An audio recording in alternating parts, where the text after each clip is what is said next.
commences at a battlefield of the game named World, where the main character of that game finally arrives at the long-awaited last location of the long fight, which is the Demon King Castle. As he steps into the castle, the character discovers it is teeming with demonic minions serving the Demon King. Realizing this is the climax of the long conflict, the player identifies the creature seated on the throne as the formidable Demon King.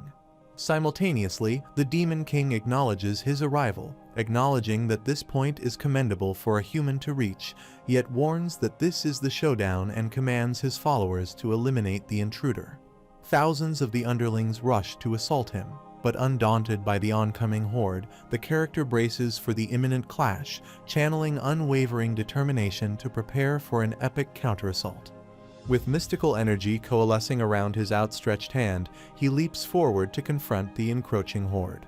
Employing an arsenal of arcane prowess and combat finesse, he executes a series of maneuvers, weaving through the chaos precisely. Harnessing the power of aim compensation, his attacks strike unerringly, pinpointing vulnerabilities with unparalleled accuracy. Utilizing strength penetration, each strike carries an overwhelming force, sundering the defenses of numerous adversaries and subduing them amidst the chaos. The battlefield becomes a canvas for his unparalleled skill as he systematically dismantles the demon lackeys of darkness with a display of unparalleled mastery over the forces at his command. The character then unleashes the outburst acceleration, contemplating that the Demon King has more subordinates than expected. Undeterred by the overwhelming numbers, the character adeptly executes the bullet dance maneuver to neutralize the encroaching underlings. Meanwhile, the Demon King is taken aback by the protagonist's unwavering determination, and witnessing his formidable underlings fall at the hands of a mere human stuns the demon. The realization that this lone challenger poses a significant threat prompts the Demon King to intervene. The Demon King raises his spear with a menacing flourish, summoning a fierce gust of malevolent mana, and the eerie eye-shaped stone embedded in his forehead begins to pulsate ominously, channeling an abrupt surge of devastating mana aimed like a lightning bolt toward the protagonist. The attack unfolds with startling swiftness, catching the character off guard as its speed surpasses his expectations. However, he luckily evades the attack, contemplating that if that attack had hit him, he would have died probably. Out of the blue, the Demon King unleashes another deadly assault. This time, rather than solely focusing on evading, the character decides to retaliate and launch a counterattack against the Demon King. He shoots the demon with his gun, but the monster remains unfazed and sarcastically remarks that it's laughable that a mere human dares use an attack of this level on him. As the demon launches another assault, the player realizes that the Demon King's barrier is absorbing his attacks, and he wonders whether the rumors about the dark stone on the demon's forehead being the only vulnerable spot hold any truth. Amid the chaos, the character decides to do whatever it takes to pierce through the barrier. However, all his attempts prove futile as the Demon King creates a protective layer around himself, making it seemingly impossible to breach his defenses. Exuding confidence in his imminent triumph, the Demon King ridicules the character's efforts, proclaiming his intention to demonstrate the vast difference in power between them. With overwhelming magical prowess, the Demon King conjures several vicious mana balls and launches them simultaneously at the protagonist, catching the character off guard. Despite his agility, the character struggles to dodge the onslaught of attacks. Suddenly, one of the vicious mana balls directly hits the main character, causing his weapon to fall to the ground. Meanwhile, the Demon King taunts the protagonist, asserting that his feeble attacks cannot reach him no matter how hard the character struggles. The Demon King's arrogance stems from the belief that the mere player poses no threat to his overwhelming power. In a sudden turn of events, the player seizes control of the situation by summoning a new weapon through a magical circle, determined to test the Demon King's belief that nothing can breach his defenses, and with resolve in their voice, the player declares their intent to challenge this notion. With unwavering determination, the player unleashes the power of the Moonlight Bullet, aiming directly at the dark, eye-like stone barrier shielding the Demon King. The bullet cracks the barrier, and the unexpected breach of the impenetrable barrier enrages the Demon King. With a menacing proclamation, the demonic being asserts that the player's fate will be sealed by his hand, unleashing a ferocious surge of malevolent mana that envelops him. Realizing he's trapped in the demon's relentless assault, the player acknowledges the looming threat, contemplating the impending danger of being consumed by the overwhelming force. Faced with the grim prospect of being overpowered, the player understands it's time to go all out or face inevitable defeat. In a sudden surge of resolve and urgency, he swiftly initiates the consecutive shot compensation technique, a rapid-fire barrage aimed to pierce through the Demon King's barrier. In a pivotal move to defeat the Demon King, the player unleashes their ultimate and final attack, Dawn's Judgment. The formidable power surges forth, shattering the dark mana, enveloping the player, and engulfing the battlefield in a radiant brilliance that overwhelms the evil presence of the Demon King. As the radiant energy engulfs the demon, the player seizes the moment and delivers a decisive blow, aiming directly at the Demon King's head. The shot finds its mark with precision, bringing a definitive end to the tyrannical reign of the vicious ruler.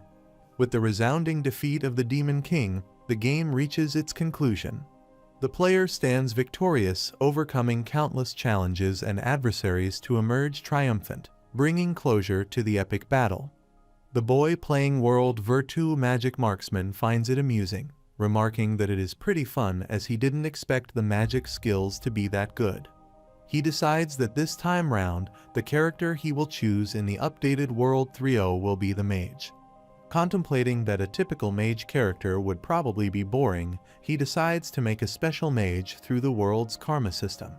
This system offers the option to gain benefits at the cost of penalties, involving risks that dissuade most people from utilizing it. However, intrigued by the idea of receiving additional stats despite the penalty traits, the player sees this as an opportunity to create a character with distinctive abilities, willing to take on risks for greater rewards. The boy then starts choosing several penalty traits like Puppet, Insomnia, Mana Addiction, Chronic Headache, and Life-Draining Talent for his new mage character. He strategizes to maximize all magic-related stats to create what he perceives as the ultimate mage. Even though all of this ultimately makes the character he created look like a sick person, the boy doesn't care because, according to him, it is just a game character. Out of the blue, a voice calls out, jolting him to wake up. As he opens his eyes, he is shocked to find himself transformed into the mage character he had crafted in the game. His astonishment deepens when he realizes he is now in an unfamiliar room, completely bewildered by this sudden and inexplicable transformation and change in surroundings. Reflecting on his last memory, the boy recalls the loading screen that appeared before the game commenced, bearing an intriguing line. First is a coincidence, second is inevitable, and third is fate. As soon as the loading screen ended, a black light followed out, and he lost consciousness in the powerful gravitation, and it was as if he was being sucked inside. Suddenly, a man forcibly pulls him out of bed, yelling at him, pondering when Lennox will wake up. The man ferociously smacks his face and tumbles him off the bed. Looking around, the boy notices a crowd of people surrounding him. At that moment, he realizes that as pathetic as it may be, he has become the weak character he had created. The man ferociously commands him to run to the parts assembly room. As the man leaves, the boy's companions mock him, wondering how he could keep sleeping until the supervisor comes. One of them cynically remarks, "Let him be, as he is going to die anyways, and when that happens, the supervisor will take a beating too." Suddenly, the supervisor fiercely commands them to hurry up and get moving, which catches them off guard, and they abruptly follow the supervisor's advice. The supervisor then approaches one of the employees named Van, asking if he has ordered the Viper. The guy concurs, stating that he will bring it when it arrives. As they depart, the boy contemplates that the supervisor called him Lennox, realizing that it was just a character he made to enjoy the game, but he can't believe he has become stuck in this pathetic body. After 3 days, Lennox contemplates that 3 days have passed since he woke up in this place, which looks like some factory. He still doesn't know a lot, but he gets used to the daily routine of this factory shockingly quickly. He gets up before the sun rises and works until he is about to collapse from exhaustion, and before he sleeps, he receives a bowl of rice porridge that looks more like food waste than food. Even if he tries to ask something, the other workers refuse to exchange words with him. Part of it is because they are busy working under the boss's supervision, but more than that, the main reason is that they already view him as a dead man. He somehow believes that they are not wrong because with a body this weak, he won't be able to last more than a few days in a place like this. While engrossed in his thoughts, the carton he's carrying slips off his hands, and the supervisor scolds him harshly, referring to Lennox as a worthless bastard, and urges him to pick up the fallen carton. Lennox abruptly apologizes. However, he is suddenly overcome by severe coughing fits, causing alarm among the others. The supervisor thinks he is going to die. Considering him an eyesore, he commands Van to put him off in a corner somewhere. He then kicks Lennox's face, asserting him to hurry up and piss off, emphasizing that they are busy, so he must not get in their way, and urge him to die on the side or somewhere. Meanwhile, Lennox thinks that in this extreme situation, he can retain his sanity because of the willpower he put into this character. However, so many illnesses and symptoms are killing him. Despite this body's overwhelming physical challenges and disadvantages, Lennox realizes its magical talent remains unaffected. He believes that if he can harness and unleash that innate magical ability, it might offer him an opportunity to escape from his current predicament. Gazing at the door, Lennox contemplates the possibility of attempting to leave. However, he understands that to escape successfully, he first needs to familiarize himself with the structure and layout of this unknown place. Lennox silently walks towards the door, considering it's convenient that nobody pays any attention to him. As he steps in, it turns out to be a corridor with another slightly open door. He wonders if it's a door that leads him to the outside. Intrigued, he cautiously approaches the slightly open door and covertly peers outside, hoping to catch a glimpse of what lies beyond. Lennox discreetly eavesdrops on the conversation between the two factory workers outside the room. They discuss the newcomers, remarking that those recently brought in are notably slow in their work. One expresses dissatisfaction, questioning what can be expected from individuals they regard as leftovers. This worker suggests that these newcomers might eventually become more valuable or productive through enough punishment or beating. The worker then states that it's concerning whether they can make the delivery to the union the day after tomorrow. When the other worker ponders what the union members will do with their products for them to rush to their factory like this, the fellow worker Van responds that it's because the union takes their shredder and sells it to the Black Mage. Lennox is surprised to hear them talking about Black Mage and realizes that magic exists in this world if only he could use it. As Lennox processes this newfound information, Van shows his comrade a new body enhancer called Viper. Van highlights the product's origins, mentioning it's from Calvin and Cubs, and emphasizes the new filter incorporated into this strengthening liquid, significantly reducing its toxicity. To Lennox's surprise, he discovers that the tube contains mana, which catches his attention and suggests potential magical properties within this substance. As he notices that substance, suddenly his eyes turn blue, and his entire body starts exuding mana. A shock rings through him as if something had exploded inside his body that was the sixth sense, which exceeds all the rest, or the third eye. Soon he realized that it was his alter ego, and he grasped a new insight that he hadn't been aware of until now. It was constantly flowing in this world. However, he had only yet to recognize it. The fundamental power that makes up this world, the impetus that defines existence, and the mana swimming throughout the airflow into his body with his breath. He clenches his fist, acknowledging that this power, which is both familiar and unfamiliar, is uncertainly the world's magic. Later that night, while all the workers were sleeping, Lennox, curled up in his blanket, considered that he might be able to escape with this amount of mana. Recalling the workers' conversation about the union members arriving in 2 days, Lennox speculates that this event might cause a lapse in security measures on that day. Considering this potential vulnerability in security, he begins to devise a plan, hoping that this window of opportunity could aid in his escape from the confines of his current situation. He wonders if there is any way he can avoid attention and move alone. Suddenly, he contemplates that if he uses a similar method to light on the surface of his skin, it will feel like he has a fever, and with that, he will be able to be left alone. On the other hand, Van knocks on the supervisor's room door, informing him that he has brought the viper he discussed earlier. The director acknowledges his efforts and offers him the viper. When Van declines, the supervisor insists, citing Van's consistent diligence in carrying out his tasks as the reason for his generosity. The supervisor is firm in his decision, encouraging Van to accept the viper as a token of appreciation for his reliable performance in handling various assignments. The man then asks him about Lennox, stating that the guy who was wobbling earlier looks like he will die soon, and commands Van to take care of him because if that guy stands out when a union member comes, they will look bad for no reason, and Van concurs to heed his command. The following day, as the alarm blares, the workers wake up and abruptly hush to get ready, considering that today is the day the union members are coming, so the supervisors will be more pissed than usual. Suddenly, their attention shifts to Lennox, who appears to be sweating excessively. The concern arises among them as they believe his fever seems quite severe. Some workers even speculate that he might have already passed away, pondering about the cleanup process if such an event were to occur. Meanwhile, Lennox, pretending to be sick, observes the reaction around him and perceives that his plan seems to have succeeded, noting the diversion of attention caused by his apparent illness.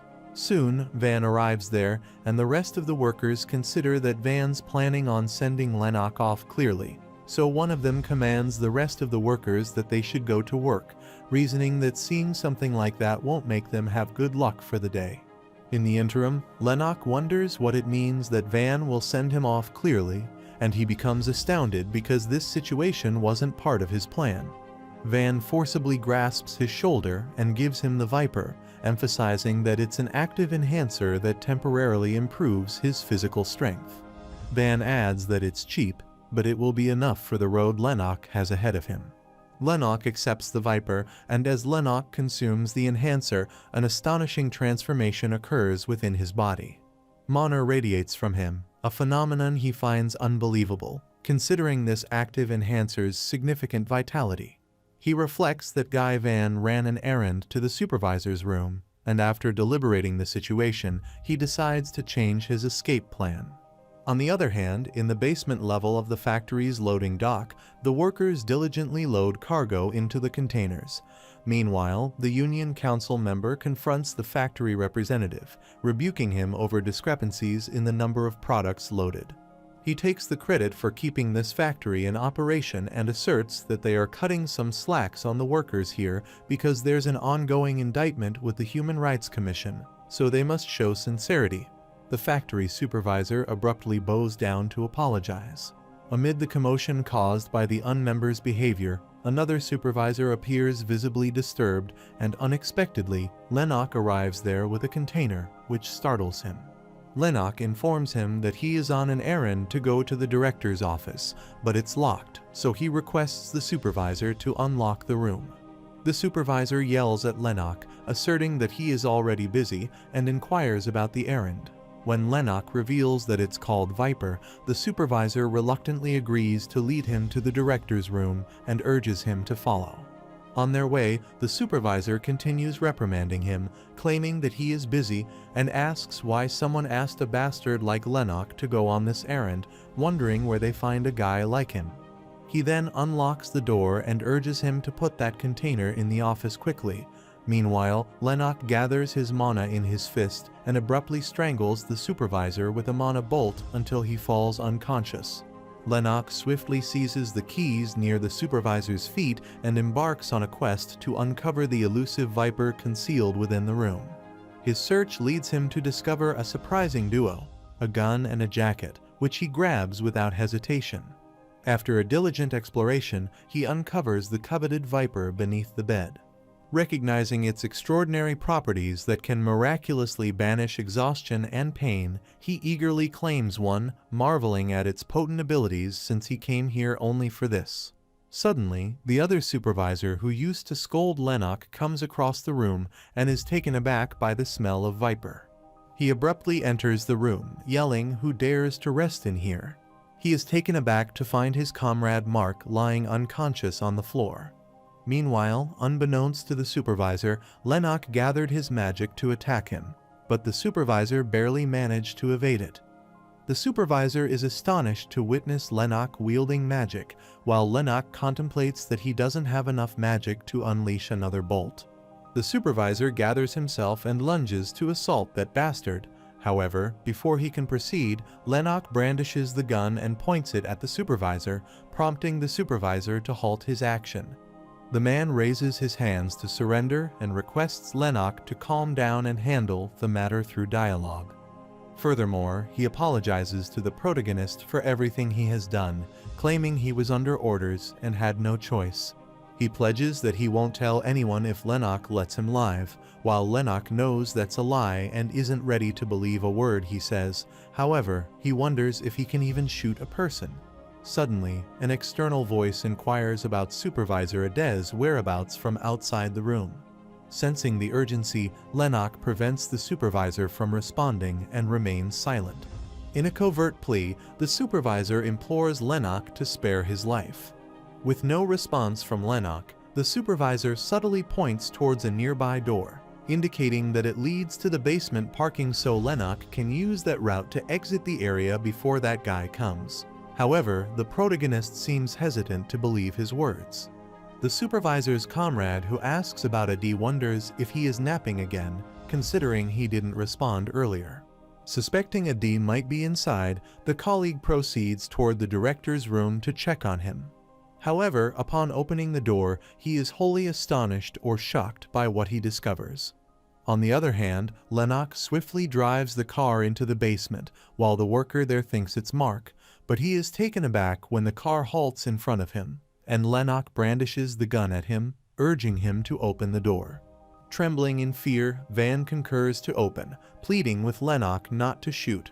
After a while, he tremblingly informs the protagonist that the gate is opening so he can leave. However, the supervisor, searching Adi in the director's room, finds the corpses inside and anxiously contacts Van on the walkie-talkie, commanding him to close the exit. Meanwhile, Lennox, pointing the gun at Van, hears all that, so fearing for his life, the worker abruptly turns off the walkie-talkie, but Lennox shoots him dead, reasoning that if he leaves him behind, he will become a problem.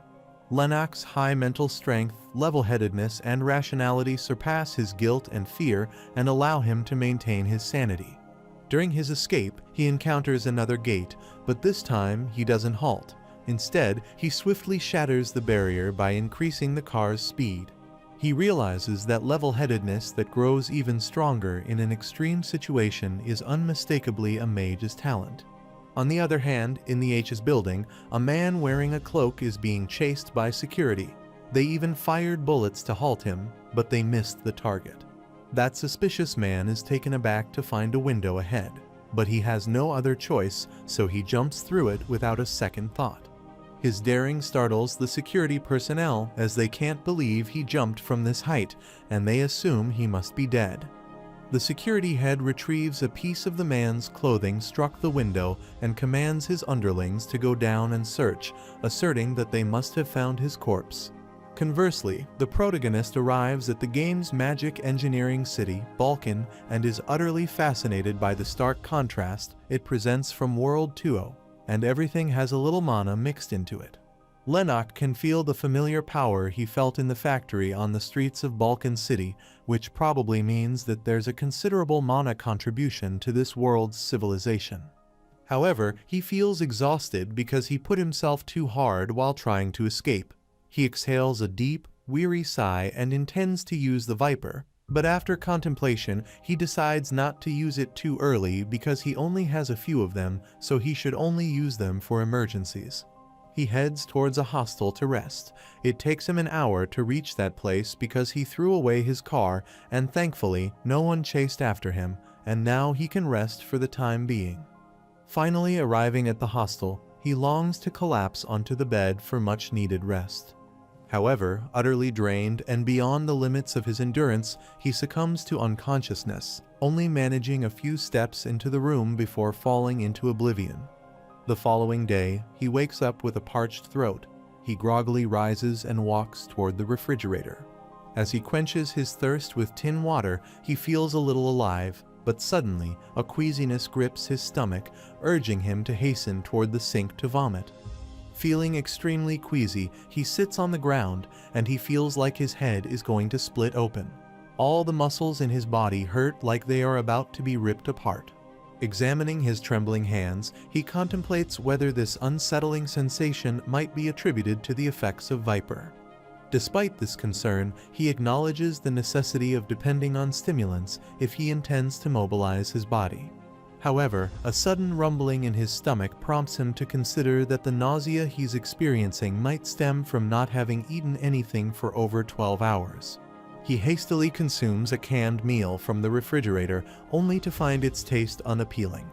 Simultaneously, the room's telephone rings, and the hotel management on the line informs him that he has 2 hours remaining until the scheduled checkout time.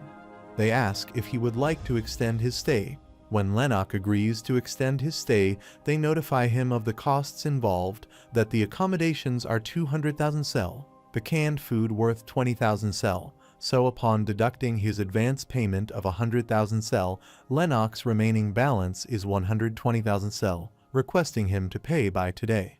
Lennox can't believe the canned food is worth 10% of his stay.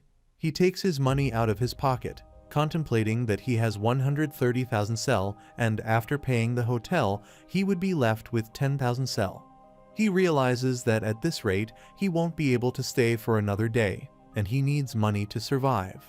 He notices his grown hair and decides to clean up before leaving. He chops his hair as he doubts people will recognize him.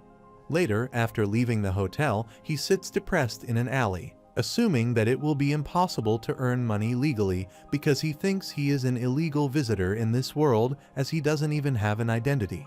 However, he deceives an alternate plan to beat up criminals and take their money, which won't cause him many problems in the future either, so he starts looking for them. Using his mana manipulation ability, Lennox gathers mana in his ears, which helps him to eavesdrop on the conversations in the vicinity. He hears that the new engineer at Palmer's, the one that inspected the new AI for errors, went missing and that they are searching for an agency. Uninterested in these particular conversations, Lennox filters out the irrelevant details. Eventually, he intercepts a discussion relevant to his intentions, in which a baddie asks someone to bring the stolen money to their destined area. Intrigued by the conversation about the stolen money, Lennox sets off toward the designated location. However, amid his pursuit, he suddenly experiences dizziness, causing him to stumble. Frustrated by the limitations of his physical condition, he swiftly administers the Viper drug. Almost instantly, he feels renewed strength and vigor, revitalizing his demeanor. With his resolve restored, Lennox is now prepared to pursue his goal of earning money with a reinvigorated spirit. At that location, two delinquents aggressively accost a frightened man, forcing him to repeat something they had instructed him earlier. Trembling in fear, the man retorts that if they wrap up this, then there will be no problems. The delinquent assaults him because he lost the money they stole, but the poor guy desperately insists that he isn't lying as the money disappeared on the way. Since the delinquents find that he has no money, they deceive a horrifying plan for the amount that's missing. They plan to sell the man's body parts to recover their illegal money, while the man cries out for help and his pleas echo loudly in distress. In a swift and decisive move, Lennox intervenes as the delinquents are about to carry out their heinous plan. Utilizing his magical abilities, he unleashes a bolt of energy that incapacitates and neutralizes the threatening assailants, effectively ending their nefarious intentions. However, the sudden display of power terrifies the man, who, frightened by Lennox's actions, pleads with him for salvation, unsure of what to expect next in this unexpected turn of events. Shocked and intimidated by the unleashed power, the man's plea for safety reflects his fear and confusion amidst the chaos. The protagonist pays no attention to that man's appeal. Instead, he gathers the money from delinquents' pockets, which is almost 700,000 sel, and he considers that's much money. With this, he can get some clothes and medicine. As Lennox retrieves the gadget from the delinquent's possession, the frightened man anxiously implores him not to direct it toward him. He hurriedly explains that it's a modified Dyke's Lays cutter, initially intended for legal purposes but altered unlawfully to function as a weapon. Acknowledging the potential usefulness of the gadget for self-defense, Lennox stows it away in his jacket, considering it an additional measure of protection. Attempting to assert authority, Lennox commands the boy regarding the events witnessed that he must not tell anyone. However, before he can finish, the trembling boy interrupts, fervently assuring Lennox that he will keep the incident a secret, swearing never to disclose a word of what occurred today to anyone. His anxiety and fear of repercussions are evident as he pleads for leniency and promises to maintain absolute silence about the incident. Lennox maintains a stern gaze at the man, expressing skepticism despite the man's assurances. Sensing the tension, the man hastily offers assistance, inquiring if Lennox requires anything else. Acknowledging the man's nervousness, Lennox explains that since his recent arrival in the city, he's seeking information about activities or occupations that someone can engage in without requiring identification, emphasizing that it will be better if it uses magic. Later that night, the protagonist arrives at the location the man tells him about, which looks like a regular bar.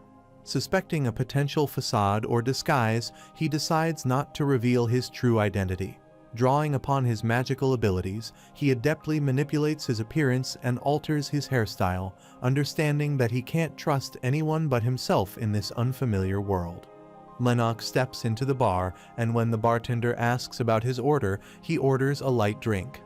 As the bartender serves his order, Lennox casually engages in conversation, expressing his interest in seeking employment. He inquires if there's any need for a mage or if there are any tasks that require magical expertise. As Lennox awaits the bartender's response to his inquiry about work suited for a mage, a girl arrives and interrupts their conversation, announcing that the working hours have concluded. She asks what he is doing, so the bartender informs him that the guy said he is a mage. Taken aback by Lennox's appearance not fitting the conventional image of a mage, the girl remarks that he doesn't look like one. However, acknowledging the scarcity of mages, she concedes that appearances may not necessarily define one's abilities. Introducing herself as Jenny, she appears to be more open-minded, accepting Lennox despite his unconventional appearance for a mage. Concealing his true identity, Lennox introduces himself as Van because he can't say his real name. Jenny asks him to share his abilities and asserts that she won't find it very amusing if he calls himself a mage when he has only learned some ordinary magic.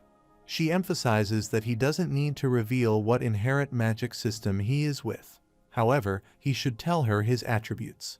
Lennox gathers mana in his fist and shows his magic bolt maneuver, which startles Jenny.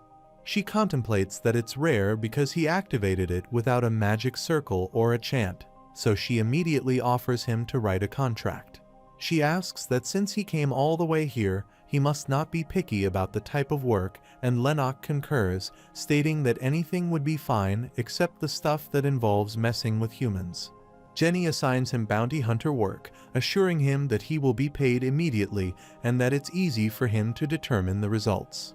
She explains that the target, Tyler Evans, is a scavenger, but 4 days ago, he tried to steal Achilles' security equipment. Lennox maintains his disguised identity as Van and queries if the attempted theft implies that Tyler's endeavor was unsuccessful, noting that it would be highly improbable for a mere scavenger to breach Achilles' security. In response, Jenny discloses that all the other scavengers involved in the incident were murdered, leaving Tyler as the sole survivor of the group that attempted the theft. She continues to divulge more details, explaining that Achilles took their hands off the case and passed them the cleanup.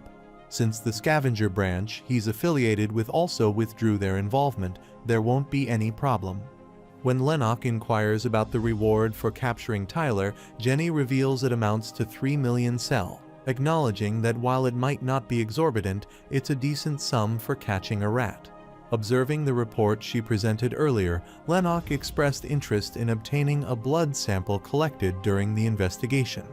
Jenny agrees to provide it, but cautions Lennox against using a blood mage to track Tyler. She dismisses the idea, emphasizing that blood mages are notorious for their exorbitant fees, demanding 5 million sell or more per case, portraying them as money-hungry individuals whose services would be too expensive for this pursuit. As Lennox exits the bar, he retrieves the target's blood sample from the envelope, but instead of seeking a blood mage's assistance, he opts for a different approach. He places the sample on the ground, considering alternative methods for tracking Tyler without relying on blood mage. Reflecting on his knowledge of ordinary magic, Lennox recalls that the common magic he possesses is something he devised while in World 2.0. He sifts through the mental list he compiled, recollecting the variety of standard magical techniques he created during his time there. Intrigued by the possibilities, he wonders if any of these techniques could be employed to assist him in tracking Tyler without the need for costly or specialized magical aid. Soon, he realizes that the most suitable magic to use now is 2's Hunter-type class magic Bloody Chase. He casts that maneuver on the cloth with the target's blood, transforming the blood sample into a crimson snake. The snake, a manifestation of the spell, swiftly guides Lennox to an abandoned train station and comes to a halt beside a solitary man. This catches the man off guard, and he anxiously turns around, bewildered by the unexpected presence. As the man turned around, Lennox confronted him sternly and addressed him as Tyler Evans. Tyler abruptly attempts to flee, wondering how that young man found this place. Meanwhile, Lennox contemplates that he came here after making all the preparations to defend against any incoming attacks, but never imagined he'd run away immediately. The protagonist finds it more bothersome and contemplates the limitations of his current physical form, recognizing the difficulty of chasing down someone in his present state. Lacking confidence in long-range attacks, he utilizes his magic to create a sound wave, a maneuver intended to impede Tyler's flight and potentially hinder his escape. As the magical sound wave strikes Tyler, he stumbles and collapses to the ground, clutching his ears in excruciating pain as they begin to bleed. Meanwhile, Lennox advances toward the incapacitated man, asserting that he shouldn't have just run away. Suddenly, Lennox is targeted by a sniper shot. Fortunately, his magical protective layer acts swiftly, intercepting and deflecting the incoming bullet. Surprised by the unexpected attack, Lennox is momentarily taken aback, but swiftly realizes that his decision to create a defensive magical barrier as a precautionary measure was prudent. He reinforces his defensive measures by activating another strengthened barrier, considering that at this level, he should be able to last for at least a while, even if he gets hit by an anti-tank missile. Using his mana manipulation skills to search for the sniper, Lennox extends his sensory reach within a 1-kilometer radius. However, to his surprise, he detects nothing in the immediate vicinity. He wonders if that means either the sniper shot from more than 1 kilometer away or used ways to camouflage so that simple mana detection can't locate the sniper. It's probably one of these two situations, but contemplate the reason there could be to shoot him in his current appearance. Considering the broken barrier's location and the shot's direction, Lennox realizes that he isn't the target and that the sniper is after Tyler. He guesses that the sniper was trying to silence Tyler and probably was a scavenger, but he dismisses his assertion since he doesn't care about what happens to them. However, it's a different problem if they get involved in his matters. The protagonist grasps the gun and brandishes it at that man, contemplating that he has no intention of letting the sniper who dared to kill Tyler in front of him go, and he can't let the image of Hunter Van become a shitshow. So he shoots Tyler, considering that the more Van is known to be a cruel and cold-blooded human, the fewer people will want to get in his way. Meanwhile, the sniper who was aiming at Tyler is taken aback to see that his target is being killed by someone else. Lennox abruptly turns around and finds the presence of the sniper on the top of a building because the moment he killed Tyler, the sniper's mana wave had been in unrest. Recognizing the sniper's proximity within a kilometer, Lennox recalls possessing a specific magic tailored for this range. Amidst his recollection of common magics, he recalls thunder calling, a potent lightning magic that can be wielded with a single hand gesture. With determination, he raises his fist skyward, leaving the sniper perplexed about his intentions and contemplating whether Lennox will retract his magic or what his next move might entail. In an instant, prompted by Lennox's execution of thunder calling, the sky transforms into a brilliant blue hue crackling with lightning, catching the sniper entirely off guard. Without warning, a powerful bolt of lightning surges from the sky, striking the very building where the sniper had been positioned, reducing it to rubble in a chaotic explosion of energy. Observing the wreckage of the building, Lennox marvels at the staggering might of the maneuver, realizing it surpasses anything he had witnessed in the game. Now equipped with thunder calling, he feels assured in declaring himself a Lightning Mage to others. Drawing nearer to the demolished structure to inspect the aftermath, Lennox finds no trace of the sniper, leading him to conclude that the sniper, undoubtedly an extraordinary individual, must have managed to escape, leaving behind no discernible trail. However, instead of chasing the sniper, he contemplates that was enough for a warning and the Lightning Mage, Van's name, to be made known. Later, he returns to the bar and puts the bag in there, stating that this is Tyler Evans. However, since the bar is full of customers this time, the bartender informs him that there's a back door behind the building so that he could come in through that door. Stepping in through the back entrance, Lennox arrives just as the bartender is about to inspect Tyler's body. Realizing his oversight, the bartender quickly informs Lennox that this particular entrance should be used exclusively for work-related purposes. He then examines the corpse and finds out that the cause of death is a gunshot wound to the head, and besides the gunshot wound, he finds traces of his ears being injured. Impressed by the meticulous examination, Lennox inquires of the bartender whether he has a background as a coroner due to his thoroughness, and the bartender admits that he used to do some similar work. The man inquires if Lennox wishes to claim his reward immediately, specifying that the amount will be $270,000 after subtracting a 10% processing fee. He mentions that choosing alternative methods for receiving the money will incur additional processing charges. When Lennox inquires about these other options, the bartender elaborates, explaining that alternate methods include utilizing borrowed name bank accounts, investing in bonds or stocks, and occasionally involving more intricate money laundering procedures at the request of some individuals. Meanwhile, Lennox wonders if the financial regulations in Balkan similar to Earth. Shortly after, Jenny arrives and applauds Lennox for his swift work, acknowledging the speed with which Van, presumably Lennox, completed the task, commenting that it appears Van required the money urgently. While having a seat, she adds that with this type of bounty hunting, it takes more time to find the target than to kill them, so she asks Van what kind of talents he has for him to have been able to find and kill Taylor so quickly.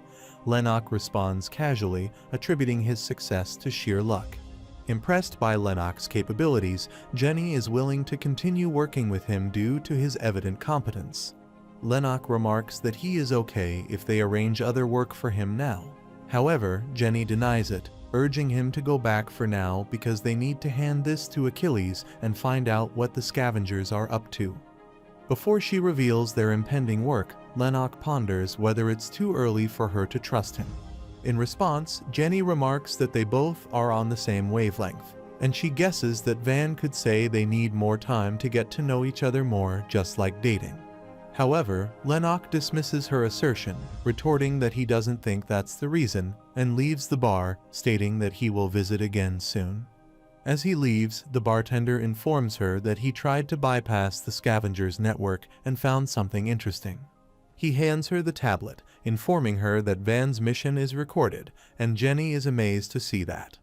The next day, the protagonist visits the Balkan City Library. He comes here to find out about the magic system of the world, and he must also find ways to increase the lifespan of Lennox, whose life is burning away like a candle melting because of the karma system. Recognizing that time-related magic might hold the key, he anticipates finding potential solutions within the realm of the world's highest-ranked unique magic. He delves into the Mana Theory book within the library's extensive collection. Its contents enlighten him about mana patterns, revealing that each mage possesses a distinct and unique mana pattern. Furthermore, he discovers that archmages at level 8 or higher can manipulate these patterns, offering a glimpse into the possibilities of altering one's mana pattern. He decides to implement the mage's thumbprint maneuver described in the book. Reflecting on the text mentioning that archmages of level 8 and higher can alter these mana patterns, he contemplates the significance and strength associated with being at level 8 in the mage hierarchy. As he meditates on level 8 mage's potential power and influence, he infuses mana into the maneuver described in the book. As he channels mana into the technique, he observes the pattern shifting and changing in response to the flowing mana. Though uncertain of the actual strength associated with level 8, he acknowledges his proficiency in this magical manipulation. While he remains engrossed in reading the books, he doesn't realize that the entire library is empty. However, he notices a stark contrast from his initial expectations and experiences a fundamental shift in his understanding. The concept of common magic that he previously knew about seems to have entirely vanished, leaving him in a realm of new and unfamiliar magical concepts. Magic can be categorized into two more significant categories: unique and common. Unique magic is a single type of magic that each mage can learn, which is more specialized and powerful. On the other hand, common magic isn't that powerful, but it has an overwhelmingly wide variety of applications regardless of attributes or its target. That was the case for World 2. However, in this current world, the concept of common magic remains conspicuously absent from documented references. This realization perplexes the protagonist, raising questions about how Lennox could have employed a concept that seemingly does not exist in this realm. Despite Lennox's remarkable abilities, it appears implausible for him to utilize an idea that needs more existence and recognition within this world. As the protagonist grapples with these queries, his quest for information yields little regarding time-related unique magic or any revelations regarding common magic. This lack of findings leaves him with more unanswered questions and minimal progress in his search for solutions, so with a deep sigh. As the protagonist is engrossed in his studies at the library, a girl named Eris Richelin approaches him, offering unsolicited advice, suggesting that aspiring to become a mage is futile and advises him to abandon such aspirations. According to her, hope only leads to enduring pain. She expresses pity for his situation and remarks on the prolonged hours he spends reading books, indicating that merely dedicating time to studying won't grant him the status of a mage. She believes he's far too late to pursue that path. Instead, she recommends focusing on subjects like theoretical magic engineering, implying it might be a more practical and achievable pursuit for him. Eris emphasizes that he can only learn magic by going to a school or a university if he can't find a teacher. However, he can't enter a university without any foundations, and even if he gets in by luck, he won't gain anything from the lectures.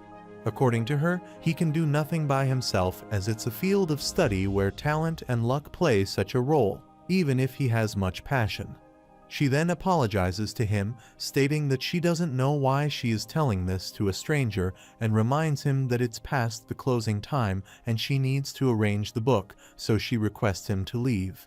Lennox inquires if her advice stems from her personal experiences and suggests that if she is a student, perhaps it's premature to contemplate giving up.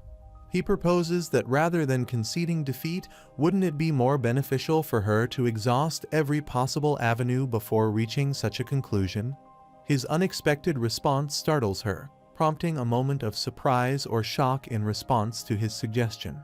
She places her business card on Lennox's chest, finding his reaction somewhat ridiculous, as she doesn't expect him to heed her advice so readily. She turns around, asking him to forget it, and states that she will show him some magic if he returns next time. As she departs, Lennox refers to her as an odd woman. When he gazes at her business card, he is surprised to know that she is a chair professor of elemental magic faculty at Labaton University. He's amazed by this revelation, finding it hard to believe that someone who appears so young could hold such a prestigious academic position. He then departs from the library, and on his way, he plans to buy the groceries and head towards the market. While contemplating that if he wants to eat something, he should cook something nutritious. However, his thoughts are abruptly interrupted as he is startled to see a police officer investigating an individual nearby. Feeling anxious, Lennox quickly turns around, attempting to remain composed, and wonders if they might be looking for him. As he continues walking, someone calls him, and Lennox turns around and asks the girl if she is talking to him. In response, the girl asks if he has done something wrong, remarking that he was glancing at the mana pattern check as if he was guilty of a crime. She emphasizes that the way he looks at the mana pattern inspection makes him look guilty of something. At that moment, Lennox realizes that the mana pattern is like a fingerprint. That's how they inspect things in World 3.0. She then asks why he arrived, and the protagonist responds that he wants to buy vegetables. He asks about her identity and also inquires about the previous lady who used to work at the shop. The girl informs him that the lady was an employee, and now the one he is dealing with is the owner of this greengrocer. She further tells him that she grows these vegetables as a hobby. Although somewhat surprised by her production scale, Lennox remarks that she must be wealthy if she grows such a large quantity as a hobby. The girl unexpectedly agrees with his observation and prompts him again if he intends to make a purchase. Unable to discern if she's being truthful, Lennox maintains his uncertainty and responds that he's still contemplating his choices. Sensing his situation, the shop owner hands him a particular type of onion, mentioning its efficacy for insomnia because, noting his looks, it seems he needs it. In addition to the recommended onion, Lennox buys a few green onions and 6 bell peppers. While putting his vegetables in a bag, the girl unexpectedly remarks that Lennox's mana is pretty unique. Suddenly, her eyes take on a green hue as she addresses Lennox, questioning what a mage like him is doing in that place. Furthermore, she remarks that she would have remembered that precise pattern, wondering if he had recently come to the Balkan. However, Lennox pretends that he doesn't know what she is talking about, while deep down, he wonders who this woman is because she realizes he is a mage and casually talks about his mana pattern. The girl hands Lennox his grocery bag and informs him that the total amount is 32k sel. The protagonist takes the bag and pays her the required amount. As he departs, the girl casually bids him to come again. Reflecting on the encounter, Lennox turns back, pondering whether the girl might have seen the leaked mana pattern from his barrier magic. Puzzled by how she could discern the mana pattern with her bare eyes, considering that even the police rely on devices to read such patterns, Lennox speculates on the girl's abilities. He considers the possibility that she possesses a particular skill or might be a mighty mage, both of which he perceives as potentially unfavorable circumstances for him. This unexpected recognition by a stranger prompts Lennox to reassess his use of magic and makes him resolve to be more cautious in controlling and concealing his magical abilities. After that day, he spent days in his hotel room, researching magic to improve the common magic he already knew, but he still couldn't find a clue regarding inherent magic, and his body didn't get better. As he had to depend on drugs for the time being, he needed a proper identity and enough money to get better drugs. After spending days in seclusion, he visits the bar and expresses his desire to get an identity, pondering if it is possible. Jenny acknowledges that obtaining an identity is possible, but comes with a hefty price tag, roughly around 20 million sel. However, she reassures him not to fret over the cost because she intends to propose a new job for him regardless. She informs him that there are plenty of jobs he can take on comfortably for lots of money when it comes to the magic he has. When Lennox ponders the work, she elaborates that this one's a request from a business that will get him more money than bounty hunting. She acknowledges that Van prefers bounty hunting, but emphasizes that taking those requests from companies will be good if he thinks about the earnings. She sarcastically ponders if he enjoys chasing insane criminals, to which Lennox, still in his Van persona, affirms that he doesn't like that pursuit. Jenny commends his remark and then invites him to go somewhere else to talk. After taking him to a separate room, she informs him that the target of the requester is Charlotte Corporation's new makeup factory in District 42. 80% of the construction fee was government funding, so there's a bit of drama on that. She elaborates that the moisturizer they were supposed to make underwent much human testing, prompting Lennox to wonder about human testing. Jenny reveals that Charlotte Corporation is famous for anti-aging techniques that are supposed to regenerate even dead skin. There's evidence that they even stripped an entire face's skin off a person in the development process because they wanted to recreate a perfect environment or something. It startles Lennox, and he anxiously ponders if the truth is revealed as he doesn't see what more work needs to be done. However, Jenny dismisses his assertion, asserting that there's no way Charlotte Corporation would give the factory up, and adds that they even took money from the government, so what would they care about some nasty rumors? While Lennox checks the details on the laptop, she elaborates that the requester, this time, is Varda's corporation. They recently got into the makeup business and want to win against the competition, Charlotte. She explains that Varda's request only has 2 conditions. First, hacking after infiltration, 350 million sell for Charlotte's makeup manufacturing data, and if he doesn't want to do the first condition, then the second one is 50 million sell for destroying the factory beyond recovery. When Lennox remarks that the first condition sounds impossible, Jenny concurs that 350 million sell is insufficient to hire someone skilled enough to infiltrate and hack. According to her, this offer might be more of a test to see if anyone naive enough would take the bait, while the genuine intention lies in destroying the factory. Given the perceived simplicity of the task, Lennox confidently agrees to undertake the assignment, showcasing his assurance. Jenny commends his confidence and readiness to accept the job despite its potential risks and implications. She then mentions that she will introduce a partner working with him on this. However, it startles the protagonist because she hasn't said that earlier. Soon, that person, entirely covered in a costume, barges into the room, prompting Lennox to wonder who he is. Jenny introduces Dylan O'Casey to Lennox, revealing that he is a mercenary affiliated with Antares. Furthermore, she mentions that he is famous for being cheap to hire. However, Dylan ponders what that mage will think of him if she introduces him like that and emphasizes the importance of making an excellent first impression. But Jenny doesn't take it seriously and sarcastically calls him a crazy masked dude. Dylan then greets Lennox, who introduces himself as Van, specifying his expertise as a Lightning Mage.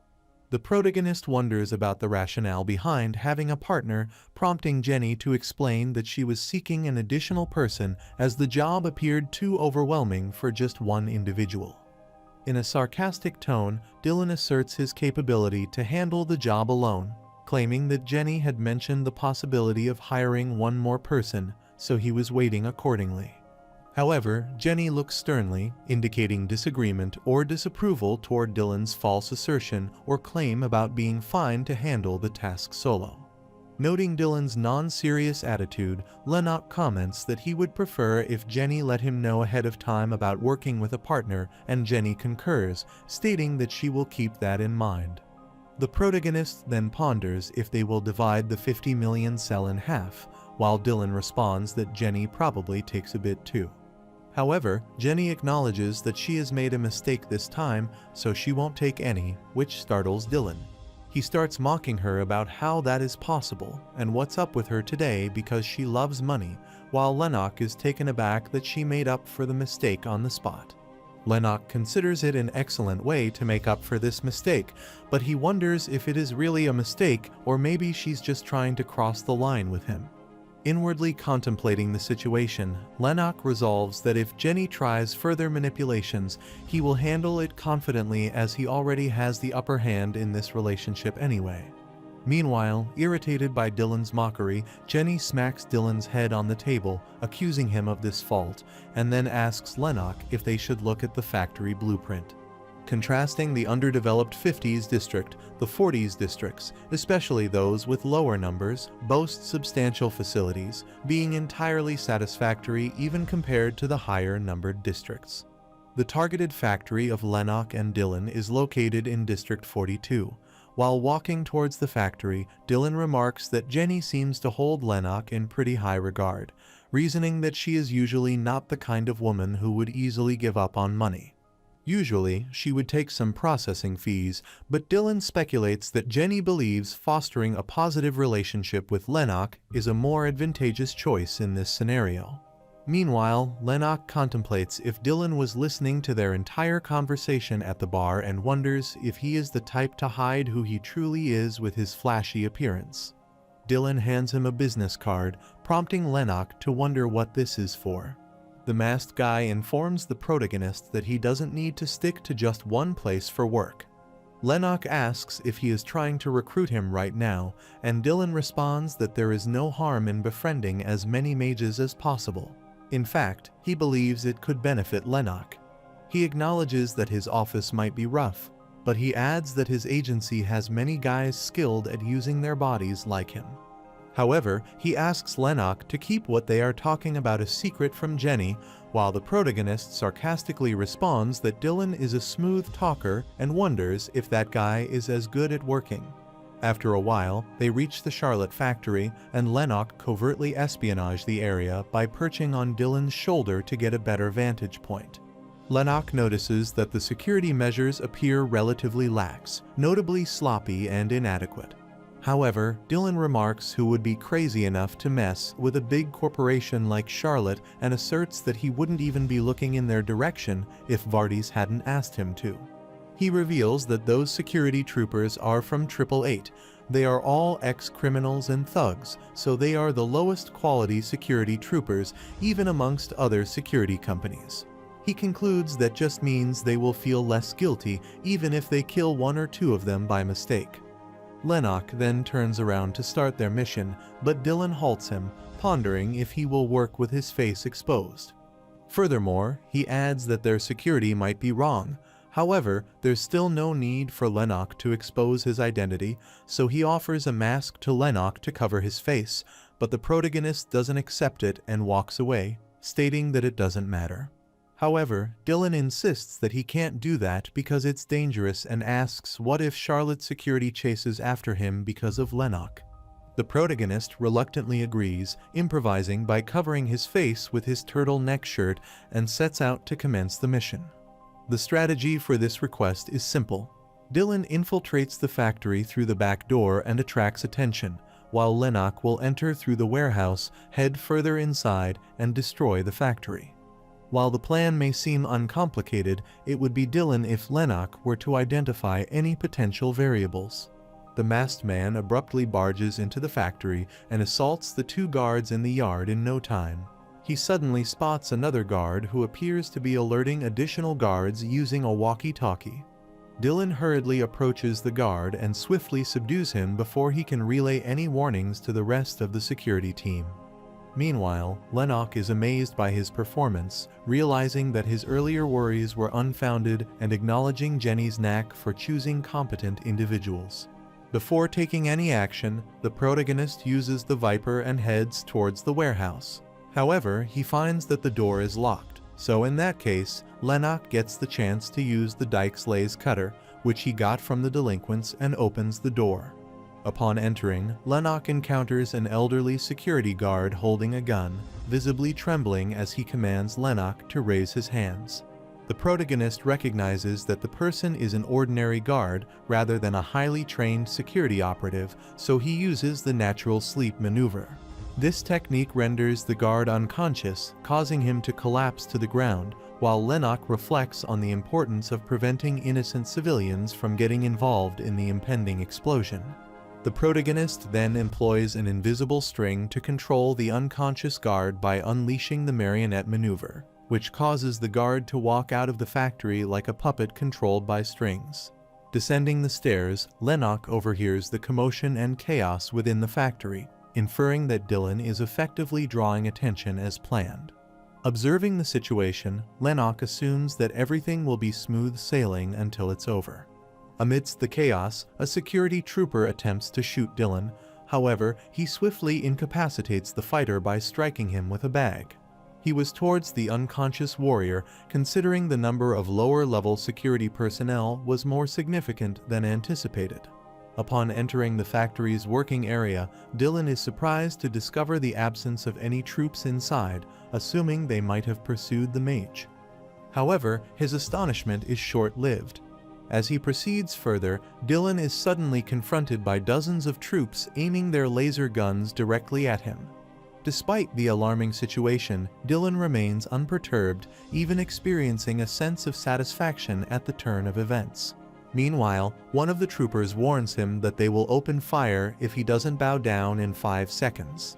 Nevertheless, despite the imminent danger and the trooper's threatening stance, the masked man acknowledges that the assembly of so many fighters around him is a testament to his proficiency and skill in his line of work. Now he doesn't have to hunt each of them down anymore. Dylan emanates an aura of mana and swiftly launches an aggressive attack against most troopers using his dagger.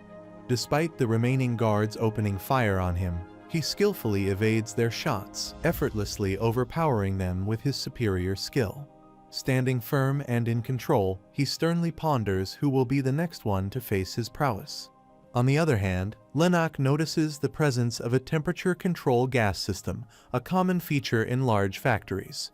He forcefully rotates the gas valve to turn it on and asserts that this quantity of gas will be sufficient to cause a substantial explosion, potentially engulfing the entire area. As the gas starts leaking, he employs the ignite maneuver to light a spark. He considers that creating flames isn't difficult because he uses elementary ignition magic. Now, all that is left for him is to set this spell to activate after both he and Dylan escape. He then contemplates that he should thank the vegetable stall lady because after meeting her, he worked on changing and utilizing common magic, which taught him that simple common magic could be combined. He then creates a magic timer and sets it to 5 minutes. He plans to evacuate the factory before the timer runs out, ensuring their safe exit from the impending explosion. Suddenly, he hears a commotion and wonders what that sound is. At the same time, Dylan, who is dealing with the guards, also notices the commotion. Someone is attempting to forcefully enter the factory by trying to breach the metal shutter, causing a disturbance that grabs Lennox and Dylan's attention. Soon, the shutter collapses and a crocodile-like creature strides in, addressing Dylan about the chaos he has caused. Lennox abruptly hushes out of the basement to know the reason for the commotion and is taken aback to see that giant crocodile. He hides behind the pillar to contemplate the situation. Upon the creature's arrival, Dylan remarks that it's been a while, and it seems they already know each other. In response, the crocodile comments that it's nice to see him again and asks Dylan about the well-being of his boss, Andreas. Dylan assures the creature that Andreas is indeed alive and in good health. Mr. Crocodile further asserts that he doubted him when he said he wanted to start a business and left by himself. However, it seems Dylan's boss has something up his sleeve. Undeterred, the masked guy acknowledges that his boss is quite the pioneer, to which the creature laughs sarcastically and asserts that Dylan must understand the situation he is in. Dylan asks Mr. Crocodile how much they pay him, and he is sad to hear that they have paid the creature 10 billion sel to kill him, which startles Lennox. However, Dylan tells the crocodile that killing him wouldn't be easy and asks if he could toss that bag. Mr. Crocodile casually tosses that bag toward Dylan and refers to it as a toy. As Dylan extracts the spear from the bag, he firmly declares that despite Mr. Crocodile's trivialization, the spear will inflict significant pain upon him. The crocodile smacks him aside with a mere punch and remarks that the masked bastard is still as silly as ever.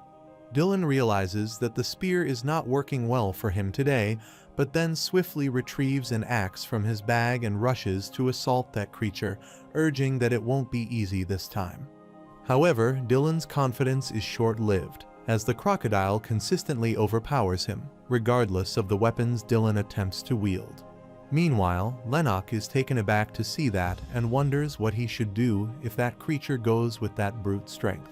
He contemplates that there are only 2 minutes and 17 seconds left until Ignite's activation, realizing that they are cutting it close. Seeing how Dylan's acting like that without even considering running away when he was so enthusiastic earlier, Lennox acknowledges that Crocodile Bastard is definitely on another level.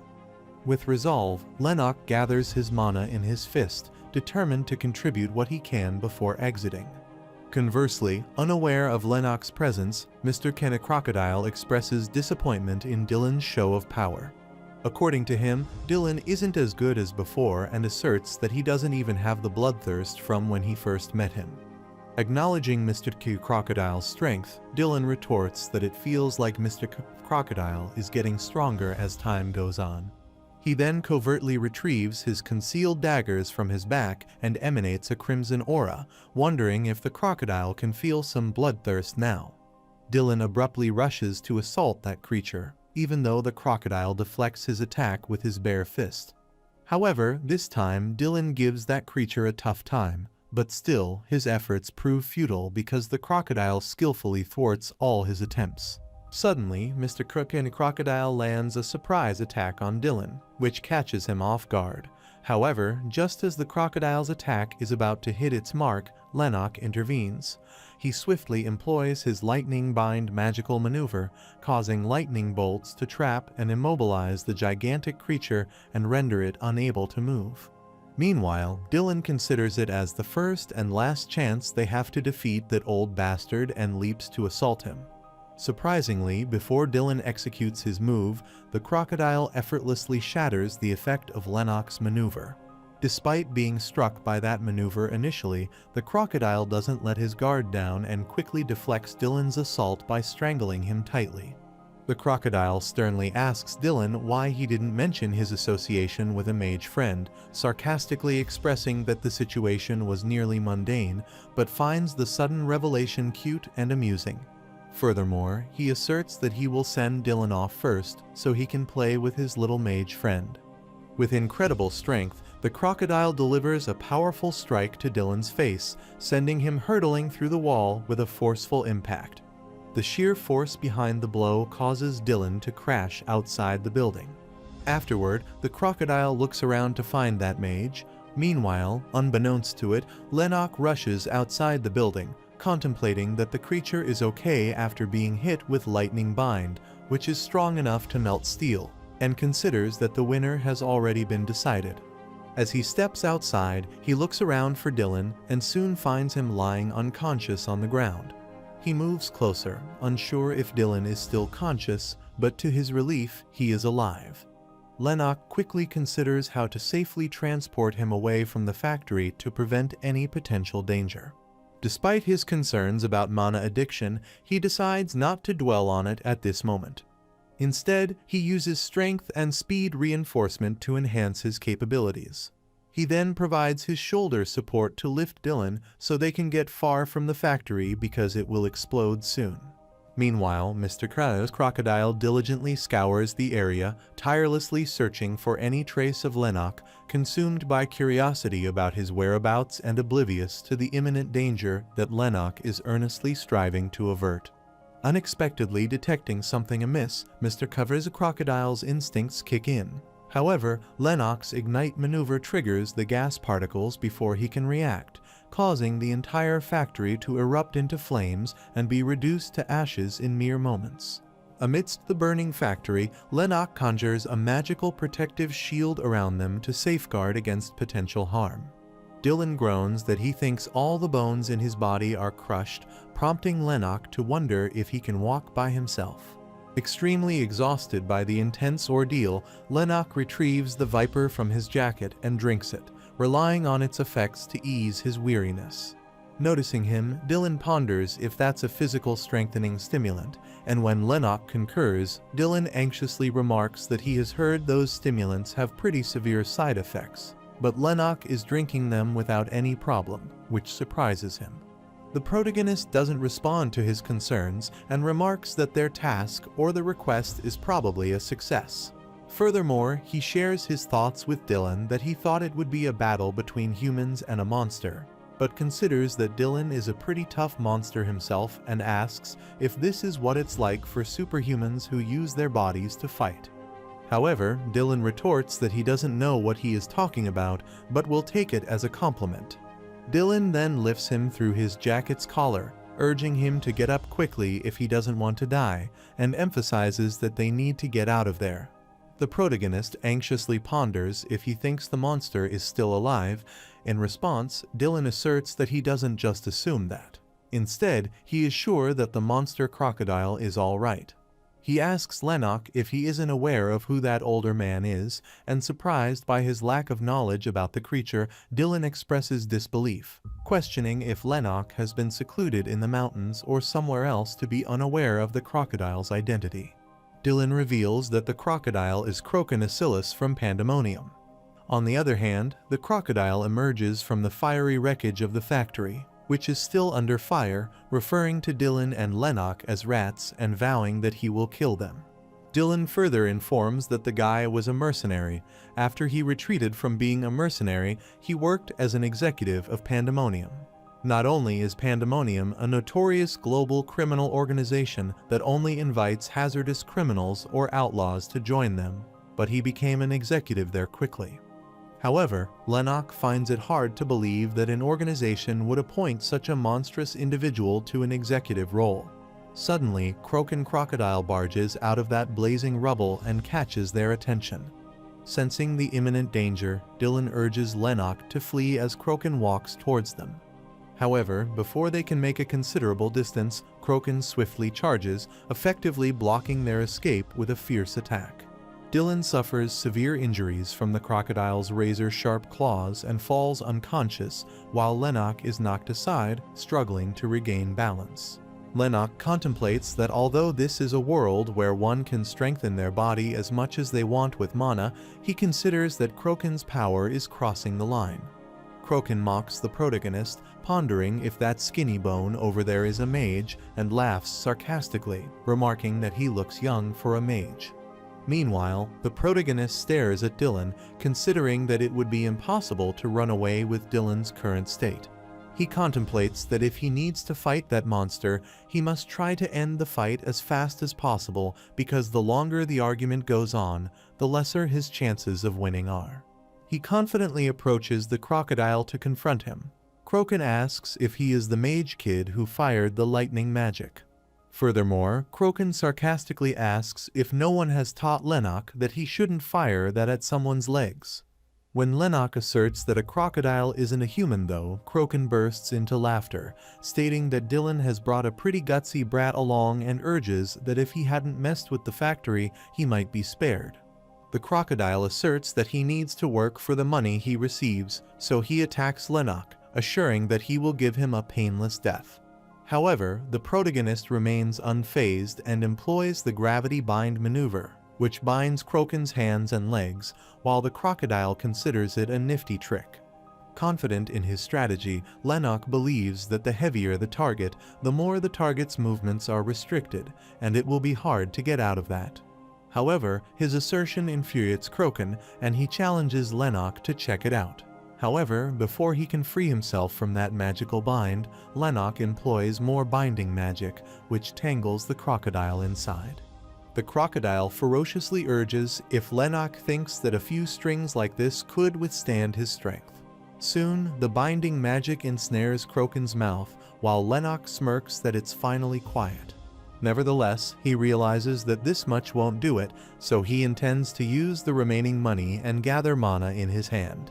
However, before he can execute any further tactics, Crocan fiercely shatters that binding magic and sternly warns the protagonist that soon he will be ripped apart like this.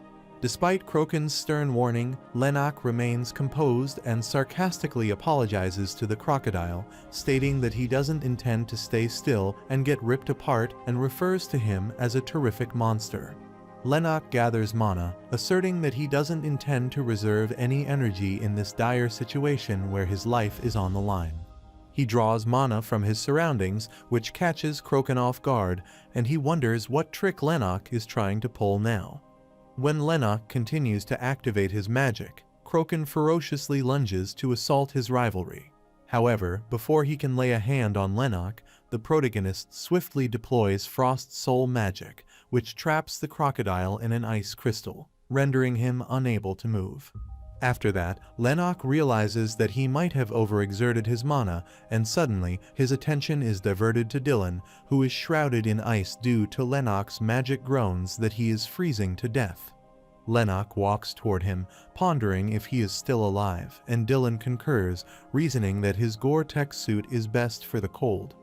Dylan gets up immediately and tells Lennox they must get out before the older man escapes the ice crystal. The protagonist concurs, asserting that he thinks the crocodile will escape soon. However, before they can take any action, Kroken's movements cause the crystal to tremble and crack, which takes them aback as they realize they will be in a precarious situation. Dylan emphasizes that they must do something before he breaks out, to which the protagonist agrees, but he contemplates that he barely has any mana left and wonders what he has to do. Suddenly, an idea hits his mind, and with newfound confidence, he declares his intention to end the battle using a particular strategy. This declaration piques Dylan's curiosity about his next move. Lennox considers using common magic, which specializes in supporting long-range weapons that he can use with little mana, and shooting combo magic, which he used a lot as a magic marksman in World 2.0. He uses magic maneuvers like trajectory guidance, penetration reinforcement, and projectile acceleration to shoot that giant crocodile. Despite his concerns that this old gun can't handle the mana, he considers that this will end this fight. He employs aim assist magic and shoots Mr. Kroken before he can free himself from that giant ice crystal. The impact of the mana-infused bullet shatters the crystal and hits Kroken's eye. Dylan remarks that he didn't think Lennox would use a gun and ponders if it works this time. The protagonist remarks that it must have because he doesn't have any strength left. Unexpectedly, Mr. Kroken reappears, commending it as an excellent move. His sudden appearance catches Lennox off guard, leaving him astonished by the giant creature's ability to capture the bullet with his eyelid. Lennox, taken aback by this turn of events, reflects on his meticulous use of 4 types of support magic to enhance the gun's power. Despite these enhancements, Kroken managed to counter the attack with the sheer muscle strength of his eyelid, leaving Lennox shocked by the monstrous display of power. Kroken responds sarcastically, acknowledging that he doesn't consider himself an average human. Unperturbed, he casually removes the bullet from his eyelid, mentioning that it still stings a bit and causes a small amount of bleeding, but it doesn't affect him much. Lennox tries to induce mana, but he realizes that he has no mana left, so sensing the impending danger, he grabs the Dyke's Lays cutter as his only hope. Meanwhile, Dylan retrieves his dagger, preparing to confront the crocodile. Mr. Kroken reminds them of his earlier promise to grant them a painless death, but quickly reneges on that statement and lunges to assault, which catches them off guard. The forceful blow generates an immense explosion, scattering their gadgets and shattering the protective barrier that Lennox had conjured. Despite the devastation, Lennox is astounded to find himself still alive, and suddenly, his attention is drawn to a lady who appears to be single-handedly holding back Kroken's attack. Kroken acknowledges that he has delayed too much, realizing that the city's government hunting dog, Evelyn, has arrived. The enigmatic woman, emanating green mana, firmly declares to Kroken that he has gone too far this time. Evelyn then skillfully deflects Kroken's assault and ponders if he believes he would go unnoticed after blowing up an entire factory, which startles Kroken. Furthermore, she adds that she thought Pandemonium would stay under the radar for quite a while, urging his purpose for causing havoc in District 42. Kroken interrupts, proclaiming his innocence that he didn't do this to the factory, and shifts blame, pointing his finger towards Dylan and Lennox, insisting that the two of them are responsible for the explosion at the factory. Evelyn gazes at them, and Dylan abruptly nods his head that they haven't done anything, so she urges Kroken to cut the crap, asking if the guys who were about to get their heads busted by him destroyed this whole building. The crocodile contemplates that, to be fair, it makes more sense that he had destroyed the factory than to presume that it blew up because he was incapable of stopping them, so he changes his verdict, stating Evelyn to believe what she will and asserts that he can't deal with anymore. Evelyn anxiously ponders if he is fleeing. In response, Kroken turns his back, claiming that fighting an agent of the government wasn't part of his contract, so he has no reason to do anything that would put him at a disadvantage. Meanwhile, Lennox is taken aback by the sudden turn of events, finding it hard to comprehend that the monster is evading confrontation, which sparks his curiosity about the lady's power compared to Crokin's. As the crocodile departs, Evelyn shifts her attention to Dylan and Lennox, inquiring about their well-being. Dylan bows his head in gratitude, thanking her for intervening, while Lennox assures her that they're all right and expresses gratitude for her timely intervention that saved them. She takes off her mask, responding that they don't have to thank her because, as a government employee, she has to protect them. Lennox is taken aback to see her face as he realizes she is the lady he met at the greengrocer stall. Meanwhile, Evelyn offers assistance to help Lennox stand, but he hardly manages to stand alone. She expresses a feeling of familiarity, mentioning that it seems like she's seen him before, but Lennox denies any prior acquaintance, stating he doesn't recall such an encounter. The protagonist contemplates that he didn't think she was ordinary, but he didn't expect her to be a government elite either, and recalls that she wasn't lying when she said she makes much money. On the other hand, she expresses skepticism, indicating that he can't be the same person she encountered before due to the distinct nature of his mana pattern. Lennox reflected when she said that he has unique mana, and what a mage like him is doing at this place. He didn't anticipate starting to use what he learned from their first encounter in their second encounter. He smirked, contemplating that changing his mana pattern every time he used magic helped out, as she didn't find he was the same person she had met at the vegetable stall.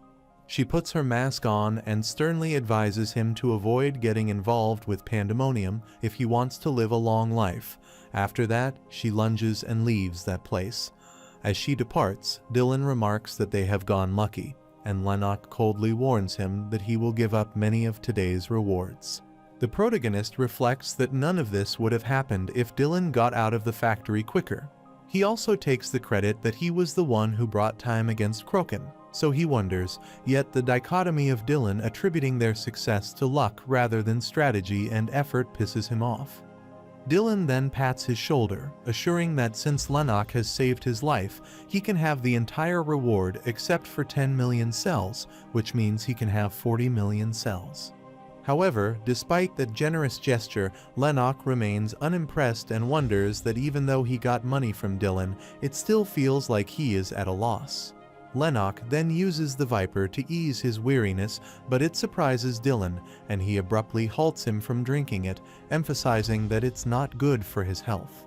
When the protagonist remarks that it's none of his business, Dylan suggests he grow his muscles like him, but Lennox urges him to shut up, asserting that he wasn't even helpful.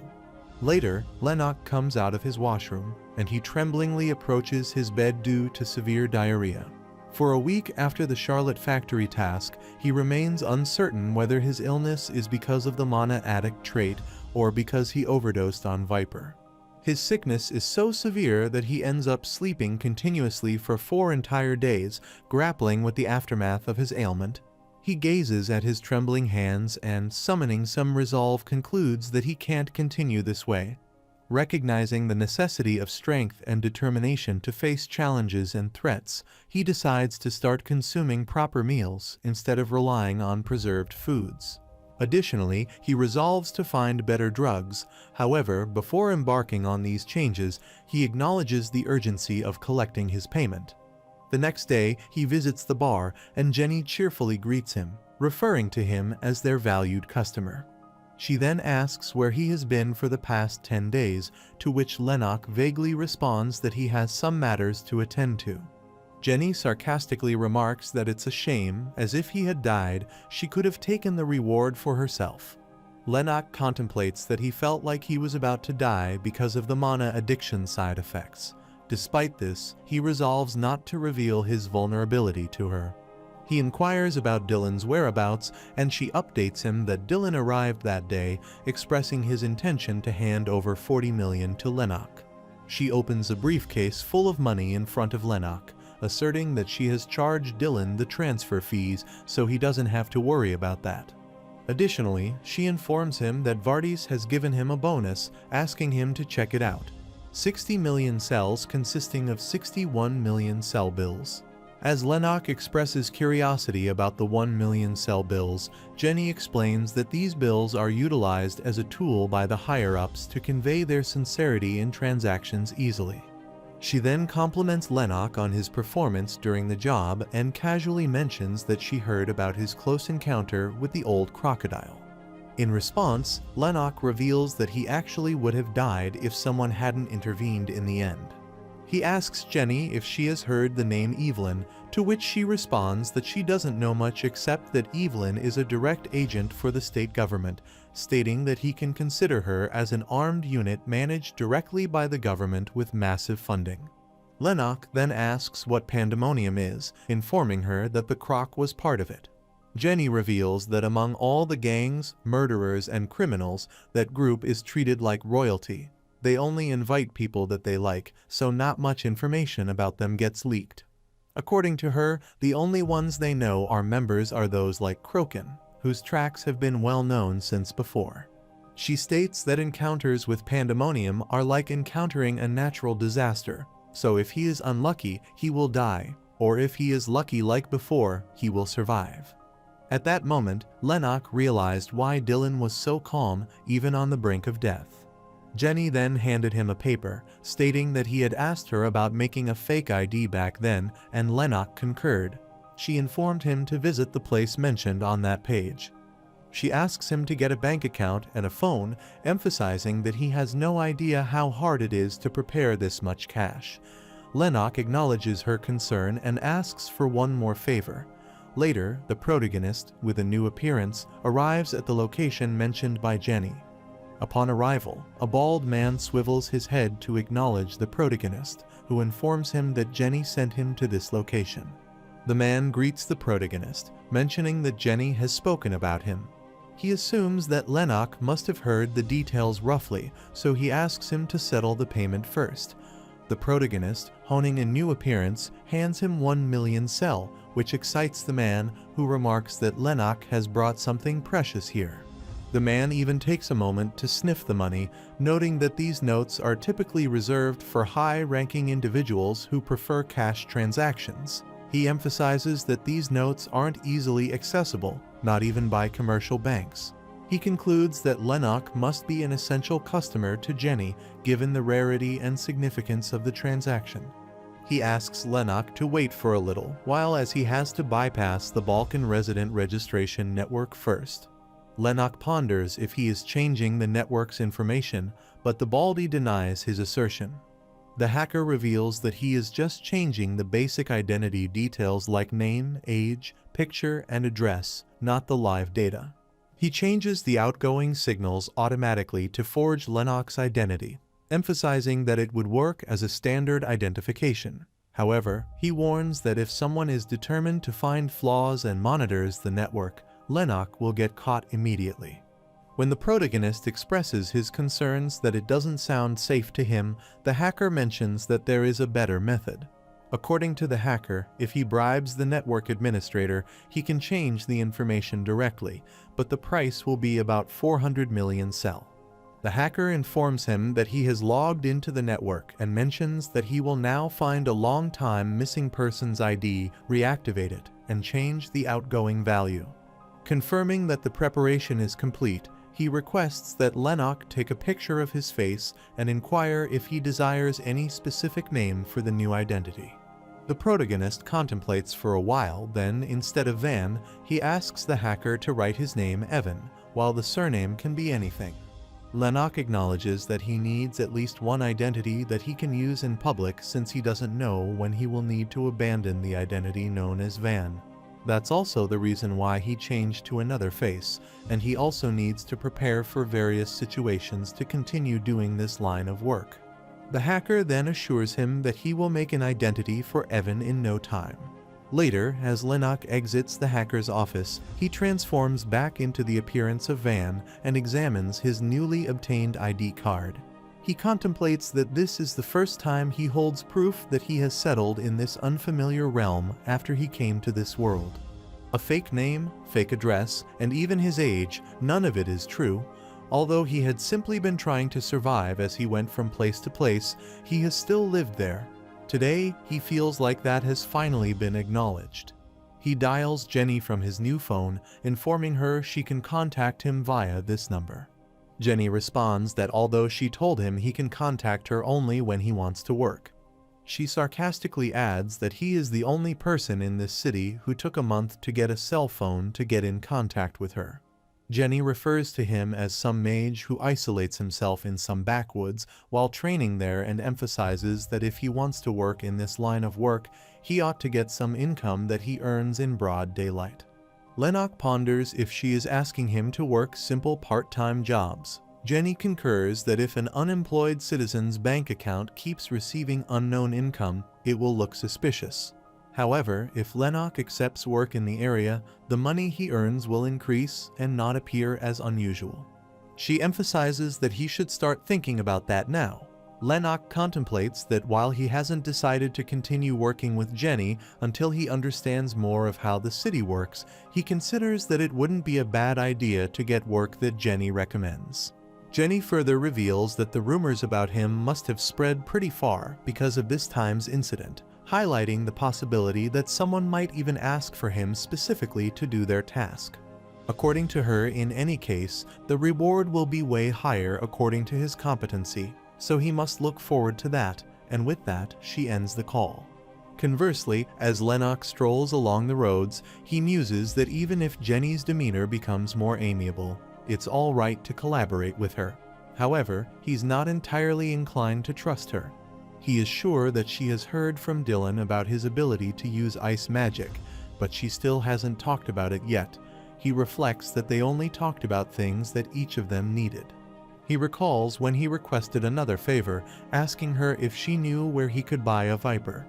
Jenny grasps the viper in his hand, stating that she knows a little here and there, but remarks that he has been using such cheap goods this whole time, which startled Lennox. She asserts that it's apparent that he will spoil his body with the side effects if he keeps using such things. She retrieves a pen and paper, affirming that she'll provide details about a Viper expert operating in the 30s district. While jotting down the address, she stressed that she didn't know if he had been to the 30s district and mentioned that the ambience and atmosphere there might contrast notably from their current location in the 40s district. It's where facilities that need much space like amusement parks, resorts, ports, or industrial complexes are gathered at. Jenny handed him that paper, referring him to that place in District 31. Back in the present, he examines the paper provided by Jenny, reminiscing that her responses were solely based on his inquiries as she didn't ask or talk about anything else. He grapples with uncertainty about her intentions, whether she's concealing her thoughts with a potential motive to betray him later, or if she aims to maintain their collaboration by safeguarding his secrets. He asserts that he will only ascertain her true intentions if they disclose all their intentions and plans openly. Nonetheless, he's determined to take the initiative rather than passively waiting for clarification. Lennox hails a taxi to head toward District 31 to meet the expert who sells vipers in a botanical garden. As he arrives, he contemplates that since Jenny has introduced this place to him, he should go in as Van. Utilizing his magical abilities, he morphs his appearance into Van and steps into the botanical garden, which looks nothing less than a tourist spot. Lennox obverses that vast place, which seems like a massive jungle, and takes a moment to enjoy the umbrella-like flowers stranded in the atmosphere. He is surprised that such a heavenly place exists in Balkan. He spots an entryway and wonders if it leads to the location Jenny mentioned. Upon entering, he observes various botanists passionately guiding curious individuals about the diverse plants in the garden. Amidst this, he notices a small door that resonates with the description he's been given. Recognizing it as the door he's seeking, he ventures through it and discovers the staircase. He descends the stairs and finds a door in a narrow alley. Although it appears slightly distinct, the faint aroma of the Viper solution confirms his suspicions. Convinced he's found the right place, he pushes open the door, which emits a distinct green mana. Lennox discovers a solitary figure in the peculiar laboratory who ponders his identity. The protagonist informs him that Jenny has introduced this place to him, and the older man ponders if he is talking about the brat who sells alcohol in District 49. The older man, with a peculiar hollow eye emanating a green mana, finds it strange and remarks that he has never given her permission to introduce customers to him, which startles Lennox. Yet, with a gentle smile, the Viper expert assures Lennox that he's not affluent enough to be picky about customers and affirms that as long as he receives payment from his customers, he's content to serve them. He then contemplates the purpose behind Lennox's visit to his orchard, and before everything, the protagonist asks why there is an orchard inside a botanical garden. The man shows him a red flower, pondering if he knows what this is. When Lennox seems oblivious, the Viper Master elaborates that it's a plant called Aeonium, renowned for its effects like increased energy, physical strength, and stamina increase. He emphasizes numerous similar ingredients within the garden, suggesting that he might not need to purchase such items or ingredients from elsewhere. Thus, he contemplates establishing an orchard within this botanical garden to cultivate these resources. Lennox then grabs his Viper out of his blazer, informing that older man that he is looking for something with similar effects, and asks if he has any items available. The older man notices that it's a Viper activated by a button, then removes its filter and tastes the liquid inside.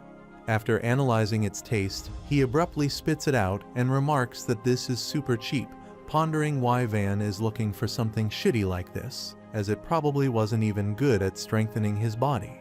Lennox remarks that it seemed to help with mana, which piques the Viper expert's attention, and he anxiously asks Lennox if he uses mana as he doesn't seem like a brute strength type. When the protagonist informs him that he is a mage, the Viper expert finds it weird and remarks that this kind of thing would help if he is a battle type that increases his stats using mana to fight. However, he informs Lennox that such a low-quality product wouldn't be effective for enhancing mana specifically, especially for magic purposes. The Viper expert shares rumors suggesting that if a high-class mage were to use a Viper, they might experience rapid effects. However, the expert expresses skepticism about the authenticity of these rumors, indicating that he doesn't believe them to be true. Additionally, he suggests that relatively young Lennox might not be classified as a high-class mage, emphasizing that mastering magic requires considerable time and effort. Lennox comprehends that this might explain why the Viper was adequate for him and contemplates the potential benefits of acquiring a higher-quality Viper for his needs. According to that man, something as subpar as the Viper Lennox only possesses low potency, and it's just harmful to his body, so he suggests the protagonist buy something else since it has adverse side effects too. Lennox responds by expressing his preference for something with fewer side effects, even if it comes at a higher cost. The expert acknowledges the concern and inquires about the budget range to help identify a fitting product. When the protagonist presents him with 2 million sell, a bright smile appears on the older man's face, and he asks Lennox to wait a moment. On the other hand, with a lying head on the bar table, Jenny seems lost in her thoughts, prompting his bartender grandpa to ponder if she is still thinking about the same thing about Van. Abruptly lifting her head, she questions whether Van believes Dylan failed to discern the dissimilarity between his electricity and ice magic. She assumes that Van isn't merely a typical Lightning Mage and questions why he concealed that aspect of himself, prompting the bartender to speculate whether Jenny might be envious. She praises Van, acknowledging his skills and pleasing personality, and asks her grandpa if he has encountered a mage as understanding as Van before. The bartender offers her a drink, acknowledging her thoughts, but advises her not to rush things. He explains that their current option is to offer Van good work, indicating they should focus on providing him with opportunities. She concurs and asks if she should recommend him to work coming in from companies, to which the bartender wonders if Van will consider it after this last incident.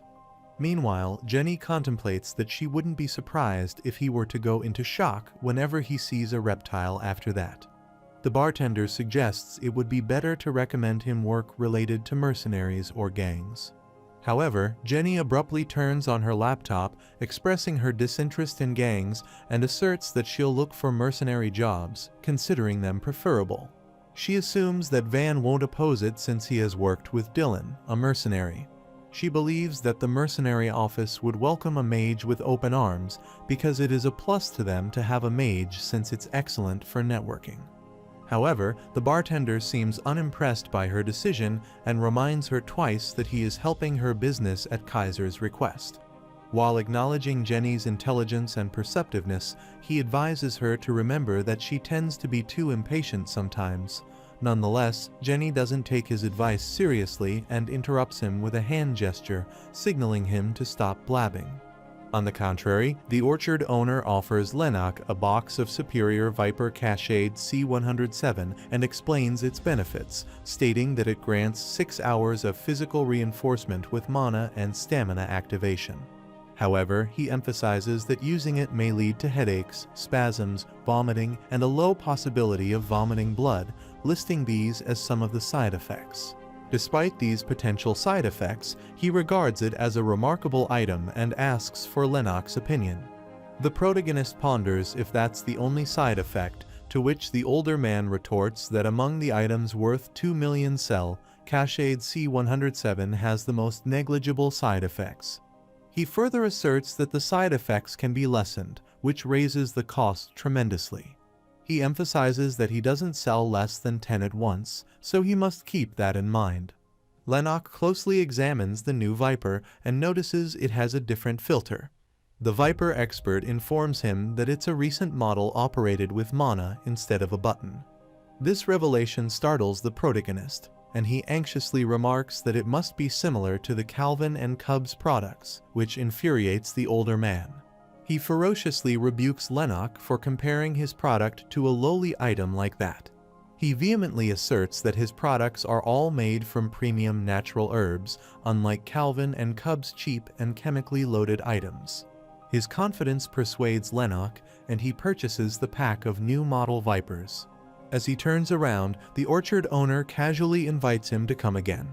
Conversely, the leader of Krimger mercenary group, Dre Krimger, seems frustrated to receive resignation letters from 2 mages whom he barely managed to hire this quarter. Meanwhile, the mercenary group's Wyan casually reminds Dre that he had previously advised him to be more sociable, which only enrages him further. He erupts, asserting that Wyan is fully aware he didn't assign the mages any complex tasks. Their sole responsibility was to maintain their position for the quarter while catering to every demand those individuals required. Kithel interjects, implying that it was too challenging for those fragile, intellectually inclined individuals. Meanwhile, Ike, another member of the same mercenary group, agrees and advises them not to dwell on past events. Amidst the escalating tension, Dre stresses the urgent need for a mage for his mission, expressing concern about where they can find one. He turns to Kithel, asking if she's willing to locate a mage, but Kithel turns her head around, seemingly ignoring his request. Suddenly, Dre's phone rings, and he abruptly attends the call, stating it's been a while, Jenny. On the other hand, Jenny acknowledges that it's been a while and says she called him to ask if he needs a mage. He abruptly concurs, adding that he needs 2, but Jenny asserts that she can only introduce one. Dre becomes a little worried to hear it, but Jenny assures him that this mage will be better than 2 mages in all regards. She guarantees this, emphasizing that this one is exceptional compared to other mages she's encountered. In contrast, Lennox gets the Vipers and heads back home, contemplating that he must prepare now. The next day, Lennox brings fresh food and vegetables to maintain his diet. After that, he sits in his cross-legged posture to start his meditation. He employs the barrier technique, which needs to draw a magic circle and progress with an elaborate ceremony. However, just concentrating hard enough can put the magic into space itself. This enables him to draw a protective shape around his room and imbue it with security magic on the shape's surface without physically delineating the magical structure. Lennox establishes a security measure within the barrier, ensuring that if someone breaches it, they will be struck by 14 consecutive lightning bolts. Additionally, he implements a gravity bind maneuver at the entrance for added defense. He contemplates that he can't do so much since he was staying in a hotel, but he can prepare adequately now that he has got a house, and with that, he finished the first step of preparation. Suddenly, he receives a call from Jenny, who summons him to her office. Lennox concurs, stating that he doesn't have any plans for the afternoon, and after ending the call, he plans to head over to her. He considers it convenient to have a cell phone and then check the updates about current events in the Balkan. He comes across various highlights reporting that the explosion at the Charlotte factory has caused problems with releasing a new product. The incident occurred at Charlotte Corporation's second production facility in District 42, disrupting the new product launch. Residents within a 2-kilometer radius have been instructed to evacuate, but no further damages aside from the factory have been reported. He is surprised to discover that, according to the highlights, the cause of the explosion has been attributed to a gas leak. This revelation leads him to speculate that Charlotte Corporation intends to conceal the incident by framing it as an accident. He wonders if that is how it is when working with corporations, and he finds it immaculate, and the reward is good too. He appreciates that he doesn't have to put too much thought into it. However, he feels uneasy thinking that extra things are outside his control and sight. As he gazes through the window, he contemplates being more vigilant and careful while dealing with businesses and navigating his interactions with Kroken. 2 months after he began working, he met a criminal organization called Pandemonium. Despite his considerable magical abilities, he acknowledges that he isn't adequately equipped to confront a formidable entity like Pandemonium. Recognizing the necessity for additional strategies beyond magic, Lennox resolves that if he aims to survive in such a hazardous environment, he must diversify his methods and skill set. He then gazes at the package from Gun Barrel and retrieves the gun from it, considering it as a second preparation for his secret solo mission, and he is rather excited about it. Later, when Lennox arrives at the bar, Jenny notifies him about a request from the Krimger mercenary office. They seek assistance in reclaiming a building, specifically requiring the support of a mage for firepower. Lennox wonders if the substantial reward is the reason for the request, to which Jenny explains that hiring mages is generally expensive due to the high demand for their services outweighing the available supply. Lennox expresses his surprise, mentioning that he had expected Antirs to be next, and asks Jenny to provide more details about the mission. She elaborates that a messy gang called Scavenger has taken over an office building used for financial consulting, and now they are using the place's power. The company was kicked out without being able to turn off the circuit because they were worried the trade information might all be erased. The consulting company requested the Krimger mercenary group for help, and they have accepted it. The protagonist then ponders if the mercenaries that consulting company hired want to hire him, and he seeks clarification on what fire support entails. Jenny assures that it's nothing complicated and explains that an awesome mage like Van cast magic from behind the mercenaries. While Lennox contemplates the situation, Jenny mentions that alternative job options are available if he's not interested in this particular one. She emphasizes that his story of surviving the encounter with the old crocodile has gained considerable fame in the area, highlighting his reputation as a mage who survived against formidable odds. Jenny expresses her perspective, stating that if she were in his position, she would opt for the Krimger job, reasoning that mercenaries are typically sensitive about money matters and are less likely to deceive or cheat someone out of their rightful payment or anything similar. The protagonist anxiously wonders if things like that often happen, to which Jenny explains that there are more than just a few shitty humans around here, mentioning instances where people resort to extreme violence, like chopping off others' hands and feet after a job is completed. However, Jenny assures him that she can prevent that from happening. That's why someone as competent as her lives off of guaranteeing safety and trust with a bit of a fee from both the client and freelancer. With a sarcastic grin, the protagonist agrees to take on the mission and asks Jenny for the details regarding the date and location. Jenny informs him that it will be in District 53 and scheduled for tomorrow at 5 a.m., mentioning that she will send the specific location details to his phone. The following day, the entire mercenary group eagerly anticipates the arrival of Mage Van. Wyan asks the leader what he thinks about the new mage. Dre responds that apparently it's a skilled Lightning Mage, adding that Jenny was adamant it had to be 20 million cell even if she dies, so he guesses that he will have to trust her. Kithel expresses amazement upon learning that the mage specializes in lightning magic and anxiously suggests that the leader Van must have dedicated much time to magical research. Dre responds, mentioning that he doesn't possess extensive knowledge about the mage, but assumes that the mage must be skilled given the circumstances. Shortly after, the protagonist arrives at the location calmly, casually eating a burger. His relaxed attitude surprises the others, leaving them wondering if this seemingly casual individual is a mage. Maintaining his guise as Van, Lennox comments that he presumes he's in the correct location. Dre informs him that they've paid 20 million cell to enlist his services, expressing hope that there won't be any conflict or harm between them during the operation. Since the mage is here, Dre then him inside for a final briefing. He initiates a holographic presentation displaying the layout and details of their target building, stating that he will go over it quickly since they have already done this before. Dre briefs that their final goal is normalizing the third floor's power server. According to him, there are 2 routes to the 3rd floor. Armed forces guard the elevator and stairs from 3 branches of Scavenger. Dre assures his team that Scavengers are not tricky opponents, but they consist of mana users, so they cannot let their guard down. He declares that Unit 2 will get into the 3rd floor with Wyan as the leader, remove the ones occupying the power production facility, and check if the server is fine. Unit 3 will come with him and Ike to clear the 1st floor, and Unit 1 will have Kithel as the leader to enter through the 2nd floor window and herd the Scavenger bastards to the stairs. After presenting this detailed plan, everyone confirms their understanding and readiness to execute the strategy. Meanwhile, the protagonist contemplates that Dre talks fast, but is very coherent and calm, considering him a born leader.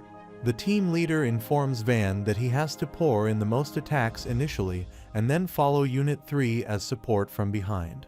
With that, Dre concluded the briefing and urged everyone to take their positions and get ready.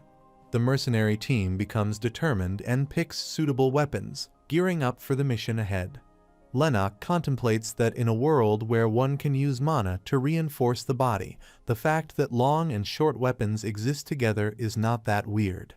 According to him, everyone in this field knows that there are moments where a miracle like magic is necessary, even with those kinds of methods, and that's why everyone is desperate for a mage. Later, as they besiege the heavily guarded target building, Dre discreetly observes the situation and approaches the protagonist. He expresses his concern that it's improbable, but their rivals might have hired a mage. Dre requests Lennox to inform him if he notices anything unusual or suspicious related to this matter. Lennox concurs, and suddenly his attention is diverted to a wire that is invisible to others. He notices that wire-type material is connected to the security guards stationed at their target building and wonders if it's a visual substitute material made of mana. He discerns that someone is trying to find out how many of them are, but he is confident that he can locate the opponent's mage by following this vision strand. With calculated precision, Lennox seizes the elusive strand, discreetly channeling his mana through this conduit, evading detection by the vigilant enemy security. Simultaneously, the opposing mage, attuned to the nuances of the situation, begins to sense a disturbance. With a sardonic grin, Lennox realizes he has pinpointed the elusive mage.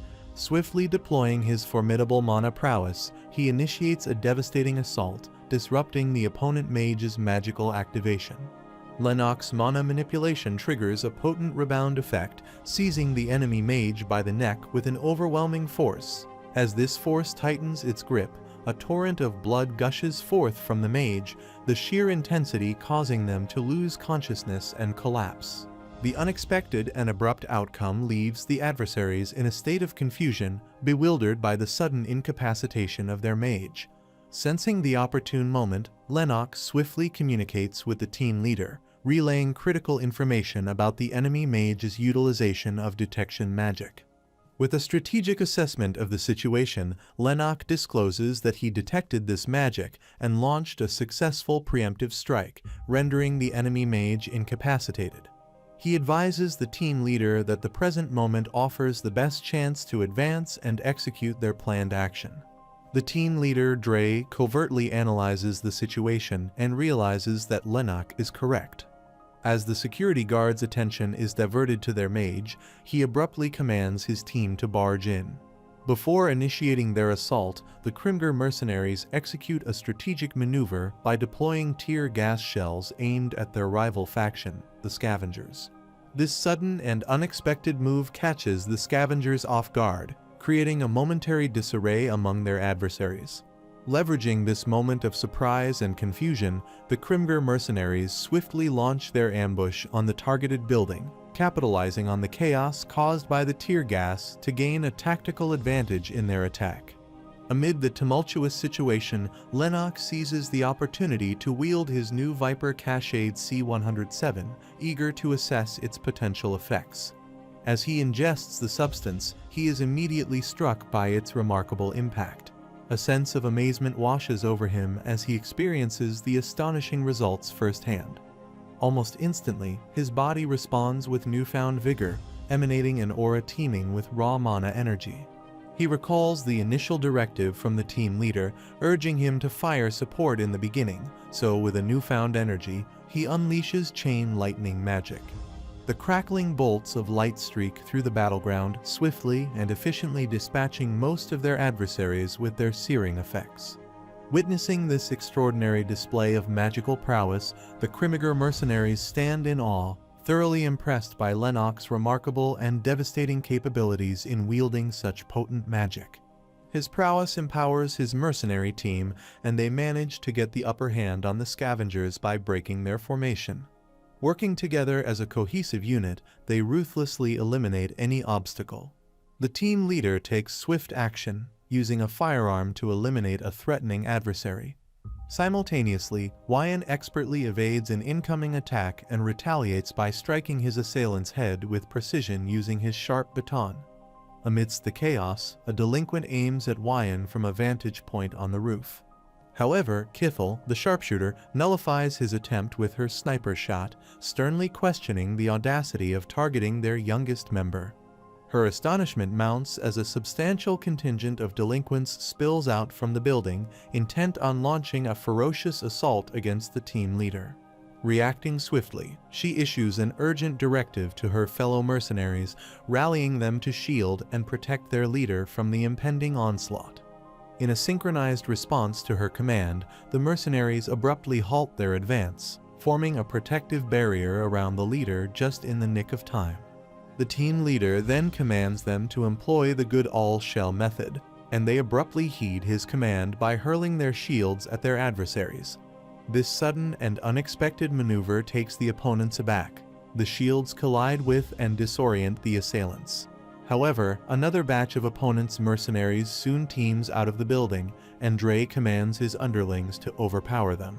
As the Krimger mercenaries get into action, Dre spots a commanding figure among the opponents and senses something peculiar about him. Amid this chaos, that man abruptly goes missing from his sight and swiftly lunges to harm the Krimger group mage Van, aiming to kill him to turn the tables on this fight. However, the protagonist remains unfazed, swiftly retrieves his gun, and shoots the assassin. Despite the assailant wearing a bulletproof jacket, a single shot renders the attacker unconscious. Lennox commends that it withstood the 3 shooting assist magic, aim assist, outburst acceleration, and shock reinforcement that he imbued in a flash, which is a feat. The team leader rushes toward Lennox, wondering about his well-being.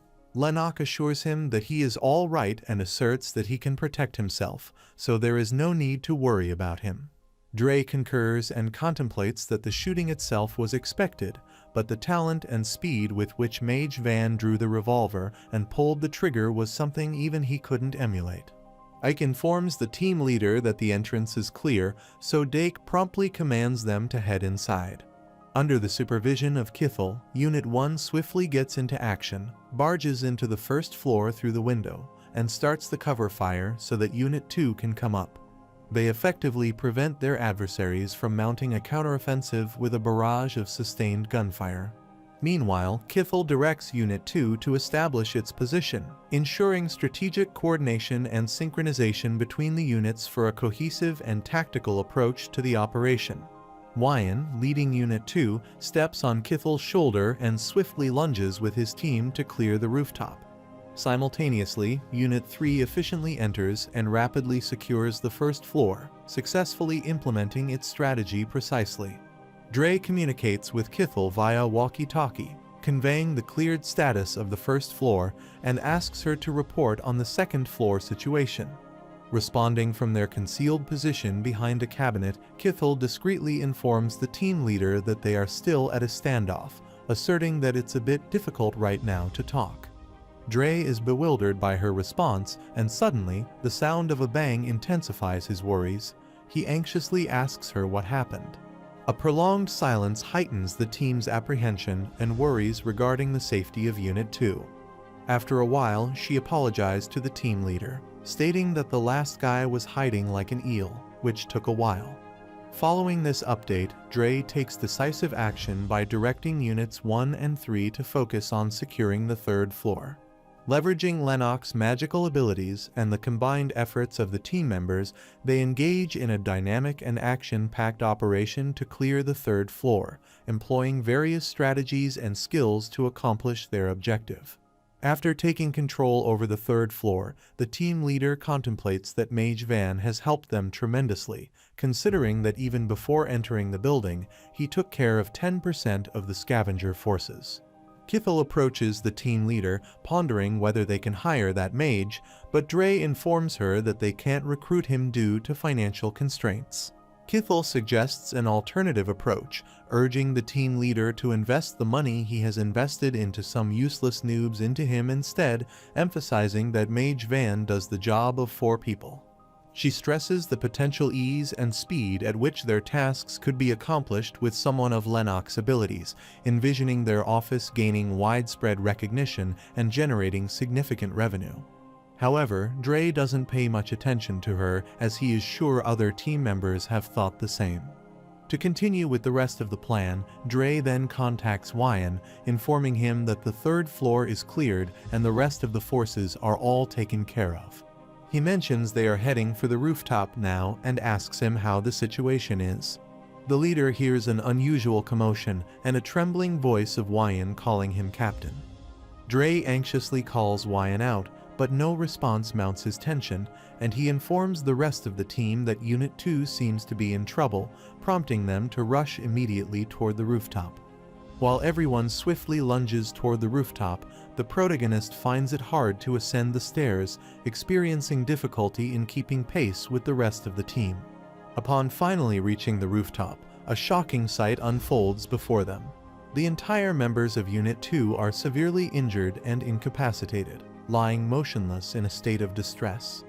This unexpected and distressing scene leaves the team stunned and deeply concerned for the well-being of their comrades. Dre urges his active members to feed regeneration potions to all the injured.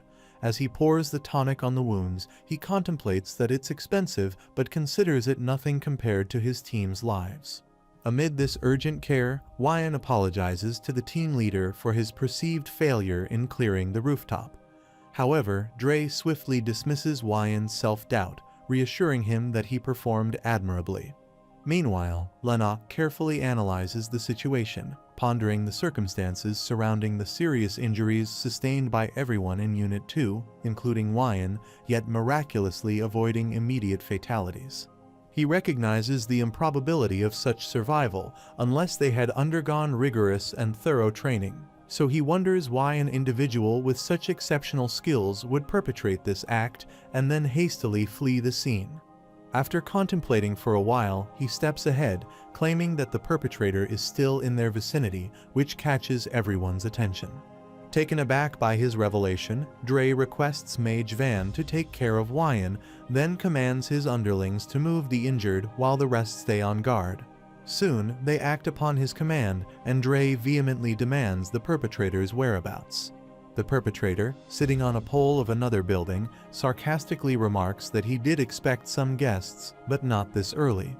Dre abruptly brandishes his gun at that delinquent, expressing outrage at the audacity of injuring his team members and callously watching them suffer.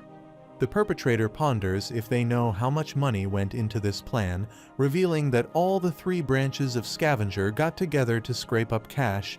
They don't have this. They had to take over a server that could connect to a network that took care of District 53's taxes and had to pay tens of people involved to get here. Dre assets that they all are out of mind and ponders if the plan to pocket the reserve money of the Balkan city government. The perpetrator sarcastically reveals that they don't need to go to the city government building because the district office manages hundreds of millions of SEL. According to him, if they pick an excellent power production facility to destabilize the power in District 53, then network security will indeed be lost. Dre asserts that he doesn't care what scavengers have done or how. However, it somehow infuriates Jansen, and he urges that he didn't start this to stop here. He then grasps a crimson pill out of his cloak, catching the team leader off guard, and wonders if it's something explosive. In a shocking turn of events, he consumes that suspicious pill, and with a sarcastic grin filled with an unsettling sense of bloodlust, he leaps off the tower. This sudden act leaves everyone stunned and bewildered by the perpetrator's enigmatic behavior, and they react swiftly by unleashing a barrage of gunfire to prevent his movement. However, to their astonishment, these efforts seem futile as the seemingly malevolent individual remains unfazed and unaffected by the gunfire. A shocking transformation unfolds before their eyes as Jansen's countenance undergoes a dreadful change, morphing into a monstrous visage. Vicious black mana emanates from him, signaling an ominous and formidable shift in his demeanor. The sudden transformation into this monstrous form instills fear and disbelief among the team, confronting them with an unexpected and threatening adversary they had not anticipated. The squad attacks him with thousands of gunshots, but each proves futile, and the monstrous individual swiftly unleashes an attack on Krimiger team member Jansen. Amid the chaos, the monstrous being lifts the gravely wounded mercenary and asks the onlookers if they are curious about why he spared the guys who came here first. He then takes out the heart of that mercenary, revealing it's because his power necessitates a living being as a fuel source, which sends shivers down their spine. Meanwhile, Lennox remains composed, recognizing the nature of the power being wielded as black magic, reminiscent of specific skills observed in World 2. Witnessing the monstrous being consumed human flesh, the protagonist assumes that he's probably either something like a vampire or a bloodia, assuming that similar magic systems exist in World 3.0, that is. Acknowledging the inherent dangers and serious consequences associated with such practices, Lennox contemplates the potential serious side effects of utilizing such dark powers. He ponders whether the perpetrator has deliberately chosen to end everything at this moment. Conversely, the monstrous being considers it insufficient, so he swirls his dagger and lunges to attack Delin. However, in a swift and selfless act, a mercenary intervenes, attempting to shield her from the attack. Regrettably, this intervention proves futile as the shield is abruptly shattered by the perpetrator's powerful assault, resulting in the mercenary's demise. With brutal and terrifying ferocity, the monstrous being seizes Delin and begins consuming her flesh. However, displaying a disdainful reaction, he abruptly throws her aside, expressing disappointment in her taste. This horrifying sequence of events leaves the rest of the team horrified and overwhelmed by the sheer brutality of the perpetrator's actions. The team leader, displaying a resolute demeanor, issues a stern command to his subordinates, urging them to act swiftly and fight. The mercenaries act upon his command, demonstrating a unified effort to confront the menacing opponent head-on. However, the demonic being remains unperturbed and soon knocks them out with a decisive move. The perpetrator then attacks the team leader, but miraculously, he manages to evade. However, that powerful blow propels and hurls him aside.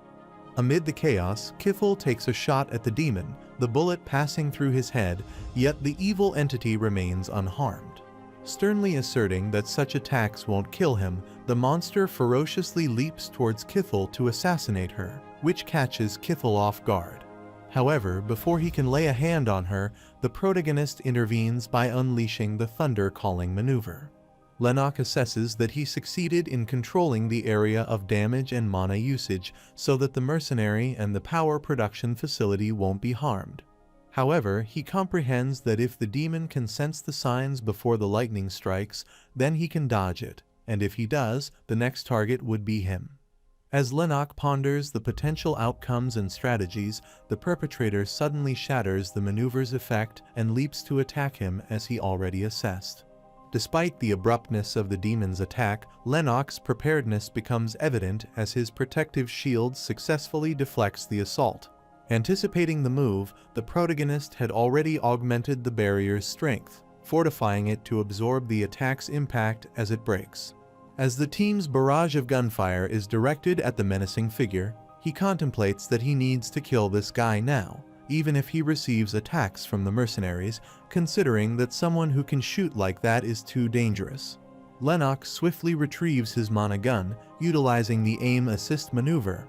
He fires a mana-imbued bullet aimed at the perpetrator, which causes significant impact, and he starts gushing blood. The protagonist contemplates that he had been preparing that ever since he used Thunder Calling, but he is bewildered that the perpetrator isn't dead yet, so he resolves to finish the job. Lennox concentrates mana in his hand, realizing that his body is so fragile that just one mistake might end in his death. Despite this realization, he acknowledges that he has understood from recent experience that sometimes he must not be afraid of close combat. With resolve, he steps forward and decisively seizes that monster's face, demonstrating his courage to confront him in close quarters. Lennox swiftly executes the bolt maneuver, unleashing a powerful surge of lightning that creates a severe and shocking effect, which catches him off guard. However, the demon attempts to bite his hand and remarks that Mage Van can't kill him with this, while the protagonist maintains his stern grip and challenges to prove him wrong. The protagonist contemplates that if he were an average person, his head would have been ashes by now. He acknowledges that there are monsters that can even catch bullets with their eyelids. Hence, he guesses this isn't too unreasonable. He shoots mana-imbued bullets at the malicious person's eye and head to knock him down. As that demonic being bows in agony from the assault, the mercenaries swiftly intervene and overpower him, preventing any potential threat to the mage. However, despite their efforts, the team finds the monster's resilience challenging to handle, as he continues to display considerable strength. Concerned about their ability to eliminate this formidable adversary, they ask the team leader for guidance, inquiring about the certainty of defeating the monster and contemplating their next course of action. Dre acknowledges the limitations of his magical expertise in accurately assessing the individual's current condition. Recognizing the complexity of the circumstances, he surmises that only one person might be capable of providing insight into the nature of the medicine or method the adversary uses. Seeking guidance, he turns to the mage, inquiring whether there are any possible actions or remedies they can employ to address the situation and possibly counteract the effects of the mysterious medicine used by their opponent. Maintaining his persona as Mage Van, Lennox explains that the phenomenon they're dealing with is related to black magic. He clarifies that the principle behind this particular type of magic isn't inherently complex. However, the individual in question requires significant sacrifices to enhance their stamina and accelerate their recovery rate. Lennox indicates that many practitioners utilize human flesh or blood as energy sources for their spells. However, when these resources prove insufficient, they lose rationality and control over their actions. Lennox reflects on the unstable mental state of the monster he confronted, noting that the adversary wasn't coherent during their fight. He surmises that if the perpetrator doesn't consistently consume human flesh and blood, his capacity for rational thinking and decision-making significantly deteriorates. This realization leads Lennox to understand why the adversary left numerous individuals alive, as it was likely a deliberate action to ensure a continuous source of sustenance. Black magic is infamous for having more disadvantages than advantages. Only a few mages specialize in it. Naturally, only a few people have detailed information about black magic that is valid for Krimger members. Lennox discerns that there was no weak point to be seen right after the adversary took the pill, but it's different now that he has taken many hits. He then grasps the monster's shoulder and sternly urges that he will pull all of the black magic power out of his body. Lennox unleashes his mana to scratch the dark forces, and as a result, the monster reverts to its former self as an older adversary. After successfully purging the dark forces from his body, Lennox commands the mercenaries to execute the now reverted older adversary, which bewilders them. Later that evening, as the clearance operation initiates, Lennox, standing aside with that dark mana in his hand, wonders what he should do with it. Usually, it's impossible to hold on to mana for a long time, so there are special containers for them. The protagonist contemplates that he can't make one immediately or obtain it somehow, so he releases that dark mana into the air. Meanwhile, unbeknownst to him, Wyan, the injured mercenary sitting there, commends his work and asks the mage if he is a genius or something. Wyan acknowledges the protagonist's remarkable manipulation of mana, mentioning that from his vantage point, he could observe the precision and control exhibited by the mage, unlike anything he's ever witnessed. He admits that seeing the mage's mastery over mana has made him aware of the limitations of his own mana abilities, feeling inadequate in comparison. Conversely, Lennox is surprised by Wyan's observation, pondering how Wyan could witness his manipulation of mana from such a distance when no one else in their vicinity seemed to notice or comprehend what he was doing. He contemplates that if Wyan is telling the truth, he was born with high mana sensitivity, and instead of combat, his talent may lie in controlling mana. Wyan then remarks that he has seen many mages, but he has never seen one control mana as well as Mage Van. With a newfound determination, he asks the protagonist if he mimicked that technique, would he be that stronger? Lennox then ponders if he wants to become a mage, to which Wyan responds that he isn't sure, as he used to think being a mercenary was enough, but he doesn't know anymore. Lennox realizes what he wants, as he is also struggling to survive each day.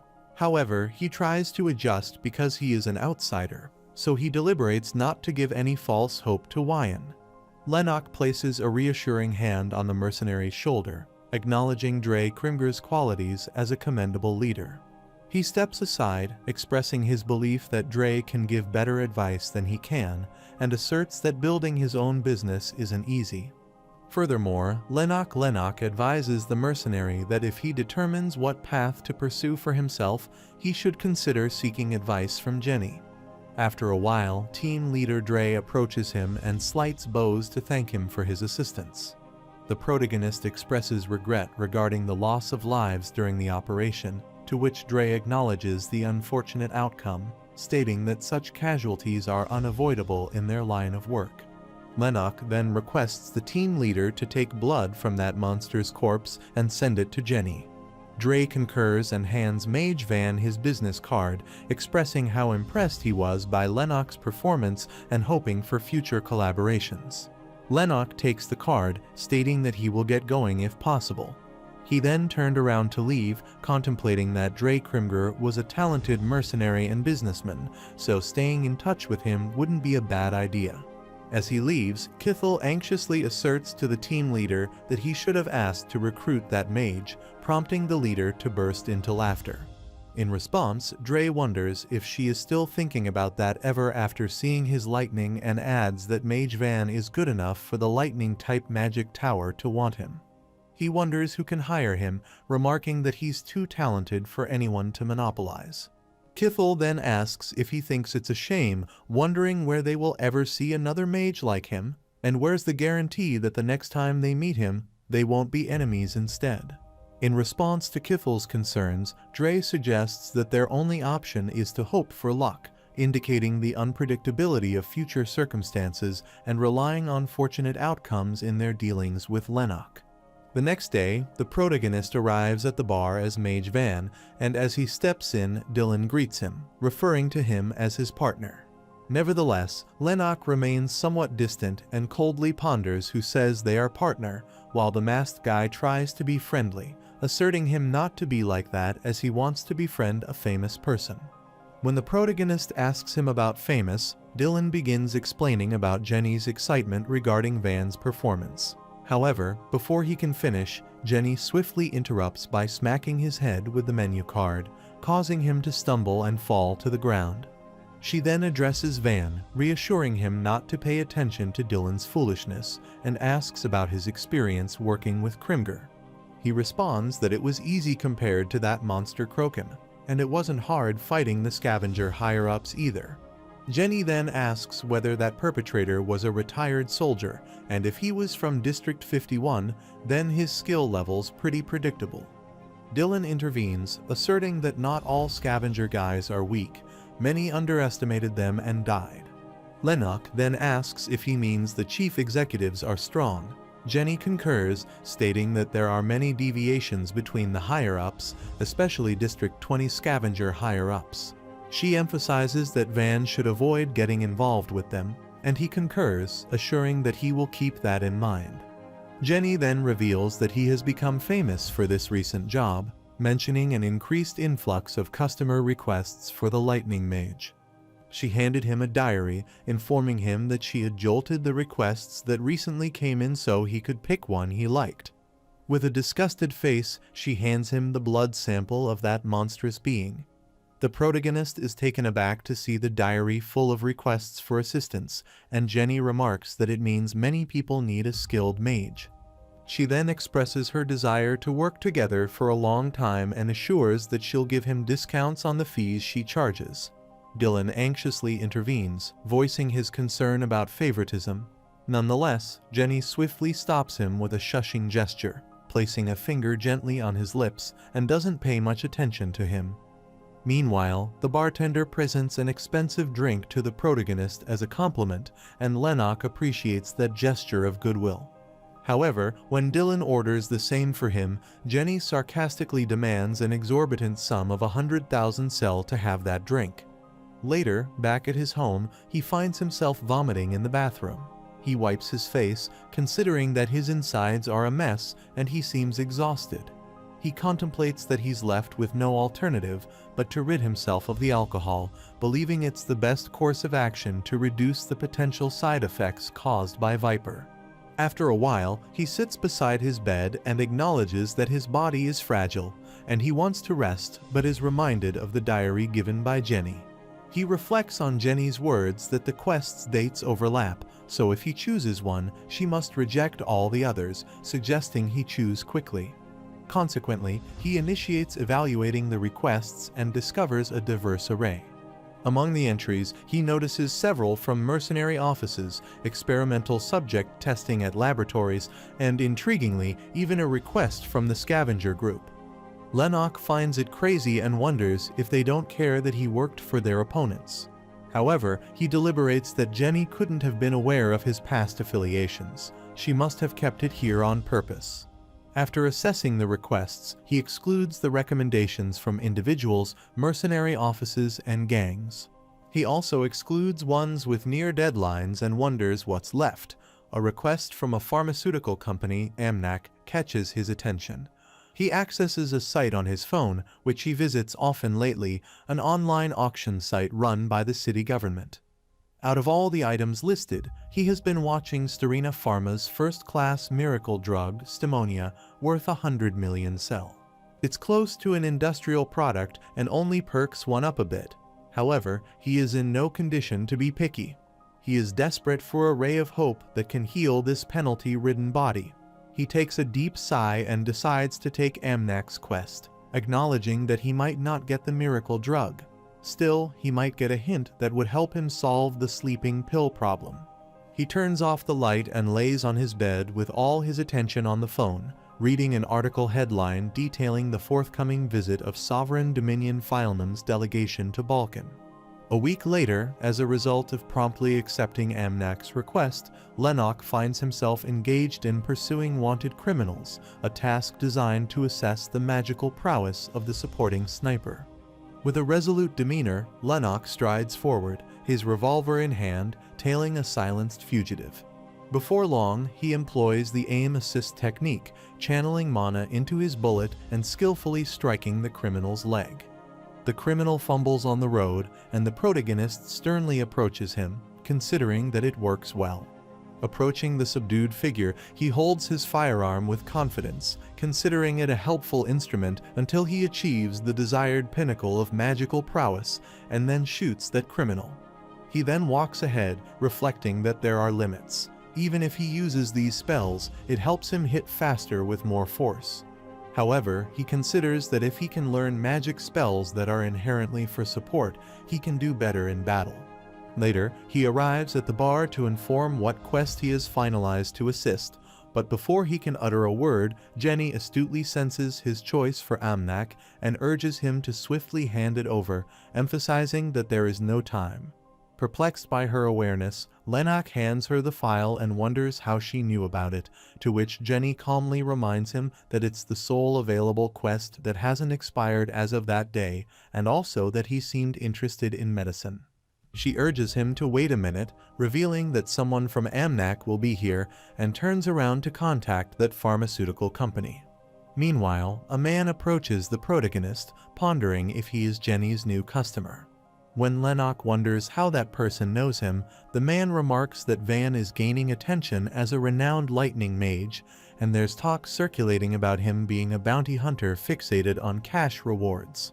Reflecting that he has captured numerous wanted criminals for monetary gain, the protagonist acknowledges that it makes sense for them to say that.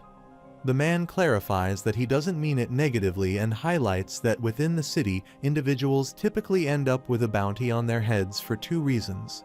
Either they're inconsequential individuals whom no one would bother about if they disappeared, or they're powerful enough not to worry about having a reward placed on them.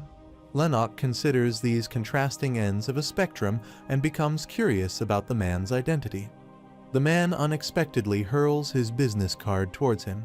It catches the protagonist off guard for a while, but he manages to catch it. Observing Lennox's swift reaction, the man expresses amazement at his agility and remarks that he hadn't anticipated encountering someone with extraordinary abilities. He introduces himself as Sebastian and reveals he undertakes similar work to Jenny's. Lennox studies Sebastian's card and ponders that he doesn't sense any aura or mana, speculating if Sebastian specializes in psychological abilities. Lennox asks if Sebastian is a telekinesis user, to which Sebastian agrees, asserting that it should be apparent, suggesting he has already demonstrated this ability to Lennox. He smiles, adding that it must be confirmed as he claims to have shown it already. Sebastian grabs a malt bottle, stating that it must be true that he went somewhere foreign to train before coming here. He gently tosses that bottle towards Jenny, who remarks that she initially thought Sebastian was here for a drink and asks why he is approaching her client, asserting that it will not be fun for long if he keeps this up. Sebastian sarcastically tells Jenny not to be overly upset, acknowledging that he did give Lennox his business card, but he is here to provide her with something.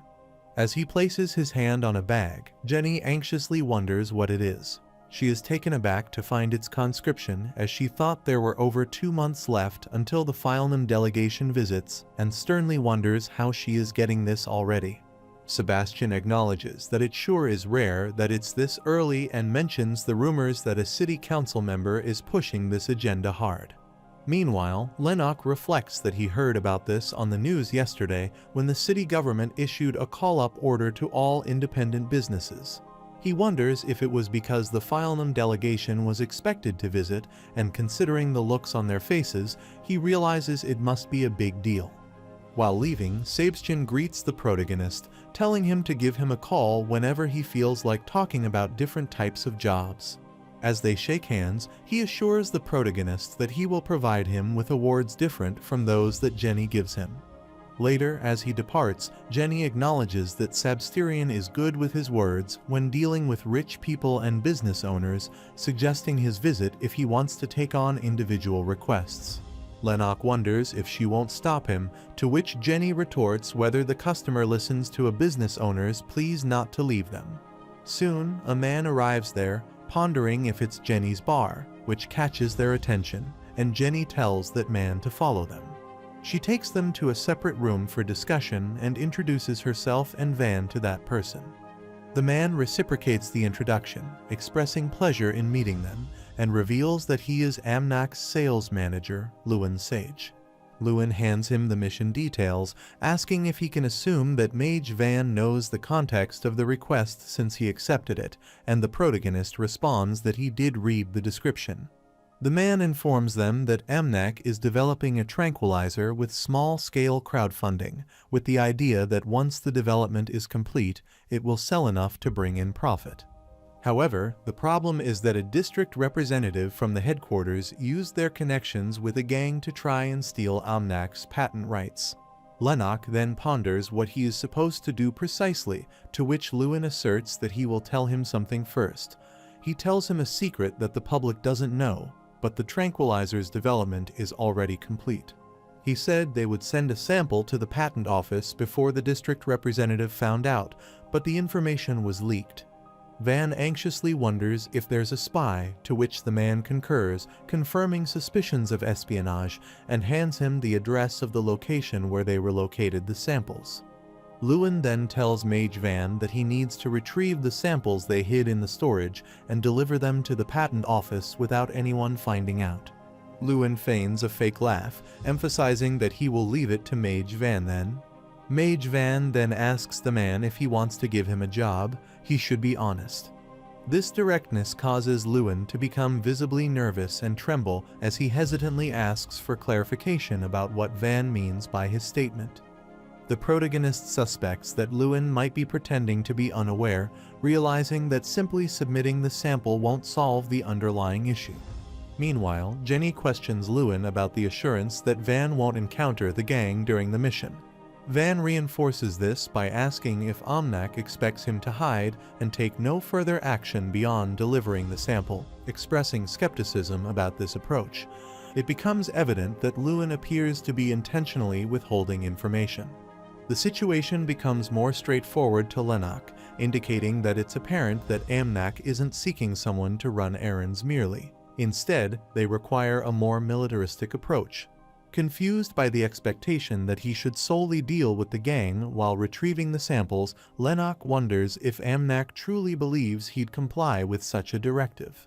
He realizes that the mission demands more than retrieving samples and suggests a deeper involvement with potential confrontations. Jenny discusses with Mage Van that they should renegotiate the reward and prompts Lewin to contact Amnak's superiors about how much they can give Mr. Mage over here to motivate him to fight the gang if he encounters one. She gives him time to contact his higher-ups and takes Van back to the bar, informing Lewin that they will be downstairs. In the bar, Jenny tells Van that the company lied, but she thinks it was pretty cute as she discerns they were trying to save money. Van anxiously wonders how difficult she believes it would be. Jenny retorts that it is probably not hard as the gang is perhaps not that big if they work with a district manager. She estimates they might be 100 and are probably all on the same level as the scavengers except for the weird mixed blood leader.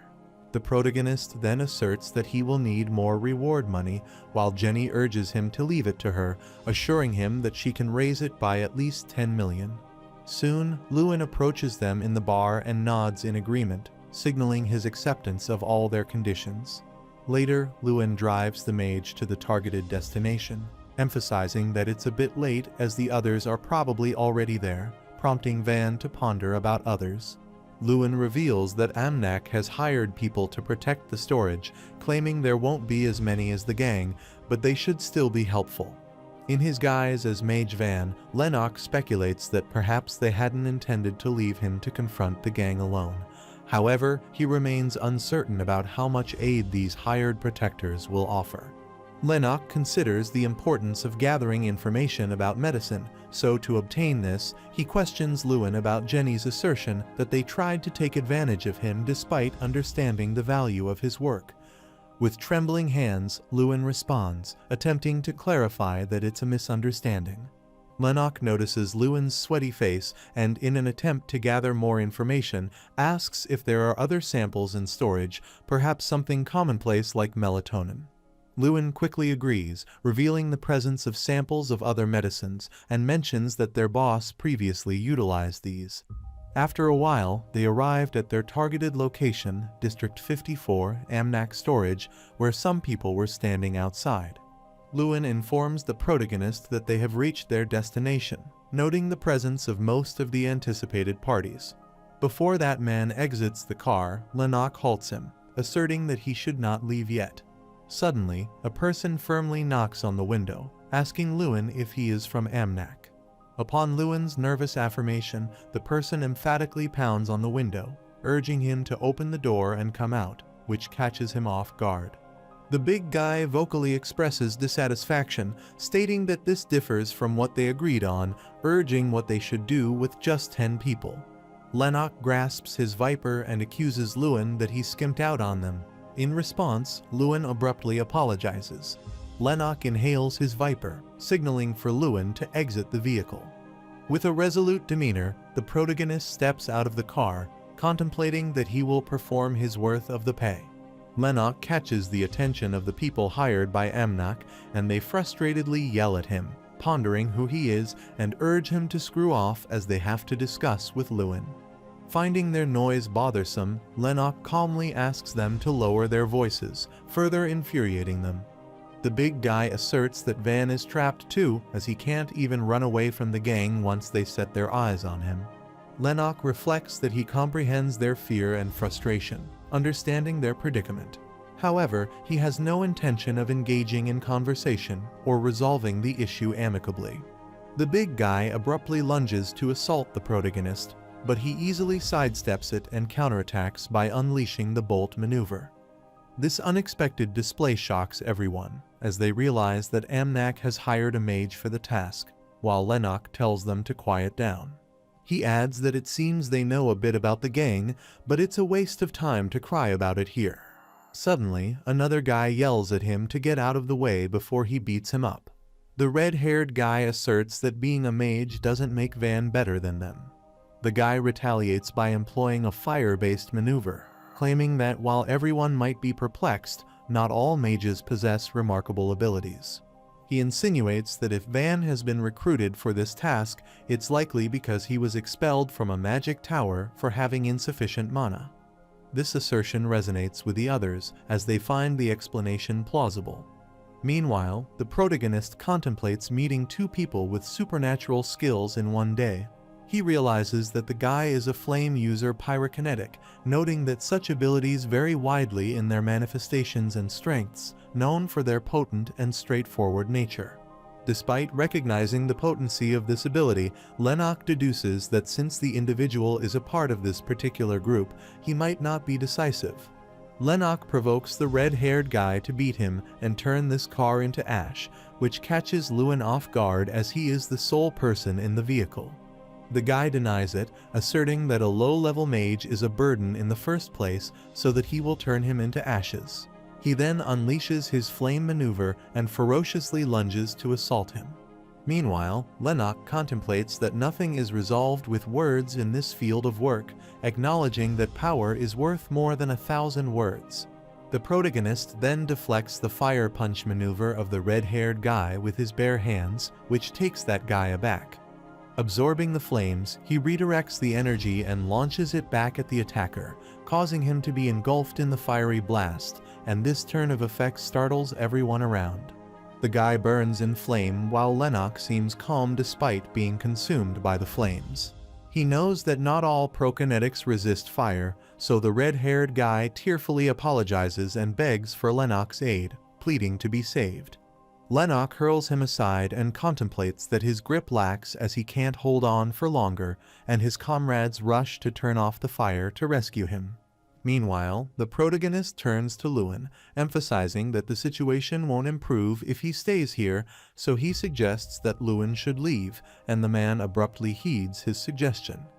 After that, he entered the warehouse and reflected that the pharmaceutical company had just one requirement: to bring the new sample to the patent office. Lennox resolves that he must complete the task by the morning 2 days from now and anticipates enduring another day and a half until that deadline. Retrieving the sample, he examines it and realizes he could easily abscond with it, although he acknowledges that this action contradicts Amnak's intentions. Tucking the samples into his blazer, he contemplates the possibility of a confrontation with the gang, understanding that if it comes to that, he'll need to decisively eliminate them all immediately. Later, as he steps out of the warehouse, the team members ask him about their next move. With a sigh, Lennox realizes they are unaware of the plan and asks how many of them are. The big guy responds that if he counts that redhead that just woke up, they are a total of 15 in number. Lennox commands them to split into 3 groups and patrol around the storage, instructing them to monitor the entrance closely and report to him if anything seems off. Moving around the area, he observes the chaotic state of the place and presumes that the gang never found it because of how much of a mess this place is. He notices that the walls are pretty tall and it would be hard for them to get over it, but it's pretty beaten up.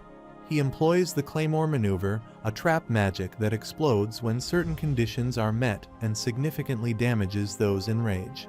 However, its range is small, so it's not good for large groups, considering that Lennox changes the conditions.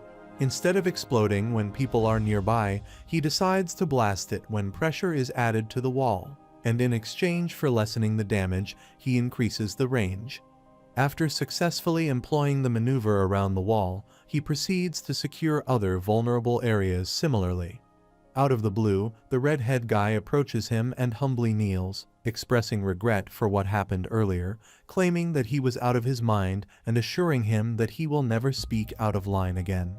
When Lennox remarks that there is no need to apologize, the guy anxiously ponders what he should do to earn the mage's forgiveness to let him live. Lennox realizes that the guy assumes he will kill him after this job. However, he never intended to do that, but he decides not to tell him that. In reply, the protagonist questions if the red-haired individual approached him privately because he didn't want the others to witness him seeking forgiveness. When the red-haired guy persistently continues to apologize, the protagonist eventually agrees to grant him a chance to make amends. Lennox then reveals that they will be having some guests here tonight, so the redhead needs to set fire to their shoulders like he tried to do with the mage earlier. He assures him that after completing this task, he will be excused from any further obligations, and the red-haired guy concurs. Later, inside the warehouse, while inhaling the Viper, the protagonist realizes that he doesn't have many of these left and contemplates that if the gang splits up into a bunch of groups, it might be a bit too much for him to deal with. He will need to stall time with his gun if things get a bit difficult. Suddenly, he hears a commotion, which catches his attention. Before heading outside, he unleashes a mana manipulation maneuver, with which he can feel within a 2-kilometer radius. He detects that among the adversaries, 2 of them have high heat, and they are about 150 in total. Maintaining a composed demeanor, Lennox steps outside, and when a man anxiously informs him about their imminent arrival, he calmly acknowledges that he's aware. He contemplates that they can't all be mana users and speculates whether they might be arriving in cars, considering the speed of their approach. His speculation proves accurate, and soon they come to the storage. An Amnak team member urges everyone to get ready to confront them. The lights of the car's lights overwhelm their vision, and the team members nervously turn to the protagonist for guidance.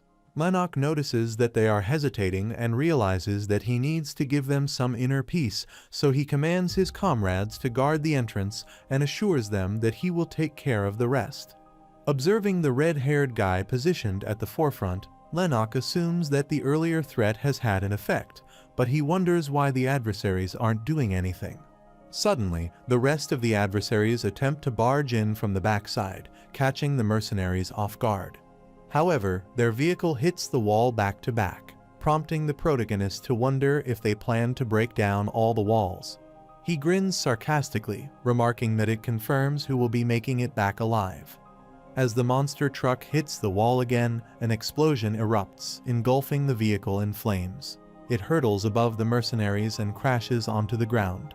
Amid the chaos, Lennox becomes bewildered, contemplating that he did reinforce the Claymore maneuver, but it shouldn't have been powerful enough for the explosion to extend so far.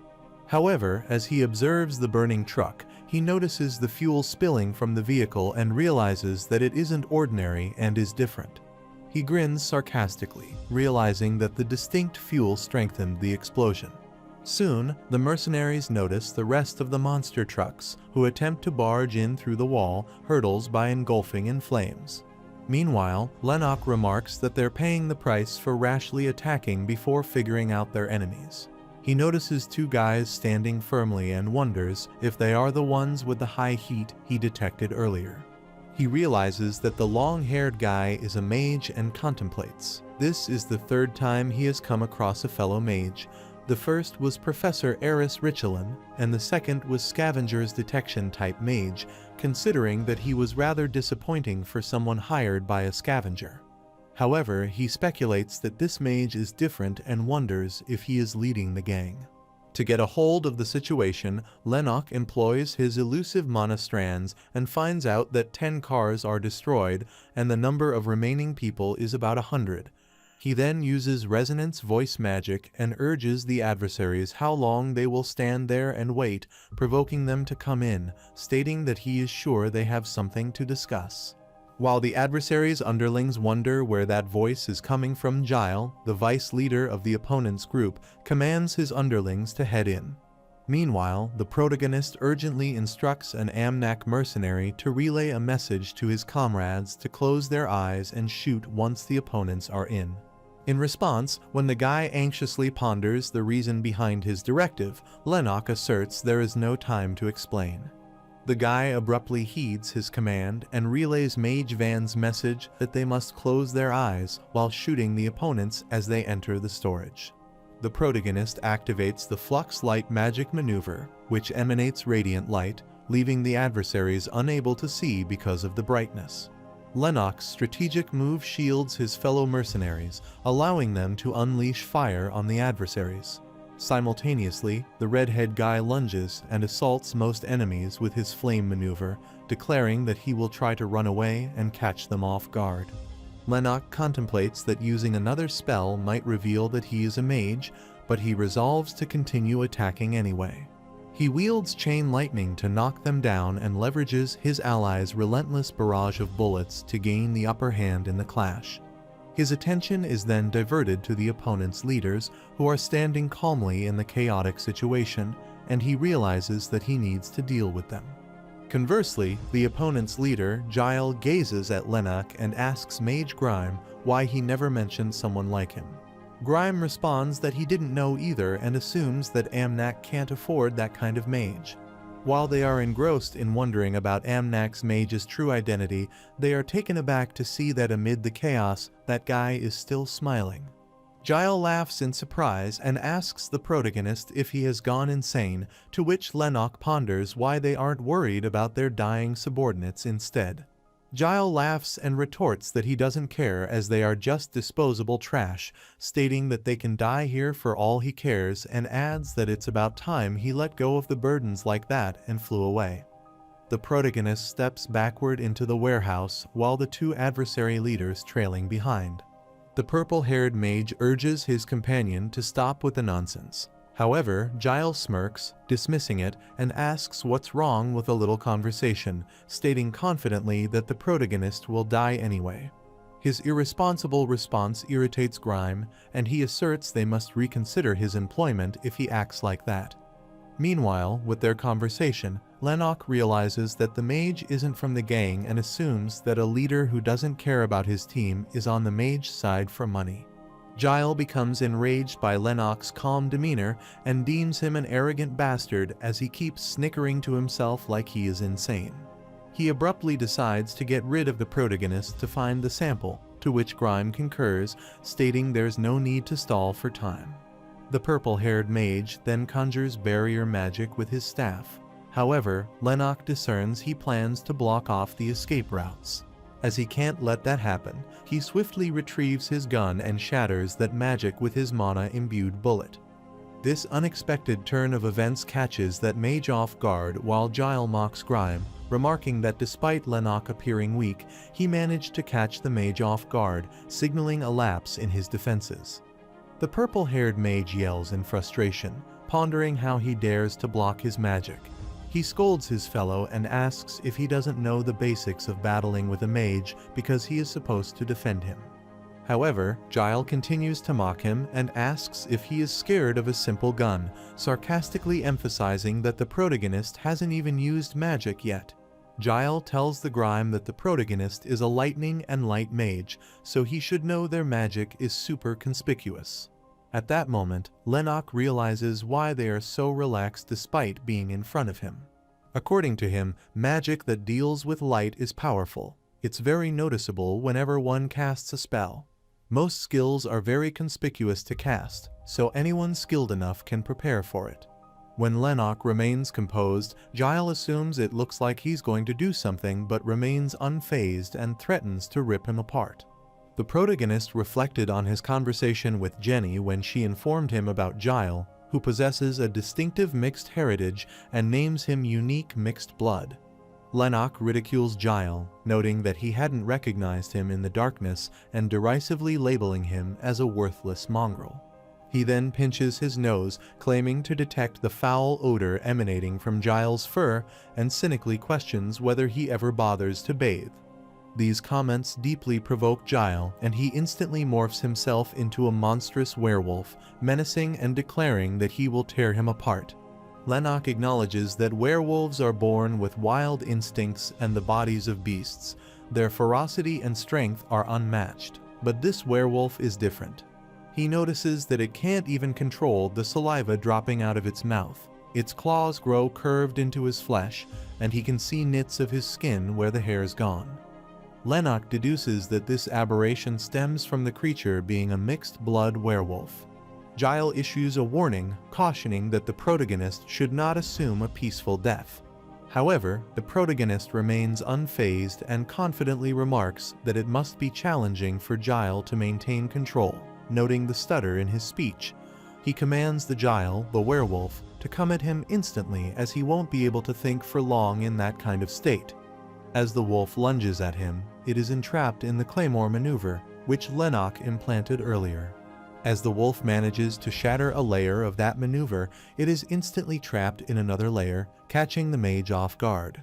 At the same time, Lennox grins knowingly, a reaction anticipated since he had deployed 5 shields capable of temporarily deflecting heavy weaponry.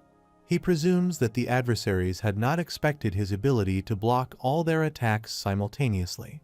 Subsequently, he initiates the aim assistance maneuver and fires a mana-imbued bullet, causing injury to the wolf and forcefully propelling it aside. Having transformed into a werewolf, Giles begins trembling with fear, prompting Lennox to ponder whether he is panicking after only a single attack. He contemplates that once he starts something, he has to finish it. Considering that he can't lose the upper hand, he unleashes the Thunder Calling maneuver to overpower that wolf. Meanwhile, Mage Grime seems flustered, and Lennox contemplates that he thought the mage would intervene while fighting with the werewolf. He wonders if Grime has been casting a spell all this time and assumes that he must have prepared a good one since he has given much time. The mage raises his staff, which emanates bright light. However, Lennox discerns that it might look like a ray of light, but it's a spell that casts a strong shockwave. He realizes it's a shock-type magic that's pretty popular in World 2.0, and considers that it's not complicated at all and easy to learn, but it's intense and visibly intimidating. As it seems Grime is set to attack everything around, Lennox swiftly employs his magic, dominates Grime's mana flow, and confiscates the control. He redirects the shockwave toward the ceiling and surprises the mage by diverting the attack's direction. The mage then bursts into laughter and confidently declares that Lennox utilizes an artifact, claiming that he had known this fact from the moment he laid eyes on him. He accuses Lennox of being aligned with a pharmaceutical company and insinuates that there's no feasible way the protagonist could possess such immense power without external aid. He laughs loudly, asserting that Lennox must have obtained a powerful artifact and declares that he won't be fooled by it. He insists that Lennox must have depleted his inferior mana at this stage and asserts that it's now his turn to take charge. Amidst this, the protagonist discerns that the mage attempts to catch him off guard. He ponders whether the mage is merely deluding himself into believing that Lennox is relying on an artifact despite witnessing the protagonist's actions against Giles.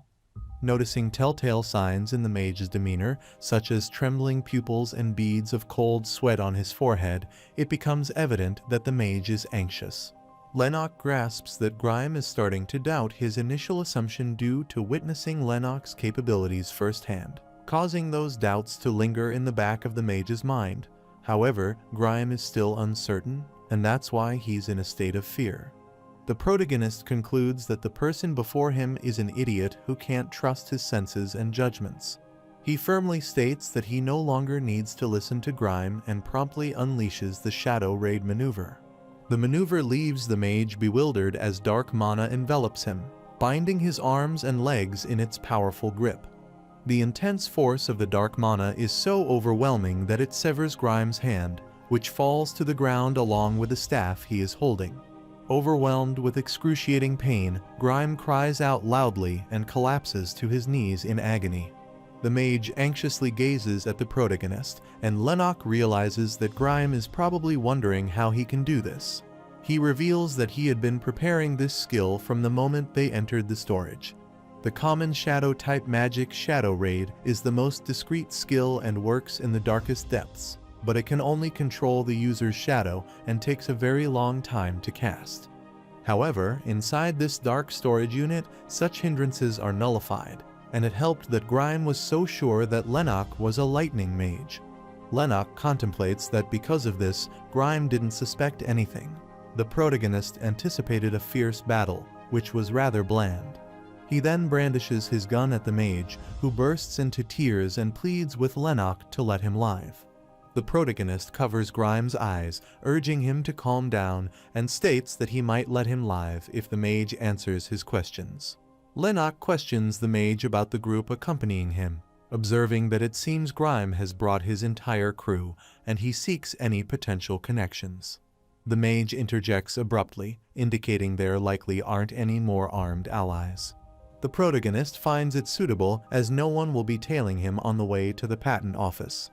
Grime then requests that he could be helpful in many ways if the protagonist lets him live, claiming that he is a level 3 magic user, and at that level, many people acknowledge one as a proper mage.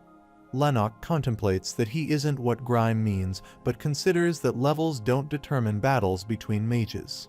He removes his hand from that mage's eyes, prompting him to wonder if he is letting him live. Nevertheless, Lennox puts his gun on his head while the mage's eyes well up with tears and pleads for mercy. The protagonist acknowledges that he can't leave anything that could cause trouble later on, so he apologizes and shoots the mage dead. As he turns around with a heavy sigh, his attention is diverted to the werewolf, who regains consciousness and remarks that he thought he was done with him. He contemplates the potency of thunder calling and acknowledges it as the most significant force among all lightning magic. He assumes that if the werewolf were strong enough to withstand it, then it wouldn't be in this gang. Lennox discerns that the werewolf is a beast enchanted by the power of madness beneath the night sky, and the desire for that power drives that dying body. The beast regains his powers and lunges to attack the protagonist, who skillfully evades it, prompting it to stumble on the ground.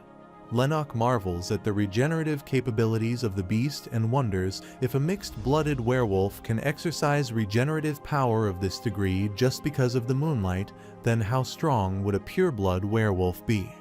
The protagonist then grasps the wolf's face barehandedly and employs the bolt maneuver to assassinate it. After that, he reflects that he just took 5 minutes to dispatch both adversaries as it's still loud outside. He considers that he doesn't need to step up and help, but leaving them to fight doesn't feel right when they are on his side. Before heading outside, he takes Grime's staff, contemplating that Grime wasn't a strong mage, but he carried this around despite the inconvenience. Therefore, it must have some benefits. Lennox acknowledges that he hasn't disregarded the idea of utilizing magical accessories or supportive items. He didn't have the money, as he already spent enough on vipers. He then steps out of the storage room with that staff in his hand and notices that the battle between the adversary's gangsters and Amnak's mercenaries is still on. He sees his comrades struggling to get the upper hand in that battle, so he raises the staff and harnesses lightning-bound magic to aid them. The lightning-bound maneuver conjures a radiant crystal ball, emitting bolts of light that strike the adversaries and catch them off guard. Amid the chaos, one of the adversaries notices Grimes' staff in Lennox's hand and discerns that their leader and mage have been defeated. He abruptly informs his comrades and urges them to run, prompting them to retreat without a second thought. Relieved to be alive and sensing an end to the confrontation, the mercenaries become super excited that the ordeal has concluded. Meanwhile, Lennox acknowledges that they must have fought hard. Even if he had been the one to fight off the leader and the mage, they were probably outnumbered. Suddenly, his attention is diverted to the redhead guy who seems barely conscious and exhausted. Lennox contemplates that he must have pushed himself to the brink of death, and he guesses that Guy wants him to see how hard he fought. Nonetheless, the protagonist finds it intriguing that the guy wouldn't have survived the battle with only the power to emit flames from his arms. Moreover, he was fighting at the front, risking like that, and surviving the fight to bathe in the joy of victory means that Guy deserved it. The protagonist discerns that the redhead guy was cornered into a dangerous situation. Therefore, he must have pushed his flame abilities past their limits. He steps towards him, considering that Guy did his job, so he doesn't need to threaten him more than he already has. He approaches that Guy and commends his efforts during that brawl. This unexpected commendation from Lennox relieves the red-headed individual, who visibly relaxes upon receiving recognition for his work. After that, the protagonist gazes at Grimes' staff, contemplating that it doesn't increase casting speed or mana rotation rate, and the force of the magic is identical too, so he deems it trash and hurls it down the ground. Observing the lack of practicality in holding onto an item that would inadvertently reveal his identity as a mage, the protagonist opts against selecting any equipment that might draw unwarranted attention to his magical abilities. Choosing discretion over potential exposure, he decides not to pick equipment that would expose him as a mage. The protagonist then commends the mercenaries' performance during the intense confrontation. In response, the mercenaries reciprocate the gratitude, acknowledging the protagonist's role and expressing their exhilaration at emerging victorious against a formidable gang. He then directs that the uninjured should take the injured people to the hospital, and those left with only minor injuries will stay with him to guard this place for the remaining time. Later, the protagonist sits alone in the warehouse and notices his trembling hands, wondering if it's because he isn't nervous anymore. Recognizing his exhaustion, he briefly considers using a viper for an energy boost. However, due to the scarcity of vipers in his possession, he dismisses the idea, opting to preserve them just in case. After that, another day went by without any problems, and there were no additional attacks from the gang. Everyone left excited for their pay. As the protagonist contemplates now that they are gone, the storage is organized, and the situation report is done. All he needs to do is drop the sample off at the patent office. However, before leaving, he takes permission from AMNAC higher-ups to take some medicines along. Considering his success in the mission, the authorities permit him, stating that he can take as many as he wants. He takes melatonin and tonic medicines for exhaustion and some vitamin supplements and takes them along for his personal use. As he steps outside to depart, he notices the staff he abandoned earlier. He grasps it and decides to take it along, contemplating that if he gives it to Jenny, he can buy 1 or 2 vipers. He slings the staff over his shoulder and embarks on the journey to the patent office. Despite a persistent headache, he remains focused on completing his task, recognizing that his job isn't finished until he submits the sample. He grumbles internally about disliking errands, finding them somewhat tedious. Reflecting on his limited travels, he acknowledges that he has never ventured beyond District 10 and soon arrives at his location, the patent office. As he strolls around the building, he observes the serene and well-maintained surroundings, attributing the quietness to the fact that it's located in a district where the leaders of Balkan reside. The administrative agency of the city government lives in the one-digit districts, and according to Lennox, this area is frequented by public service employees and the city government's administrative management employees. He He then remarks that the patent office looks like a temple out of a myth and decides to get this over with. Before he can head inside the office, an older man calls him out, pondering what brings a young man like him out here so early in the morning. Lennox responds that this is a patent office, countering what the man thinks he would be doing. The man replies that he must have developed some new technology and finds it impressive. Meanwhile, the protagonist contemplates if that man is exercising in a place like this, he isn't an ordinary older man. He wonders if getting involved with people in power is too early, so he decides to escape this situation without leaving an impression. Lennox realizes that the man isn't looking at him. Instead, he is looking at the staff. He smirks, approaches the man, and asks if he enjoyed the show he gave yesterday.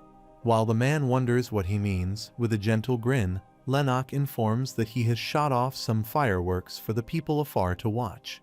He then asks the man if he is waiting for him because he enjoyed it.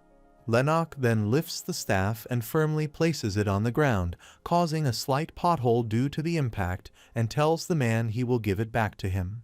He adds that Grime must have been a valuable mage to him and apologizes for the earlier events, and the man anxiously wonders whether he knew. Reflecting on the situation, Lennox contemplates how he could not, because that man recognized Grime's staff and already anticipated his arrival. Moreover, considering the man's freedom of movement in the area, Lennox concludes that he must be a district representative. He never would have expected the district representative to show up instead of hiring someone else. The man acknowledged that Grime was unskilled, but he was a nice person and informed Lennox that the moment he decided to go into politics, Grime put much effort into supporting him as best as possible. The district representative inquires if Lennox knows the purpose behind his visit after Grime's death, prompting Lennox to remark if he desires revenge. Meanwhile, Lennox thinks that he said that, but it doesn't seem to be the correct answer because that person's eyes don't seem to hold any hatred, disappointment, or rage. Instead, he sees intense greed. The district representative extends an offer to the protagonist, proposing that it would be a loss for the entire city if someone as skilled as Lennox were to operate independently as a freelancer.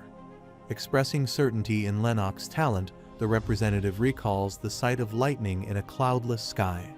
Hence, he proposes that he continue to climb up the social ladder and assures that he will be facilitated to become one of the tall skyscrapers. The protagonist takes a deep sigh, considering that the man's every sentence reveals his self-serving ambition, and realizes that this person is unusual because he lays claim to money that isn't rightfully his, seeks fame and authority he hasn't yet earned, and desires the talents of an employee who isn't under his jurisdiction. The protagonist, assessing the district representative's extreme greed, concludes that few match his level of avarice. Firm in his stance, he believes he doesn't require a figurative leash around his neck and rejects the offer outright. He acknowledges the man's desire to have him on board, but asserts that he has no compelling reason to align himself with the district representative, which takes the man aback. Deep down, Lennox contemplates that if he needs the support of someone in power, there are many more influential people than this district representative. However, turning someone as ambitious as him into an enemy would be a pain, so Lennox recognizes the necessity of managing the situation, even if he doesn't want to collaborate with the representative.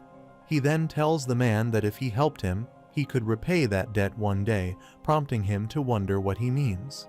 In response, the protagonist clarifies that they are not close, but there's no reason for them to be enemies.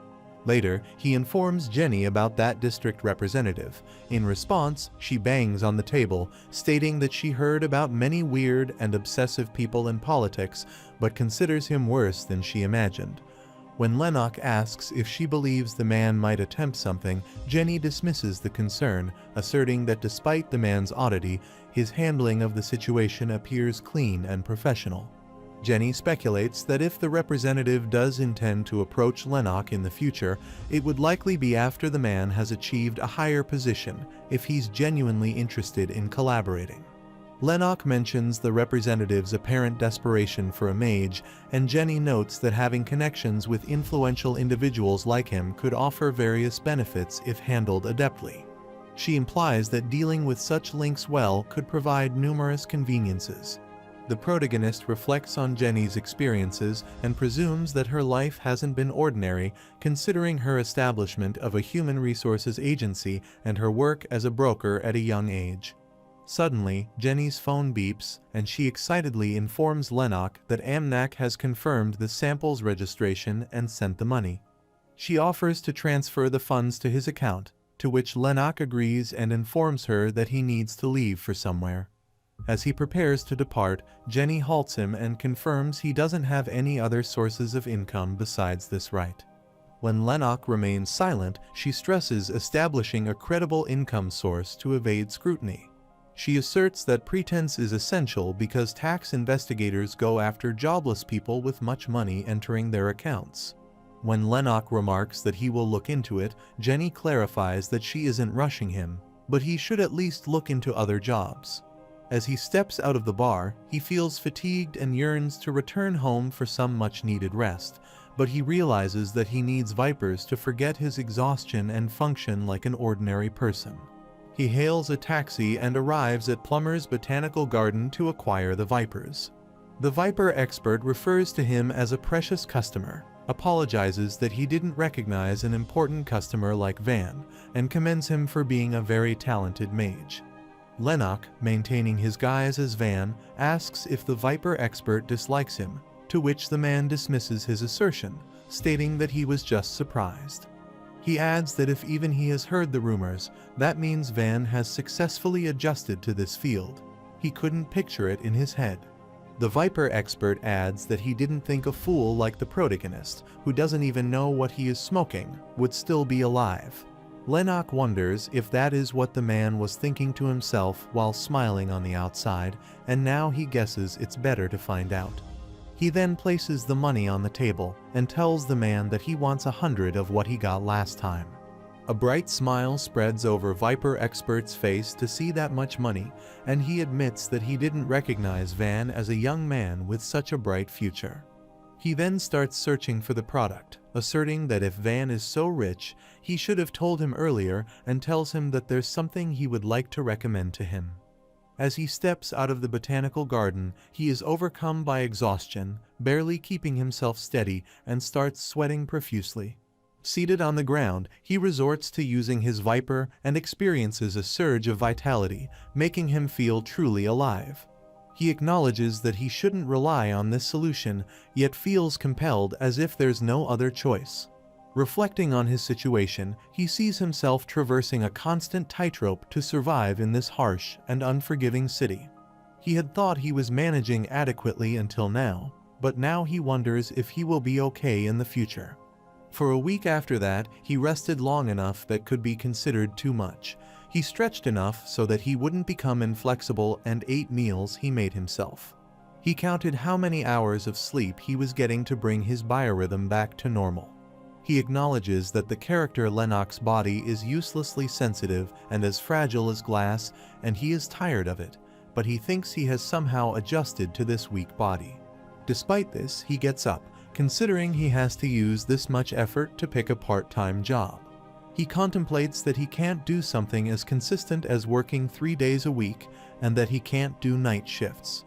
Upon reviewing his abilities, he concludes that he needs more time to find suitable employment, especially since physical labor is beyond his capabilities. Amid this, he receives a message from Jenny asking about his plan to take another quest. He contemplates that he has some things to research and decides to rest a bit more. Later, he arrives at the Balkan City Library in his true appearance, considering that he only goes to a few places while resting. However, he came here today with a clear purpose. Scanning the shelves, he searches for books related to summoning magic, spirit arts, and homunculus and wonders if he should explore necromancy. He hardly lifts the related books and places them on the table to analyze their mechanics. He wondered a few things while fighting the werewolf and mage Grimes simultaneously. Their tactic was simple. The werewolf opposed in the front. Meanwhile, the mage supported him from behind with magic. He considers that possible methods to approach the battle against them are to either be much more skilled than them and crush them in a face-to-face fight, or use the same tactic as theirs to win the war slowly. He reflects that he could also kill the mage first. That way, he would get rid of the support, and if he can learn summoning magic or spirit arts magic and have some support, the fights will be much more stable. However, he also wonders whether finding a teammate for help might be a quicker solution compared to dedicating time solely to studying these subjects. Yet, he realizes the importance of assessing his capabilities before deciding. He delves into the study of summoning magic and observes that it involves numerous intricate conditions, resembling a complex process akin to a gacha system rather than a straightforward skill. Reflecting on its complexity, he compares it to his experiences in the world, finding the process of specifying and executing summoning overly convoluted. Additionally, he notes that the high cost of about 200 million cell for a summoning ritual could result in an unfavorable outcome, leading to wasted time and money. Disappointed by the complexities and uncertainties in summoning, he closes the book, contemplating another potential avenue: spirit art. He considers that if using summoning magic is like playing a gacha that depends entirely on luck, spirit arts can't even be called magic. It doesn't use mana, and its principles are closer to shamanism or necromancy. Delving into that book, he remarks that nothing looks helpful and considers this might work if he could naturally learn one while researching common magic. However, he deems it risky to invest significant time in learning this new skill, yet he recognizes its potential significantly if he could briefly distract enemies.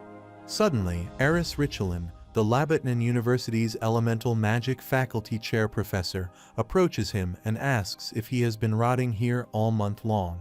She gently reminds him that she had asked him to meet with her, expressing her concern that he hasn't shown up despite her request.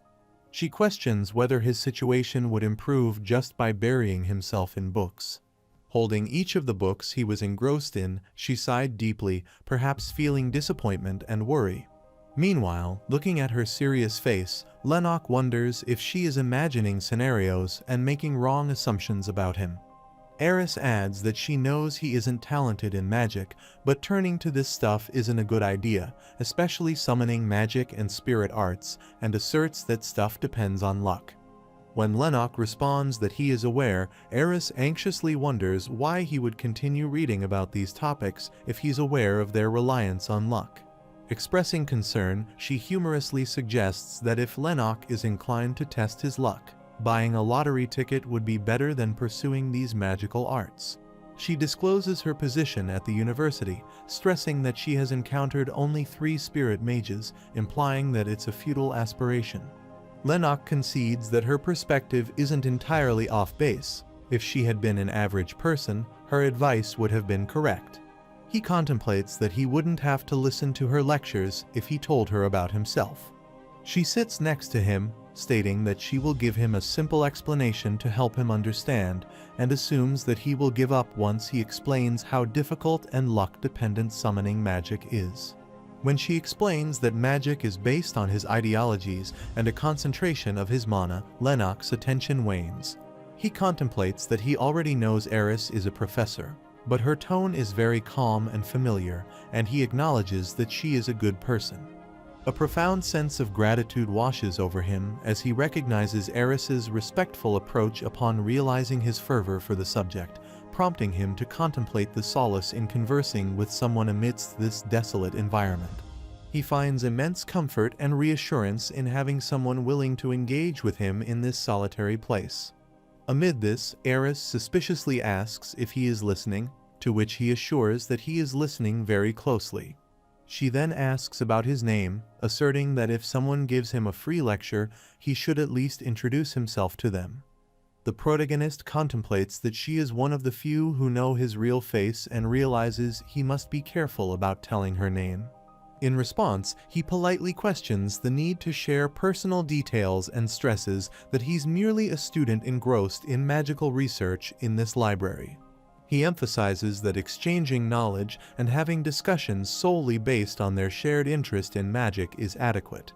Understanding his stance, Eris assumes he's willing to learn magic from her and suggests meeting every other week, assuring that she will tutor him, leaving Lennox somewhat bewildered by her unexpected proposal.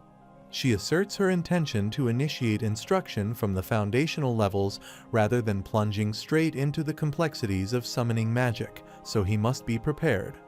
Lennox explains that he's short on time, but she disregards his concern, casually stating she'll catch up with him later. As she departs, the protagonist muses over her apparent disregard for his preferences, observing her tendency to follow her own inclinations without much heed to others. He ponders her peculiarity, acknowledging her inherent kindness despite her unorthodox approach. Exiting the library, Lennox reflects on Eris Richelin's inclination toward individuals lacking innate talent yet brimming with an intense passion for magic. Recollecting their initial meeting, he acknowledges his lack of knowledge about her background, recognizing that engaging with her might pose a different challenge altogether. He considers that listening to her twice a week shouldn't be bad because being on good terms with a professor at a university would help him get a good job. Lennox inhales the Viper, contemplating that with that kind of benefit, it might be worth it to start having regularly scheduled meetings with someone since he has no one to depend on in this city. However, having to put so much thought into just meeting someone makes him a little sad. Later, arriving at the bar in his van persona, Lennox encounters Jenny, who informs him that his name will be registered in the deep web.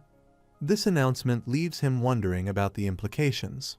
Jenny clarifies that specific tedious processes have become remarkably efficient due to his exceptional job performance. As a result, registering his name on the deep web occasionally occurs when clients are delighted with his work. Lennox then asks about bartender Jordan, to which she informs him that he leaves every other week, and she thinks he's helping out at his old job. She presents Van with a cocktail, but Dylan appears out of the blue and swiftly consumes it, asking what kind of cocktail this is. Jenny smacks his head, stating that it's adios, prompting him to wonder why she did that. She yells how Dylan can sit there drinking casually after screwing up that badly on a job, to which Dylan reasons that it's their fault for slapping those ridiculous conditions on it, and that he couldn't do anything alone. Meanwhile, Lennox contemplates the implications of his identity being registered on the deep web.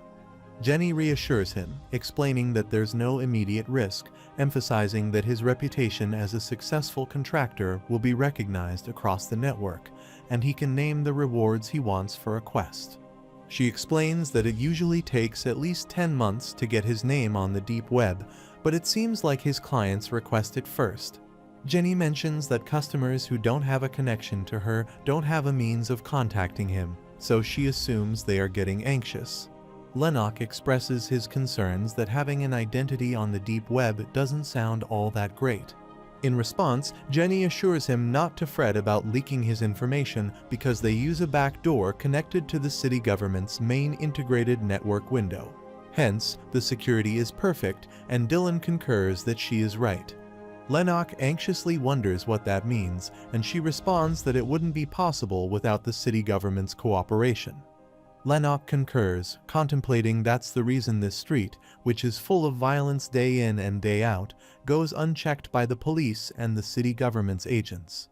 He surmises it would be more surprising if he learned that the higher-ups weren't involved. Jenny then asks if there is some request he would like to make when he receives quests. Lennox discloses his preference for rare forms of inherent magic, such as abilities related to time, space, or potent regenerative capabilities. He also expresses interest in acquiring a relic or a precious miracle drug with a similar rarity and worth as magic of that caliber. Jenny questions Lennox's certainty about his preferences, highlighting the difficulty of quests that offer such rare and challenging rewards, even for someone as capable as him. Dylan interrupts, stating that it's none of Jenny's business, emphasizing that she asked him what Van wanted, and he responded accordingly. He asserts that Van would have already considered any considerations regarding the difficulty of the requests. Jenny concedes to Dylan's point, acknowledging that she has crossed the line, and apologizes to the protagonist. Lennox clarifies that he doesn't mean he will take only those quests and emphasizes that he wants to explain that that's what he wants.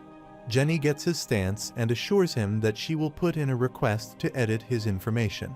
She mentions that edit requests are a slow process, so it'll take about a week. She recommends that he refrain from taking on any quests until the editing process is completed. When the protagonist anxiously ponders the reason, she informs him that there's a substantial difference in his perceived value before and after officially registering. Once his registration is complete, there will be a significant devaluation, causing him to suffer a loss of at least 10 million in worth. Lennox lets out a heavy sigh, realizing he needs approximately 20 million more to afford Stimonia. Dylan notices his concern and asks if he needs money. Upon Lennox's affirmation, Dylan informs him that these days there is a job that mercenaries take on to earn some cash on the side, and Lennox can bag more than $1 million a day if he's good enough. Intrigued, Lennox expresses interest and asks Dylan to provide more details about this opportunity. The next day, Lennox arrives at 50th District, the City Government Environment Agency's District Management Headquarters' 5th observation post. The place is bustling with numerous mercenaries. The registrar at the location assigns him the number 484 and instructs him to focus on the screen, informing him that they're sending people inside in groups of 4. Lennox observes that the registrar avoids eye contact and wonders why he is grouped in 4s. Despite this, he contemplates his inclination towards working independently rather than being part of a group. He reminisces that Dylan informed him there are undeveloped districts outside the 50th district, and apparently many vagrants are dying out there because of the contamination. Then, beasts gather around the dead bodies and also get contaminated.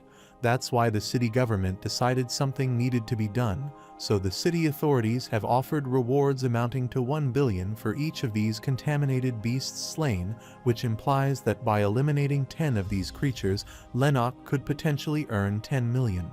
Lennox reflects on his need to accumulate more than 20 million cell, and amid this, 3 mercenaries approach him. One of them greets the protagonist, asking if he is 484, and introduces himself as number 482, named Miguel. Lennox realizes he is on a team with them, so he agrees that he is 484 and introduces himself as Van. Miguel then introduces the rest of the 2 as Erickson and Claria and asks if they should get going, and they agree to proceed. As they move, Lennox contemplates that these 3 people already know each other and assess their magical abilities. He discerns that they only possess sufficient mana to enhance the strength of their bodies and hopes they won't get in his way. As all the mercenaries make their way toward the undeveloped district, Miguel casually asks Lennox if he finds it fortunate that they aren't far from their destination. Lennox, displaying a lack of enthusiasm, reluctantly agrees. Undeveloped district includes the district in the upper 50s and the districts whose numbers haven't even been decided yet. It's a large area composed of ruins, and in the past, because of the fast expansion of the Balkan, the city government made an ambitious plan to expand the residential area. However, after failing to manage the districts in the 40s, the districts in the 50s were essentially abandoned. Claria remarks that it must be hard for anyone who works outside of Balkan, mentioning that they do say that the contamination trouble only worsened recently. However, now they have to go back and forth to the city with those dangers nearby. Erickson chimes in, considering they feel sketchy when looking at the factories and buildings built outside the city. Meanwhile, deep down, Lennox agrees and reflects on his experience working in the factory, contemplating that the factory made the corpse pulverizer of the mages to sell. Conversely, Miguel considers that to mercenaries like them, it's not necessarily just a lousy thing that undeveloped districts exist. According to him, it's not easy to come by quests where one can earn 1 million cell just for hunting one of the contaminated. Erickson mentions the usefulness of his shotgun, particularly against larger adversaries. Meanwhile, Claria turns toward Lennox, noticing his sole possession, a revolver, and remarks that it seems to be his only equipment. She asks him if he utilizes other gear or weaponry during their missions. Lennox realizes that's what they have been wondering and considers that he has no reason to hide, so he informs them that he studies lightning-type magic. Miguel anxiously asks if he means pure elemental stuff, and when the protagonist concurs, stating that they could say that, it takes them aback. With a sigh, Miguel remarks that they are mistaken, prompting Lennox to wonder in what sense. Miguel explains that they assumed he was a mage who learned a more common type of magic, mentioning that mages who work alone usually work on skills compatible with all kinds of teammates. Meanwhile, Lennox deeps down, considers it a stupid excuse, and contemplates that he did hear that pure elemental mages are unwelcomed when they are beginners because they could harm the team's efficiency. However, he finds it strange for them to exclude him so obviously and wonders if they were planning this from the start. With that in mind, Miguel asserts that they need to rethink working together as they would prefer to work with someone who can support them. Lennox then counter-questioned if Miguel was required to be in a 4-person group to get a reward for this raid, to which Miguel remarked that he didn't think so, stating that some people might still get injured or die. Because of this exchange, Lennox concludes their partnership, knowing that trying to collaborate when their objectives differ will only result in stress. He firmly asserts that they should separate at this point, as working together doesn't seem feasible when their goals are not aligned. As the protagonist turns around to leave, Miguel asks if he is sure that will be okay. Lennox gazes at their relieved expressions, so he responds to his query that it would have been much nicer if Miguel had asked him earlier, and acknowledges that he may have made things complicated. When Miguel dismisses his assertion, stating that he couldn't be so blunt, Lennox retorts that they will separate here and suggests they must put some distance between them to pursue their hunting endeavors. Claria sarcastically appreciates his decision, while Miguel mockingly believes that Van must have a plan. As the protagonist departs, he feels annoyed by the situation, realizing that it would have been foolish to fight to prove his strength, and in the end, he would be the one losing out if he worked with a team.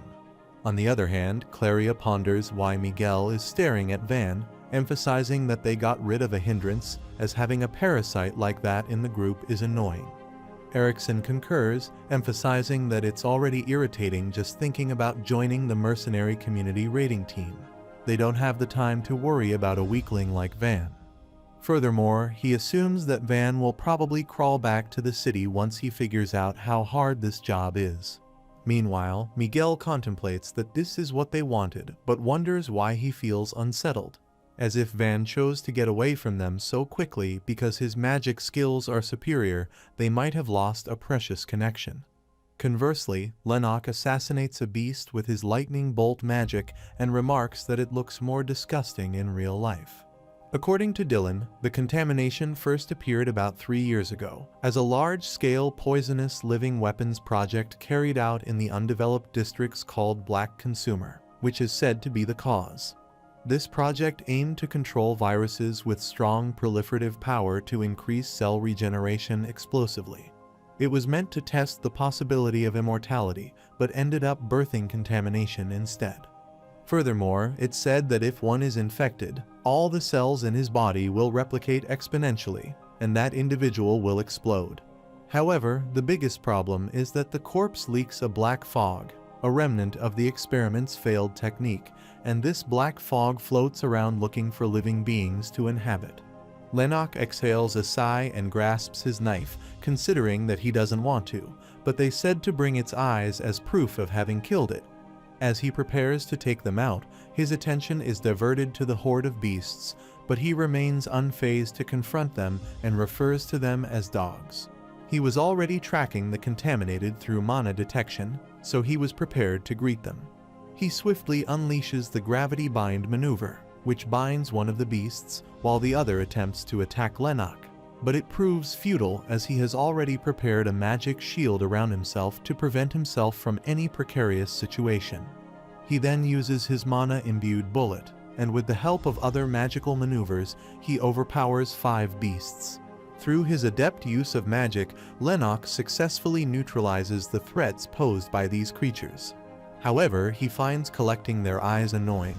He gathers them in an etuis and contemplates that they said it's 1,000,000 cell each, so he has gotten 5 million now. He considers it not a wrong way to earn money. However, it's not something he wants to do long term. Without this detection magic and a 2-kilometer radius, seeking out the contamination would have been annoying. According to him, contaminated are not as weak as he thought, and their movements appeared straightforward. These creatures possessed an unexpected combination of swiftness and formidable strength. He realizes that the reason mercenaries were grouped in 4 might be due to the overwhelming nature of the task. Lennox assumes that facing these creatures alone would have been too challenging for individuals like Miguel or Erickson. Pondering this, he takes a deep breath, contemplating the situation while holding his viper close. Reflecting further, Lennox questions whether his companions were cognizant of this fact. If they were, it would imply they intentionally abandoned him to face potential danger alone, possibly assuming he was a feeble mage. He entertains the possibility that their departure wasn't entirely improbable, leaving him to confront perilous situations despite their beliefs about his strength as a mage. After a small break, he resumes his quest, searching for the next target. His goal for this job was to earn at least 20 million cell, the amount he needed to buy the Stimonia from Starnia Pharmaco.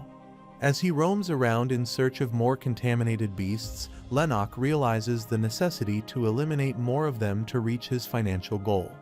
He estimates the current pace and speculates that achieving this target might take approximately 2 days. Reflecting on his choices, he realizes it would have been wiser to take on a quest that offered an upfront payment. However, he sighs deeply, acknowledging that dwelling on such regrets serves no purpose at this stage. Sensing the looming presence of contaminated creatures nearby, Lennox swiftly pivots, activating his mana manipulation abilities. Using his magical prowess, he detects the presence of 3 contaminated entities confined within cage-like metal boxes, discerning their locations through his supernatural senses. Recognizing the situation, Lennox concentrates his mana, realizing he possesses the ideal magical spell for dealing with this abandoned building. Drawing upon his knowledge of summoning-type magic theory, he employs a maneuver known as Lightning Tracker magic. Although he can't grant the magical foxes their own will, this spell boasts a remarkable duration and proves suitable for the current scenario.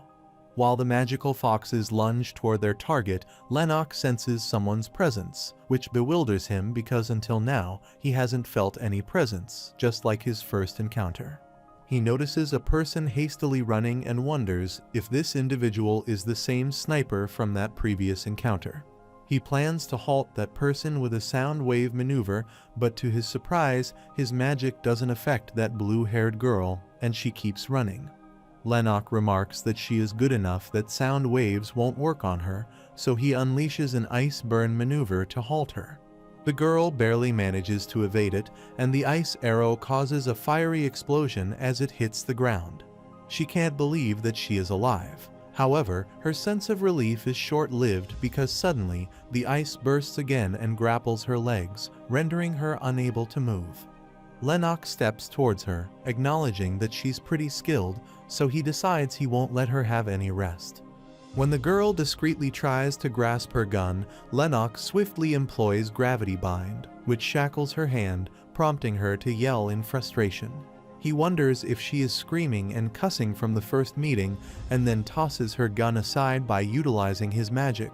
She pleads for leniency, but Lennox, inhaling Viper, questions why he should relent. Perplexed, the girl questions what she did to deserve this treatment, and the protagonist counters, citing her attempt to flee when he discovers her hiding. In defense, she explains that she merely aimed not to disturb and emphasizes her intent not to interfere with his hunting pursuits. When the main character sarcastically dismisses her statement as convincing, she asserts her belief that he doesn't trust her. However, she appeals to him, asking if he could at least remove the ice underneath her, as she's feeling like her toes are on the verge of freezing off. Lennox doesn't think that she will resist, but can't comprehend what she is thinking, so he brandishes his gun at her. In a state of panic, she abruptly calls out Dylan, which startles Lennox. She reveals that she works with Dylan and states that she is just a regular mercenary. Surprised by her revelation, the protagonist surmises that she must have connections to Antares if she's associated with Dylan. He inquires how she knew about his acquaintance with Dylan, wondering if Dylan mentioned him. As she confirms his suspicions, Lennox becomes curious about her motives for following him and asks how she escaped his mana detection skill. She assures him that she had no intentions of causing harm. She had been in close proximity and wanted to avoid getting entangled in anything. Her decision to hide stemmed from that desire to remain uninvolved. Emphasizing her point, she notes that she would have attacked him if she wanted to. Regarding her evasion of his mana detection, she cryptically remarks that attributing it to the power of money might be the most straightforward explanation she can offer. When the protagonist wonders what she means, she shows him the charm on her waist. She explains that it's an assimilation charm made by an advanced druid and it's expensive, but it's worth it. Lennox abruptly snatches that charm while she yells at him to return it. Druid nature-type techniques don't have an energy form that can be called their power. Their power comes from the firm faith nature's creatures have in them. Therefore, their powers leave no trace or sign of their presence. Lennox acknowledges the logic behind this, understanding that such power would be imperceptible to him. He notices the fading pattern and realizes that his own presence is becoming fainter too. He speculates that this ability functions only when someone remains in one spot. Considering how the symbol grew fainter, it must have limited uses, and he doesn't think she would have attacked him with a crude item like this. Amidst it all, the girl nervously smiles and asks Lennox if he plans on returning the charm to her, highlighting its exorbitant value. Lennox gazes at the charm and admits he can't promise its return. However, he consoles her, saying not to fret, affirming his intention to make good use of it and eventually return it to Dylan. In frustration, she exclaims that Dylan, despite having it, doesn't even know what's within his wallet. Finally, after some reluctance, she reluctantly agrees, acknowledging that it might be simpler to let it go. However, despite this, she becomes excited to see that the ice melted, and now she can move her feet. Yet, she expresses displeasure at the water seeping into her boots and questions what Lennox intends to do about it. In response, Lennox asks if that's what is essential right now. With her hands restrained by the gravity bind, she pressed, asking what came next, reiterating that she had already assured him she had no hostile intentions toward him. Meanwhile, Lennox contacts Jenny, asking if there is a blue-haired mercenary woman in Antares, and Jenny concurs. However, their conversation is abruptly cut short due to the terrible signal, likely because Lennox is on the outskirts. Despite the interrupted call, he reflects that he checked what needed to be checked and diminishes his gravity bind maneuver, rendering her hands free from the effect. He then inquires about her name. She introduces herself as Camilla, adding that he can call her Milla. She then asks if he is Van, asserting she has heard plenty about him. Retrieving her gun from the mud, she questions if he came to eliminate the contamination. Lennox counters by asking if she isn't here to do the same thing, and Milla agrees, revealing that she has needed some quick cash lately.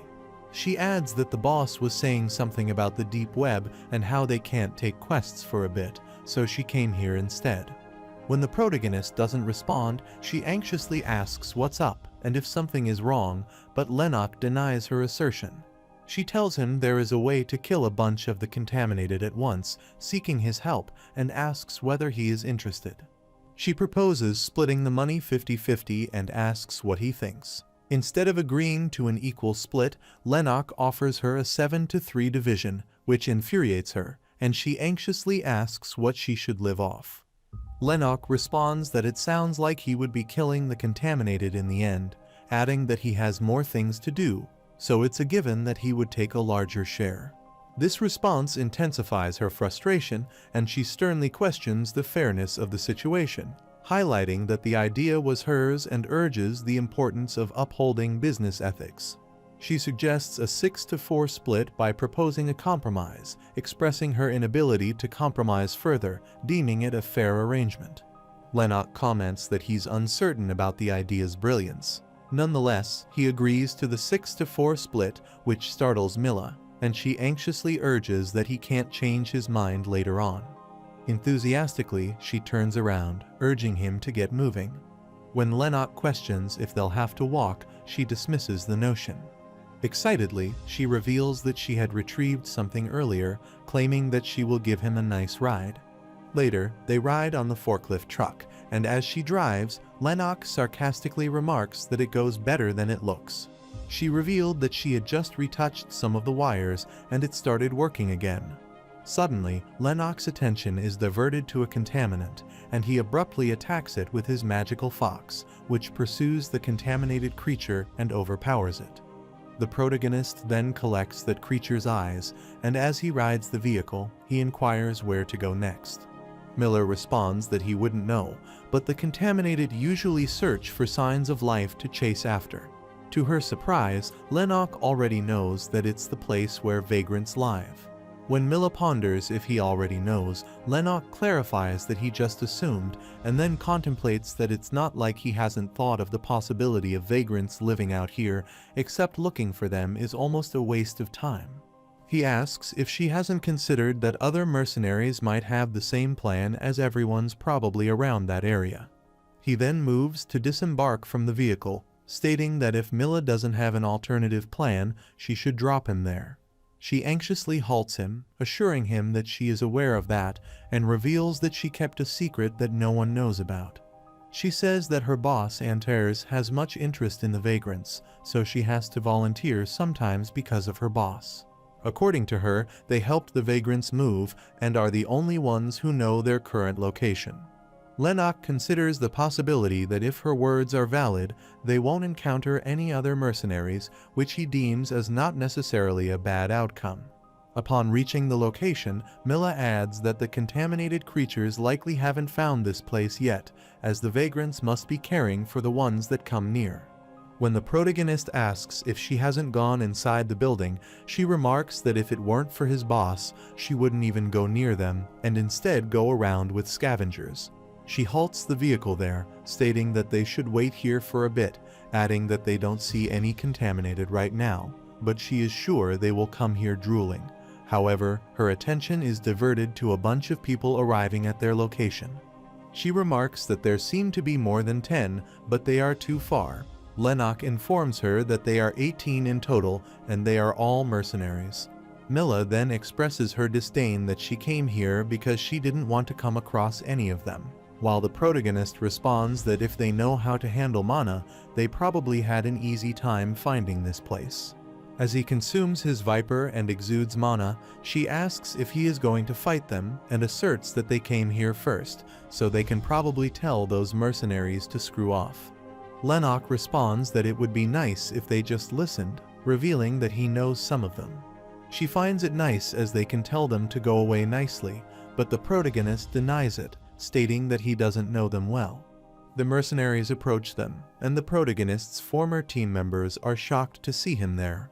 Miguel comments that they've re-encountered each other, noting that this place seems smaller than he had imagined, and in response, Lennox concurs. Miguel then asks Lennox if the person next to him is someone he has been with all this time, and Lennox responds that he met her on the way. Miguel sarcastically remarks that it's good as it's dangerous to go around alone.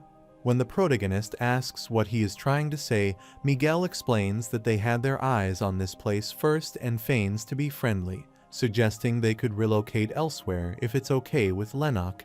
However, Milla intervenes and firmly questions if Miguel is out of his mind. She asks what kind of bullshit he is spouting, urging how can this place be his to take when no one owns this land.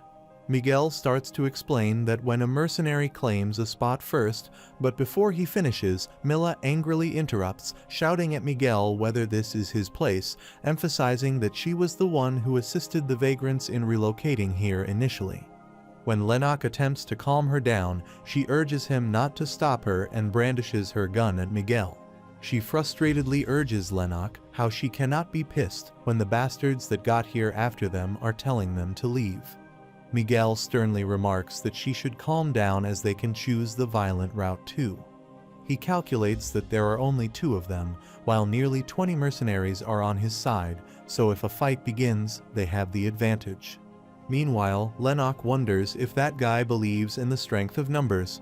He uses his magic to assess the mercenaries' mana, thinking if they fight, the first one he would need to take down would be that blonde hair guy, as he doesn't feel a presence or any mana from him and wonders if he is so skilled that he can hide them all.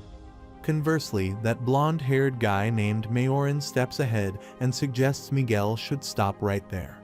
Mayoran realizes that Milan is from Antares and remarks that he never expected to see an Antares mercenary here, expressing her pleasure to meet her.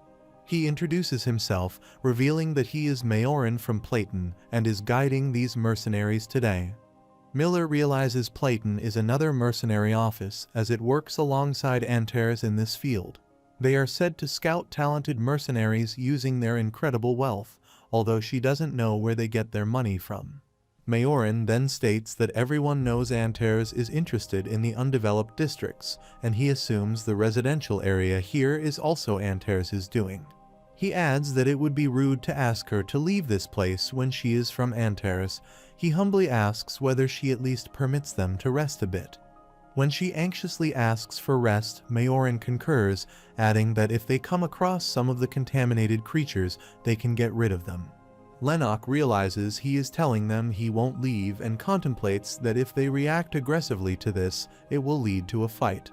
Sensing Milla's reluctance to confront Platon mercenaries, he ends their deal, prompting her to wonder why this sudden turn of events occurred. She halts him from taking such a step, emphasizing that he should keep to his words, to which he ponders if she wants him to compete with those guys, and says that going around alone would be much easier than that. Milla offers him the charm she purchased for 10 million cells to persuade him to stay, proposing it as an incentive if he cooperates with her. Amidst the conversation, everyone's attention is diverted to the horde of contaminated creatures rushing towards them and catching Miguel and his comrades off guard. Milla turns to Lennox anxiously, asking if he is still leaving after watching all that. She implores him to try this out together as he doesn't have anything to lose and ensures him that they can outmaneuver those adversaries while they are at it too. As Lennox observes the situation, he senses something amiss and contemplates that if there are a bunch of living beings here for so many contaminated to appear all at once. As he gazes at Mayoran's malicious grin, Lennox realizes his decisive plan, suspecting that they are somehow involved, as the situation doesn't seem like a coincidence as it seems more intentional. Realizing the imminent danger, Lennox then advises Milla to take her shotgun and run to the front immediately, assuring her that he will take care of the rest. Milla gets his plan and abruptly sprints to heed Van's advice. She catches the attention of other mercenaries, prompting them to wonder about her motive, and Miguel and Claria command the rest of the mercenaries to chase her. Before they can proceed, Lennox swiftly unleashes his sinkhole maneuver, a magic spell used to create a small hole, and expands it by channeling more mana. As a result, a hole emerges beneath the mercenaries, causing them to fall into it. The protagonist wishes they would stay down there, but he acknowledges that won't happen. Suddenly, he becomes surprised to see Mayoran's body exuding mana and realizes he is hiding it. He then grins and unleashes a maneuver that interferes with the opponent's mana flow. That instant they use mana and break it. Meanwhile, Mayoran kneels in excruciating pain as his mana won't move. His body starts trembling, realizing it's like someone's forcibly controlling it, and he soon realizes it's Mage Van's doing. Feeling more confident in the success of his maneuver, the protagonist notes Mayoran's considerable power and assumes that if it works on him, it might affect others too. Consequently, he employs the maneuver on the other mercenaries, leaving them bewildered and unable to move their mana. Miguel can't fathom how it happens and tells Lennox they can't get up there, requesting him to help them as they can't move their mana. When the protagonist doesn't respond, Morin sternly calls out Miguel, asking if he still doesn't get it, and he becomes startled upon realizing that Lennox is responsible for their predicament. The protagonist then unleashes his magic fox maneuver, which startles everyone and prompts them to wonder what this is. The magical foxes summoned by this maneuver assist Milla by impeding the progress of the contaminated creatures, and she realizes these foxes are Vans. She attempts to shoot one of the creatures, but unfortunately hits its eyes, which were crucial for their payment. However, in the heat of the moment and excitement, she fails to realize the significance of her shot and finds it impressive. Meanwhile, feeling frustrated, Lennox pats his head in dismay, knowing she wasn't supposed to shoot out their eyes. At that moment, she sadly acknowledges her blunder. However, instead of letting her blunder overwhelm her, she resolves to stay determined. Refocusing her aim, she confidently sets her sights on the creature's bodies this time, determined to shoot accurately. On the other hand, Morin manages to get out of the pit. He briefly gazes at Lennox, and without uttering a word, he sprints to confront the contaminated creature. Morin's nonchalant response prompts the protagonist to wonder if he is leaving without confronting him. He speculates that Majorin might have recognized who was disrupting his mana earlier, as he seems intelligent enough to avoid fighting against him. Amidst the chaos, the other mercenaries somehow climb out of the bottomless pit. Erikson confronts the protagonist angrily, questioning why he stood by and watched, stressing that he could have offered help. Lennox pretends to be unaware of Erikson's accusations and implies he doesn't understand what Erikson means. He then reveals that his priority is assisting the woman with the shotgun, indicating he doesn't feel obliged to help anyone else. Lennox asserts that he doesn't consider himself friends with the mercenaries, finding it strange that they suddenly expect teamwork.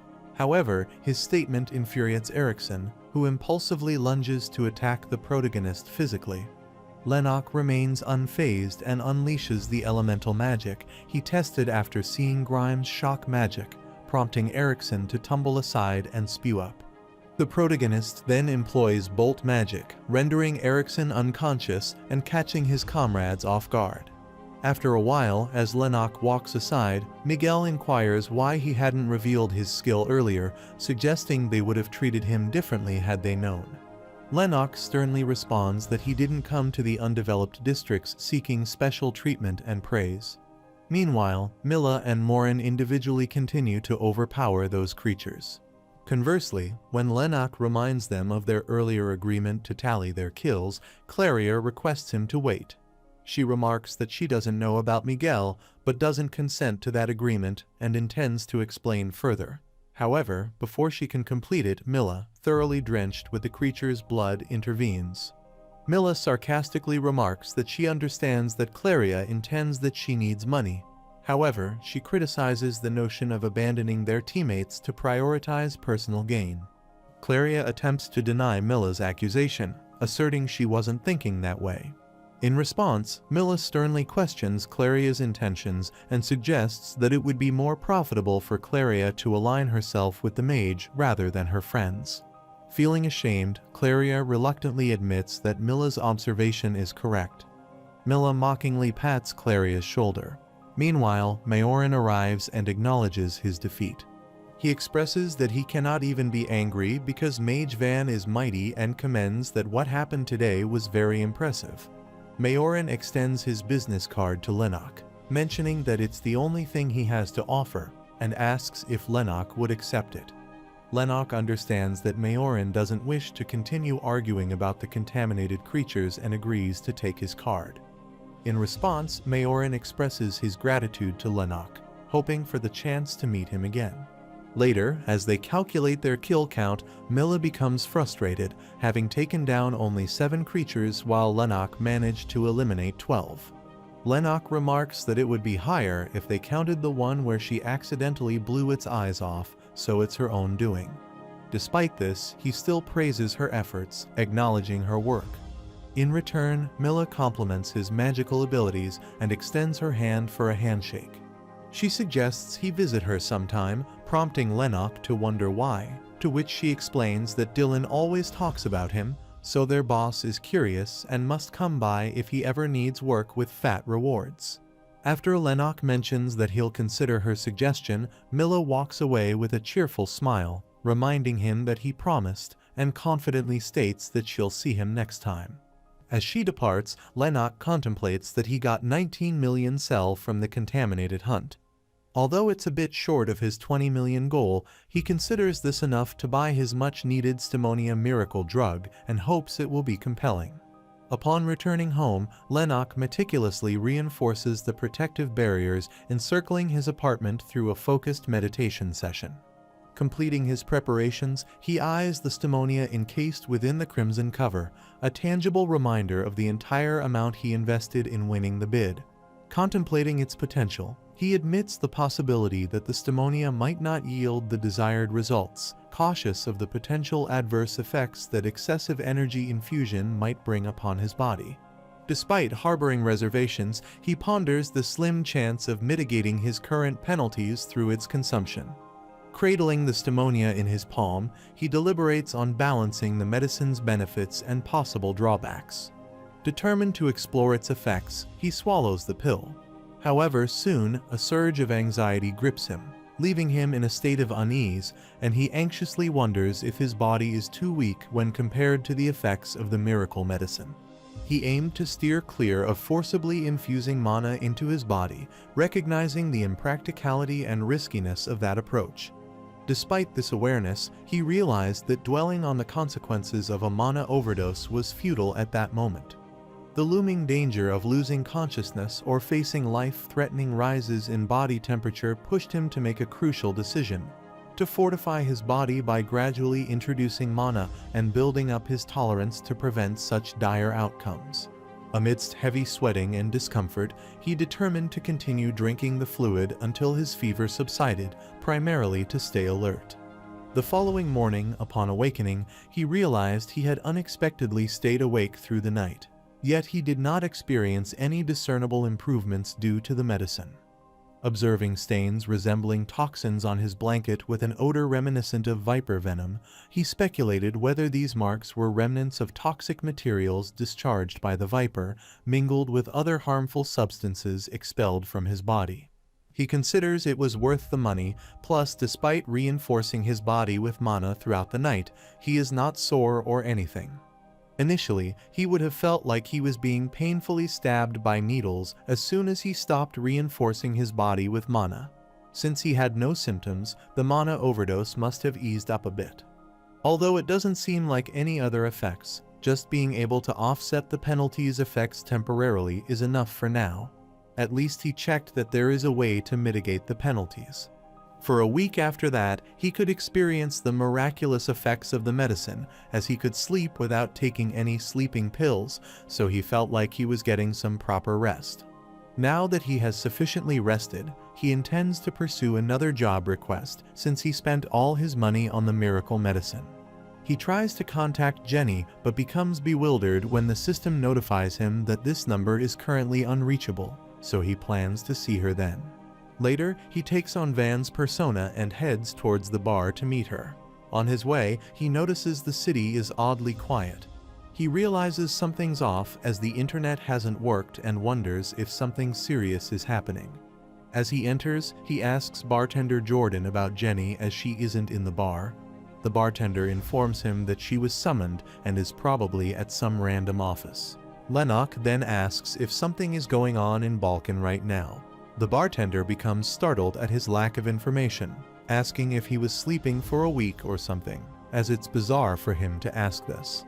Jordan explains that the envoy group that was supposed to arrive at the end of this month suddenly sent a visit notification last night, and thanks to that, Balkan's a mess right now. Lennox wonders if the city is so silent because of an early visit by some envoy team and responds that it can't be the only reason. The bartender concurs, stating that the envoy team is someone Van would never have imagined, and they have expressed their intent to participate. The protagonist contemplates for someone like Jordan to describe the person like that and wonders how great they are. The bartender informs him that the transcendental being, Heaven's Rebuke, who lived in seclusion for decades in the lighthouse of Fileman, is coming to Balkan. Later that night, Lennox roams around the Balkan city and pauses beside a towering building, deeming it a suitable location. He rarely employs floating magic due to its high mana consumption, but he decides to use it this time to propel himself upwards because he wants to see Heaven Rebuke. For 100 years, Heaven's Rebuke, Madria Falsier, has watched out for dangers in the open sea as the lighthouse keeper. She is a level 9 ascendant, of which less than 10 remain today. If a great mage is treated like a strategic arm, an ascendant is superior to a great mage. She is a transcendental being who truly challenges the limits, and because of the intense constraint they put on themselves to surpass the limit of what's possible, it's hard to come by them. It's impossible to describe in words how powerful they are. Heaven's Rebuke possesses the extraordinary ability to cast her gaze across thousands of kilometers, peering effortlessly into both the future and the past. Her life's dedication to observing the unfolding disasters across the vast expanse of time has elevated her to an unparalleled level of uniqueness and reverence among her peers. Lennox lands on the rooftop of that building, considering, if not now, he doesn't think he will ever have another chance to see her. Suddenly, his attention is diverted to soldiers, including a sniper and a signalman, who seem to be part of the specialized forces affiliated with the city government. He questions their presence in such a remote location, where the city square is barely visible, realizing that it underscores the significance of Heaven's Rebuke as a highly esteemed guest. He realizes that he can't knock them out or show himself, and he can't use invisibility magic on himself because of the penalties of mana addiction. Nonetheless, he unleashes nosy magic to erase his presence and employs illusion magic to distract the soldiers from their surroundings, rendering them unable to notice him. Lennox proceeds without hindrance, moving forward to perch on a parapet wall. With the aid of the scope provided by Jordan, he gazes downward to catch sight of Heaven's Rebuke. He observes a substantial crowd gathered to welcome Heaven's Rebuke, noticing the extensive involvement of government agents and the military, emphasizing the immense importance of an ascendant. While perched on the rooftop, Lennox overhears the signalman communicating with his fellow soldiers via a walkie-talkie, informing them that Heaven's Rebuke will arrive within the next 30 seconds, urging them to remain vigilant. As Madria Falsier arrives at the event surrounded by tight security, the crowd erupts into cheers, some even shedding tears of joy at the sight of the ascendant. At that moment, the protagonist notices her and senses something unusual. He becomes bewildered as the vicinity magic of Heaven's Rebuke detects his presence. Lennox realizes her mana is immensely powerful, capable of potentially obliterating an entire city. However, he struggles to maintain his composure, wondering if she noticed him observing her. He abruptly rushes, realizing that he needs to get away for now, wondering how there can be consequences without a cause. He can feel like she has answered that in a world where order is destroyed yet balanced, they have been trying to answer that question for a long time, and his existence is the answer. Unbeknownst to others, she finds it exciting and remarks that if the others could see what she is seeing right now, they would have tried to hire him no matter what. However, she acknowledges that now that all the struggle is pointless, he must beware of Alcade. Meanwhile, Lennox tumbles on the ground, unable to fathom all that has happened. Madria Falsier's appearance changed many things, and Lennox obtained a new goal.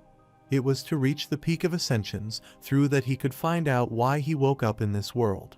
That's what he should do, as he was immensely confident about that. The protagonist finds on his phone that, society-wise, the meeting with Filenum ended very quickly, and the city government accepted all of the conditions the Filenum envoy group put out.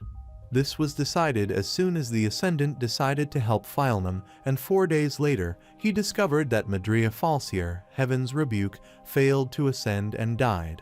He contemplates that she sees into the future and the past, so he wonders why she returned to Balkan in her last moments.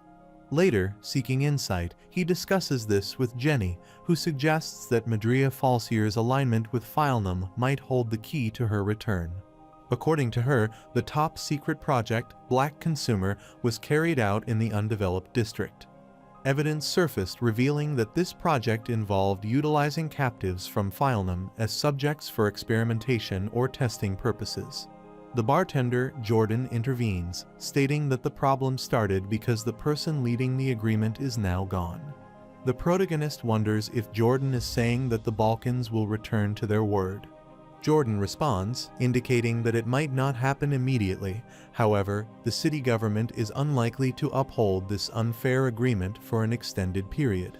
He anticipates that they could become increasingly desperate, and Jenny adds that this could escalate into a war. Lennox informs them that he doesn't think he will take any jobs today and decides to leave. As he walks around the street, he assumes that the great descendant created a momentary peace by sacrificing her own life. He wonders if she did this knowing this would turn out this way, or if she came to Balkan because she knew about his existence to check for herself that he, a consequence without a cause, existed. However, he concludes there is no point in thinking about it as his head hurts.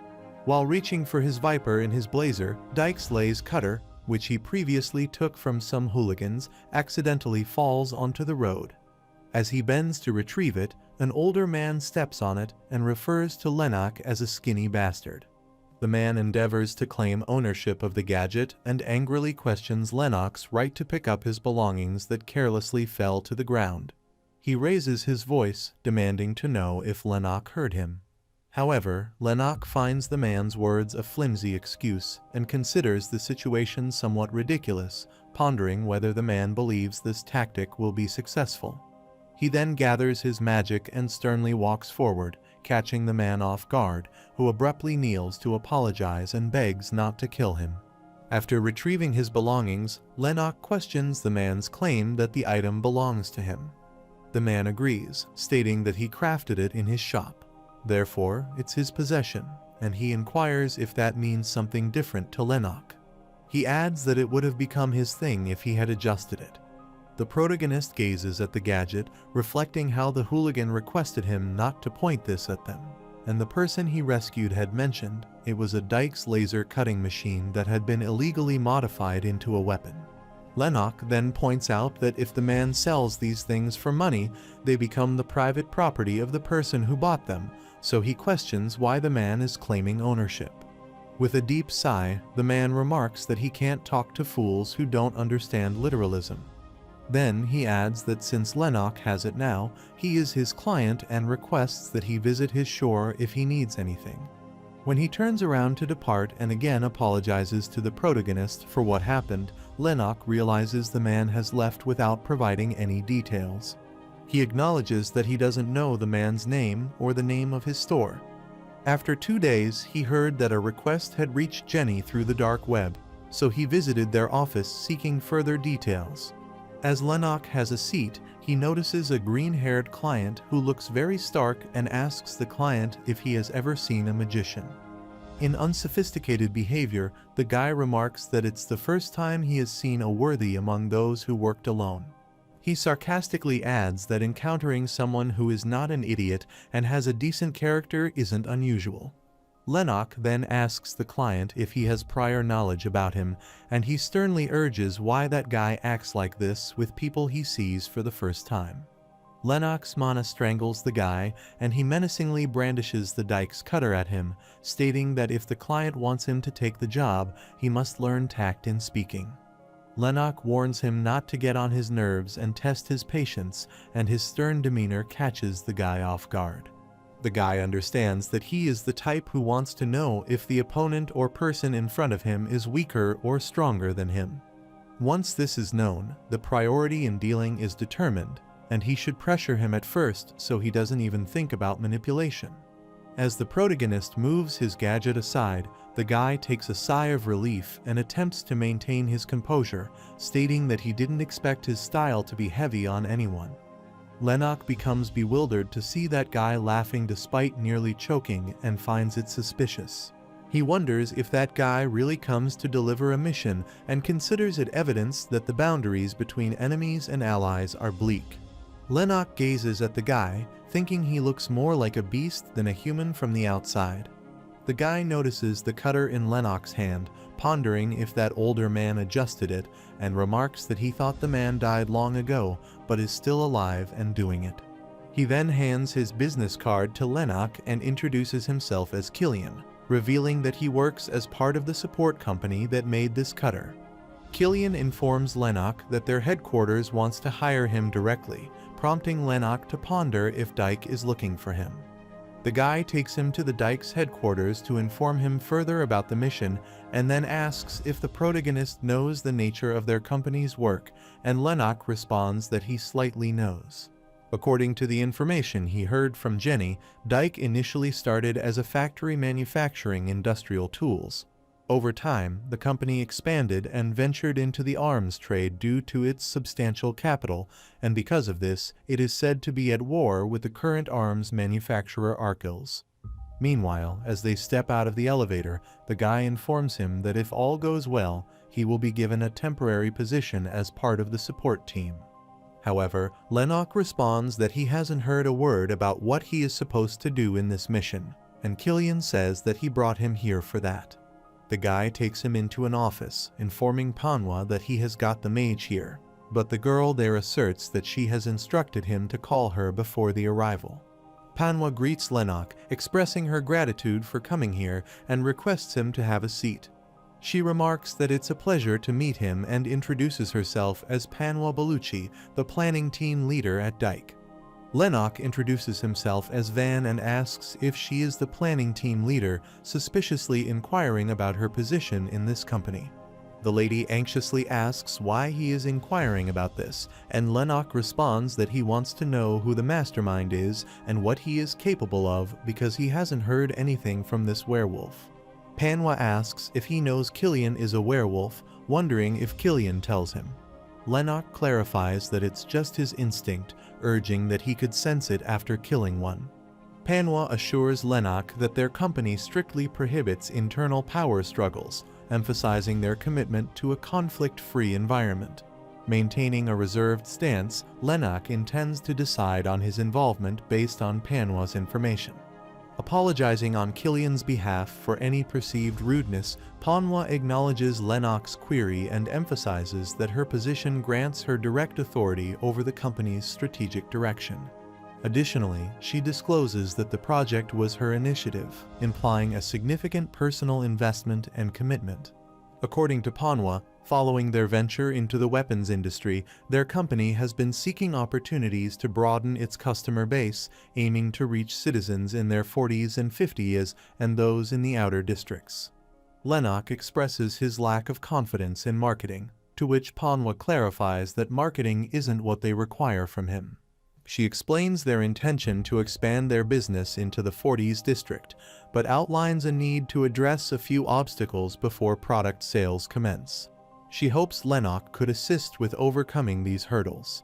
Although Lennox suspects they aim to eliminate the weapons market monopolists in the area, he harbors reservations and tells Manhwa that he doesn't understand what she means by her request. He asserts that a company like Dyke should have more than enough of a workforce. He wonders why she would put in a request like this. She reveals that there are two reasons. The first is that Lennox is a freelancer who has gained popularity in the field faster than anyone else, mainly due to his proficiency as a mage. The second reason is that hiring an outsider to do this permits them justification, which she deems the primary reason for seeking his assistance. When the protagonist asks for an explanation, she urges that if they put their forces out there, they would come across all kinds of problems and restrictions. However, if they use Mage Van to take care of the obstacles indirectly, the rival companies won't be able to complain, at least not officially. Lennox contemplates that the 40s districts are basically in anarchy and wonders if the large businesses begin getting their hands on those districts, the order will collapse. That's not something the people of the city government would want. He grins, realizing they want him to use as a proxy to get rid of their rivals in the 40s districts, and asks Manhwa what they will give him in return. Manhwa remarks that she is aware of his request for something rare, so she presents Anagfil's 5 fingers, which the Central Council put in a VIP auction. She emphasizes that it's a single-use artifact that's not on the market, and reveals that there are 5 evasion flight magic spells on the item, which the Melody school did, as it's not something he can buy with money. Manhwa hands him the contact paper and proposes a deal. If Lennox fulfills 5 of their requests, she promises to give him this artifact. Additionally, they will provide extra compensation for each completed task based on his value on the deep web. Meanwhile, Lennox reflects on the situation, recognizing his limited mobility and acknowledging that the artifact would compensate for this weakness. Therefore, he requests some time to consider the offer before making a decision. Later, the protagonist discusses the deal with Jenny, who considers it a big deal with equally significant risks and benefits. She acknowledges having some knowledge about the value of Inagfil's 5 fingers and speculates that if that's the reward, then the associated risks are likely considerable. Jenny concludes that Dyke's underlying aim is to undermine their competitors and seize control of the profits, warning Lennox that he'll inevitably make enemies if he agrees to this deal. The protagonist concurs with Jenny's assessment, reflecting that his previous requests usually involve straightforward objectives or minimal repercussions. However, this particular task stands apart. The potential for retaliation from the weapons companies in the 40s district is considerable. Despite the risks, he realizes that achieving his desires cannot solely prioritize safety. He acknowledges that rare medicines and precious relics, beyond monetary purchase, represent a higher ascent he must pursue. Understanding that he must ascend further in his pursuits, he instructs Jenny to inform them that he will accept the request. The next day, Jenny briefs that the first target Dyke chose is Paul Ackerman, who is based in the 48th district, and he has also invested a lot in illegal weapons. Paul started 2 years ago and quickly obtained a commerce route, and as the business boomed, they planned to cut off the investor first. Jenny emphasizes there were a lot of people talking because no one knew where Paul was getting his money from. However, there are rumors that he's the hands and feet of the Jew's master. She then explains about the leader of the giant cartel, Dominic Cabarro, who has become famous on Pandemonium recently. She considers it likely because of that, but even Paul Ackerman's bodyguard, Jude Russell, is powerful, used to be a war mercenary, and is pretty well known amongst mercenaries. Jenny reiterates that Paul is Lennox's primary target, but Dyke has said there will also be an extra reward if he kills Jude Russell. She reveals that according to intel, Paul Ackerman will hold a meeting with his distributors near the port in the 48th district. When the protagonist ponders if it is trustworthy information, Jenny reassures that she has double-checked, revealing that she has heard that there are restrictions set on who can enter the port area. Lennox then asks about the other people on the request, to which she informs him that there will be 5 people on this side. She assumes they chose people similar to the protagonist in value, and tells him that they are all scheduled to assemble in 3 days. Wrapping up her briefing, Jenny took a deep breath and informed him that was all the information Dyke had provided her. Lennox then gets up to leave, telling her that he has to start preparing since the mission is in 3 days. He thanks her for everything she has done for him. In response, Jenny smiles gently, hoping to see him again. 3 days later, the Dykes' appointed team, consisting of 5 members, including the protagonist, gathered around the port to target Paul Ackerman. One of the individuals, donning a steel mask, expresses certainty that they all heard the gist of the plan and asserts that she will tell them the details quickly and start their mission. The masked person explains that Paul Ackerman's soldiers have locked down the harbor and mentions there are precisely 5 entrances, coincidentally aligning with the number of members in their team. Each person will take an entry and bring down the soldiers before them, and then they will stand by the storage containers. The masked guy asserts that once the meeting place for Paul Ackerman and his distributors is decided, some will proceed with a plan first, and the rest will join in. The masked guy then distributes communication devices, cautioning that the targets and their subordinates will disperse after tonight, so they must not hesitate to act swiftly. The masked lady asks why they didn't even think of covering their faces for this mission, asserting that Dyke may have much money but won't ensure their safety.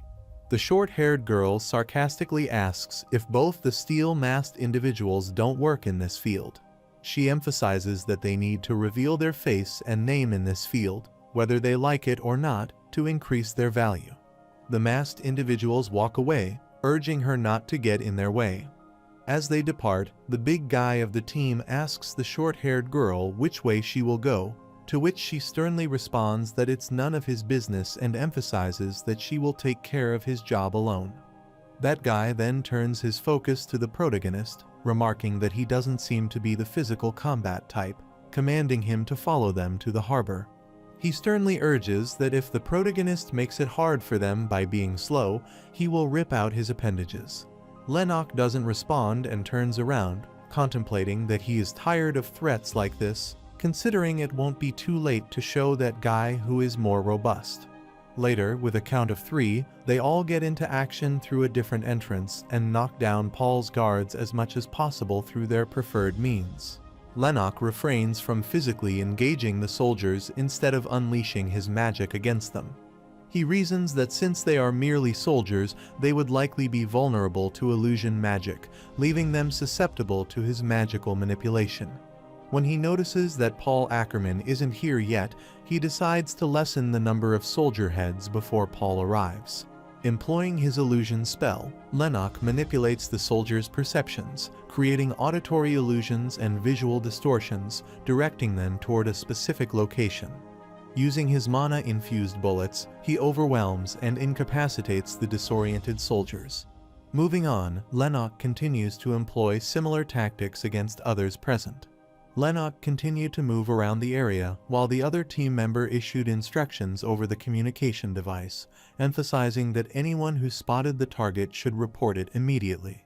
Lennox considers that since he is here, he will begin. As he navigates among the cargo, he retrieves the charm acquired from Mila. While holding the charm, he reflects that using it would consume one of its limited uses. However, acknowledging Jude Russell's past as a warfare mercenary, Lennox speculates that Russell probably possesses exceptionally sharp senses, prompting him to prepare for potential encounters by considering the charm's use.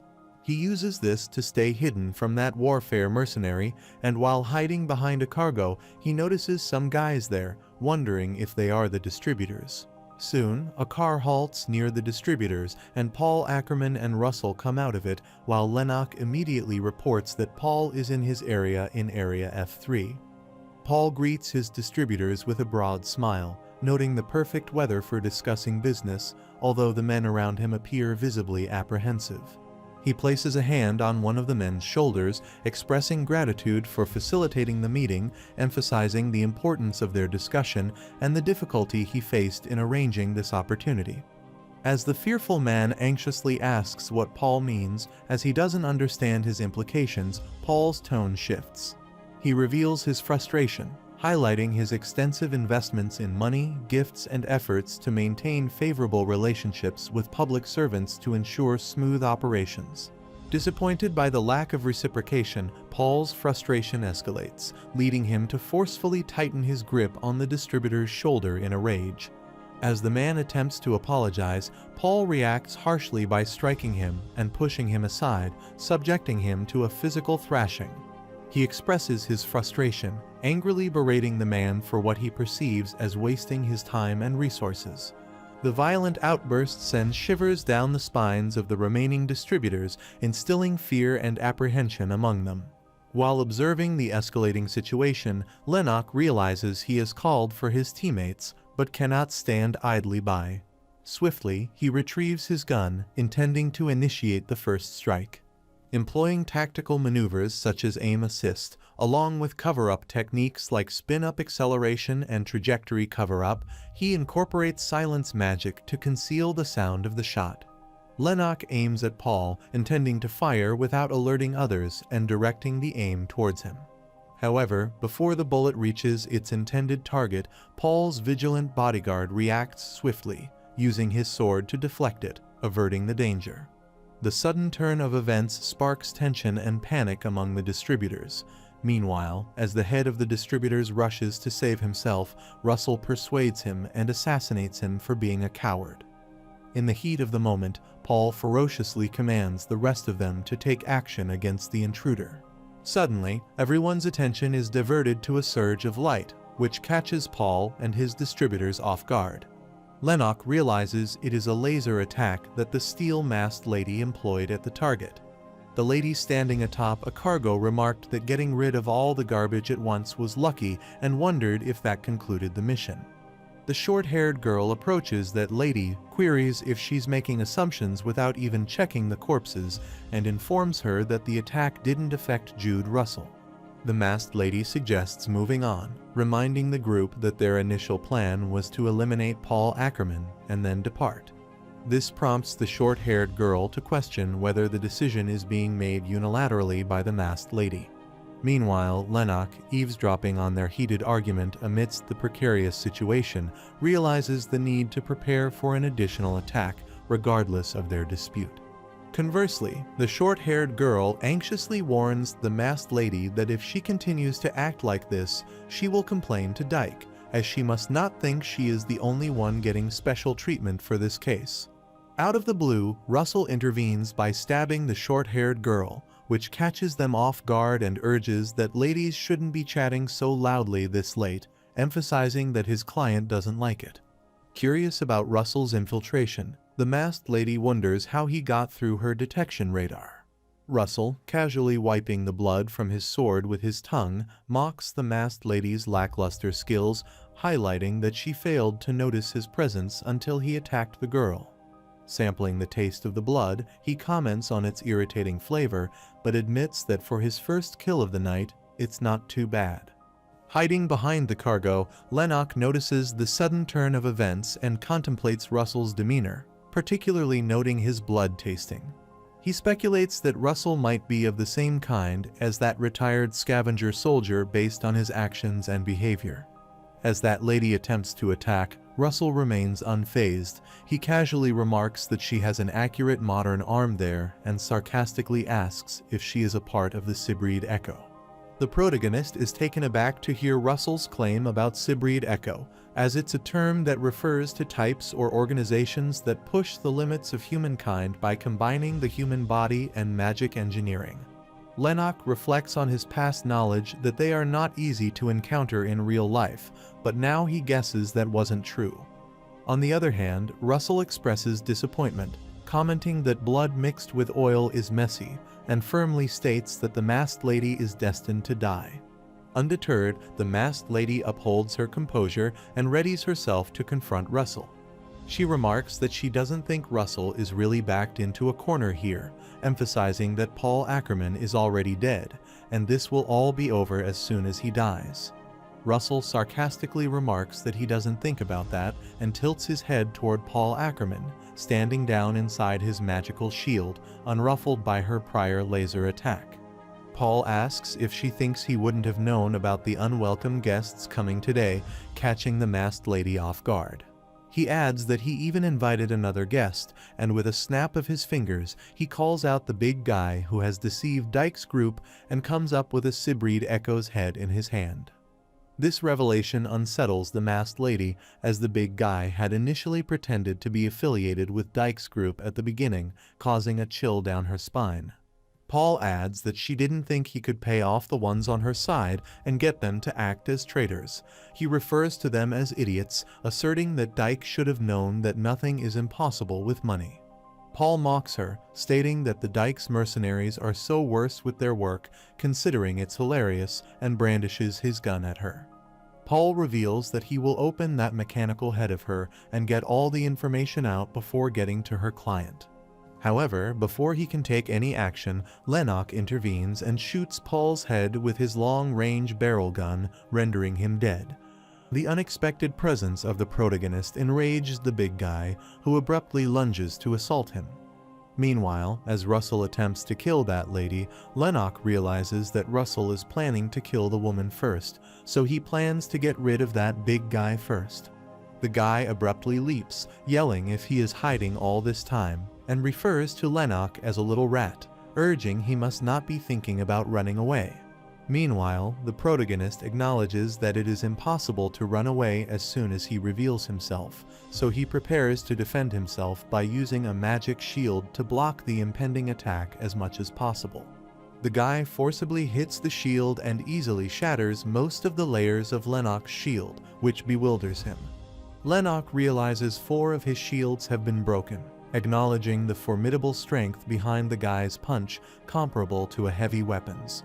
Recognizing the danger, Lennox swiftly aims his gun at the assailant, deeming it a more effective solution in this challenging situation. He unleashes his aim assistance and shock reinforcement maneuver, sending the assailant tumbling aside, wondering if it works. However, to his surprise, the assailant remains unfazed and comes back with a malicious grin and stern demeanor. He forcefully lunges at the protagonist, asking if he thinks that a child's toy like that works on him, which catches Lennox off guard. The imposing figure radiates an overwhelming aura, boldly declaring his intent to obliterate Lennox with that toy. Amid this, Lennox becomes acutely aware of the impending peril, realizing that if this assailant manages to breach the magic shield, his situation will become dire. The protagonist swiftly employs shock magic to evade that attack. However, the powerful shock wave tumbles him off balance. The assailant sarcastically remarks that he thought Lennox was an idiot, but it looks like he has courage, and adds that his ancestors love courage like that. In this precarious situation, Lennox uses the Viper to regain his strength, and soon he discerns that the assailant's ancestor is helping him through necromancy. He realizes that the assailant is already formidable on his own, but with the additional boost from necromancy, he becomes even more powerful. While inhaling the Viper, the protagonist assumes that if Jude Russell joined that big guy, it would be disadvantageous for him. He creates another magical shield, contemplating that he needs to figure out what happened with the masked woman and Jude Russell first. Conversely, the big guy reveals that honestly, he would spare the protagonist's life as Lennox's actions inadvertently made his work much more accessible by sending Paul Ackerman's head flying. He mentions being already well compensated by both parties involved and believes that Lennox's actions have resolved the situation, eliminating the need for him to stir up more trouble with Dyke. It prompts the protagonist to ponder whether the assailant's implication suggests that things will be fine if there are no witnesses. The guy bursts into laughter and sternly concurs with Lennox's assertion. Lennox realizes that the guy's true intentions are to get rid of all the witnesses and affiliate with Dyke again. Suddenly, his attention is diverted to Russell, and he is taken aback to see that the masked lady has managed to run away. He becomes bewildered that Jude Russell is coming this way to confront him. He considers that to fight both of them, he has no choice but to use that method and abruptly starts hushing. The assailant bare-handedly hoists the cargo, asserting where the protagonist thinks he is going and refers to him as a bastard. Subsequently, he forcefully launches the colossal object toward him, but despite the immense threat, Lennox somehow manages to evade the incoming assault deftly. As the assailant persistently hurls cargo to impede Lennox's escape, Lennox finds it increasingly challenging to fend off the relentless attacks and realizes that he can't run far. With a cargo container hurtling dangerously towards him, he swiftly deploys a magic bind, catching and diverting the cargo just in time. He runs swiftly and stops near an ocean, while the assailant finds it funny and sarcastically remarks that he must be confident in his swimming skills, but it is not that easy to swim in an ocean at night. With the Viper still in his mouth, the protagonist inquires about the assailant's insinuation, to which the guy asks if his frantic rush to the ocean's edge implies an intent to escape via the sea, questioning the reason for his high-speed arrival at that location. Lennox turns around and asks whether the assailant believes anyone could survive in such weather conditions in the ocean. The big guy responds sarcastically, suggesting that Lennox, with a supposedly fragile body, wouldn't endure in such an environment. He tauntingly inquires if Lennox chose this place to meet his end melodramatically. Suddenly, Russell arrives and impressively cuts the cargo with his sword, catching their attention. Upon his arrival, the big guy mockingly asks if he chased that masked girl all the way here just to fail to kill her, and that's why he can't even protect his own client. Russell swiftly retorts, his voice firm, instructing the man to hold his tongue. He explains that Sibreed Echo was trying to set up a biotransmission to aid her escape, leaving him in a challenging predicament. They then redirect their focus toward the protagonist. Russell asserts that it looks like Lennox tried to run but failed, yet he looks relatively calm and asks if he has already accepted his death. Lennox claims that there is one thing he wants to know and ponders that they have no reason to kill him, as he assumes Russell's job is already over since his client is dead. Russell responds with a smirk, deeming Lennox's question irrelevant at this moment before his imminent demise. He adds that even though his client is no longer alive, he still seeks revenge as Jude's master assigned him the task. While Ju's master might not directly punish him for losing one subordinate, he wouldn't simply let it slide. At that moment, Lennox comprehends the truth of Paul Ackerman's association with Ju's master. He muses that if Ju's master recruited both Russell and that guy to safeguard his close subordinate, Paul Ackerman, their prowess must be considerable. Sensing the urgency to neutralize the situation to prevent any additional chaos, the protagonist takes a brief moment. When he opens his eyes, now with a purple hue, he stealthily activates reverse gravity, catching them off guard. The reverse gravity maneuver hoists Russell and the assailant slightly, throwing off their balance and causing them to remain stuck in the same position.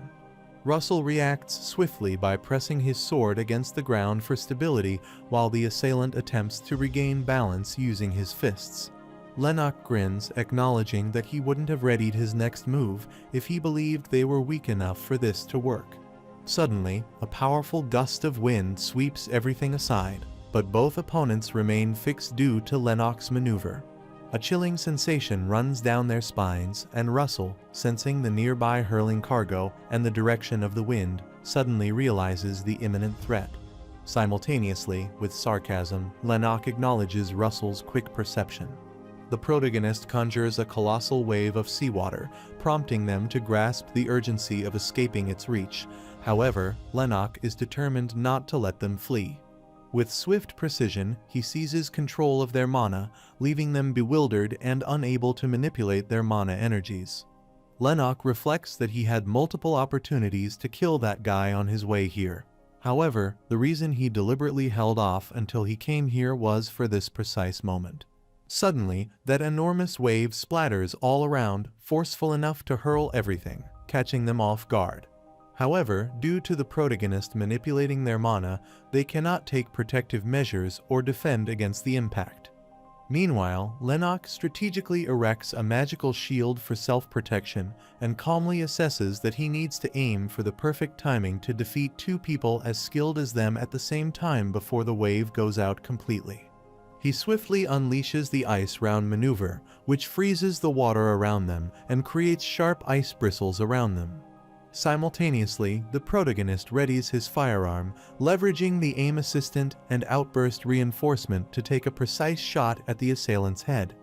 Despite being shot, the guy tremblingly remarks that just because he could not move for that short period of time, he ponders how he managed to hit him. Even after half his head is blown away, the protagonist notices him talking, so he considers that guy a monster. He contemplates that he must not create any possibility for further trouble and completely bursts that guy's head off. Lennox acknowledges that even if it's him, he will not handle the kind of power that's been reinforced through the spirit of an ancestor. Suddenly, something unexpected happens as Russell shatters the ice around him and swiftly vanishes from Lennox's sight. Unexpectedly, from nowhere, Russell suddenly leaps from Lennox's blind spot, aiming to ambush the protagonist. However, Lennox, anticipating the move, had already fortified himself with a protective magic shield. However, to his surprise, Lennox's magic shield deflects his attempt. Bewildered and taken aback, Russell couldn't help but express his astonishment, questioning how he managed to counter his attack with such ease. The protagonist acknowledges the tactical wisdom behind launching a physical assault immediately after a mage casts the spell. However, he had already prepared, leaving a few slight gaps between his shields so that he could change the direction of the shield's rotation when an attack was coming. He acknowledges the need for precise mana control and its necessity for such maneuvers. However, he downplays the difficulty, implying it's a manageable feat with proper focus and skill. Yet, he cryptically asserts that the following attack will present a more significant challenge despite this preparation.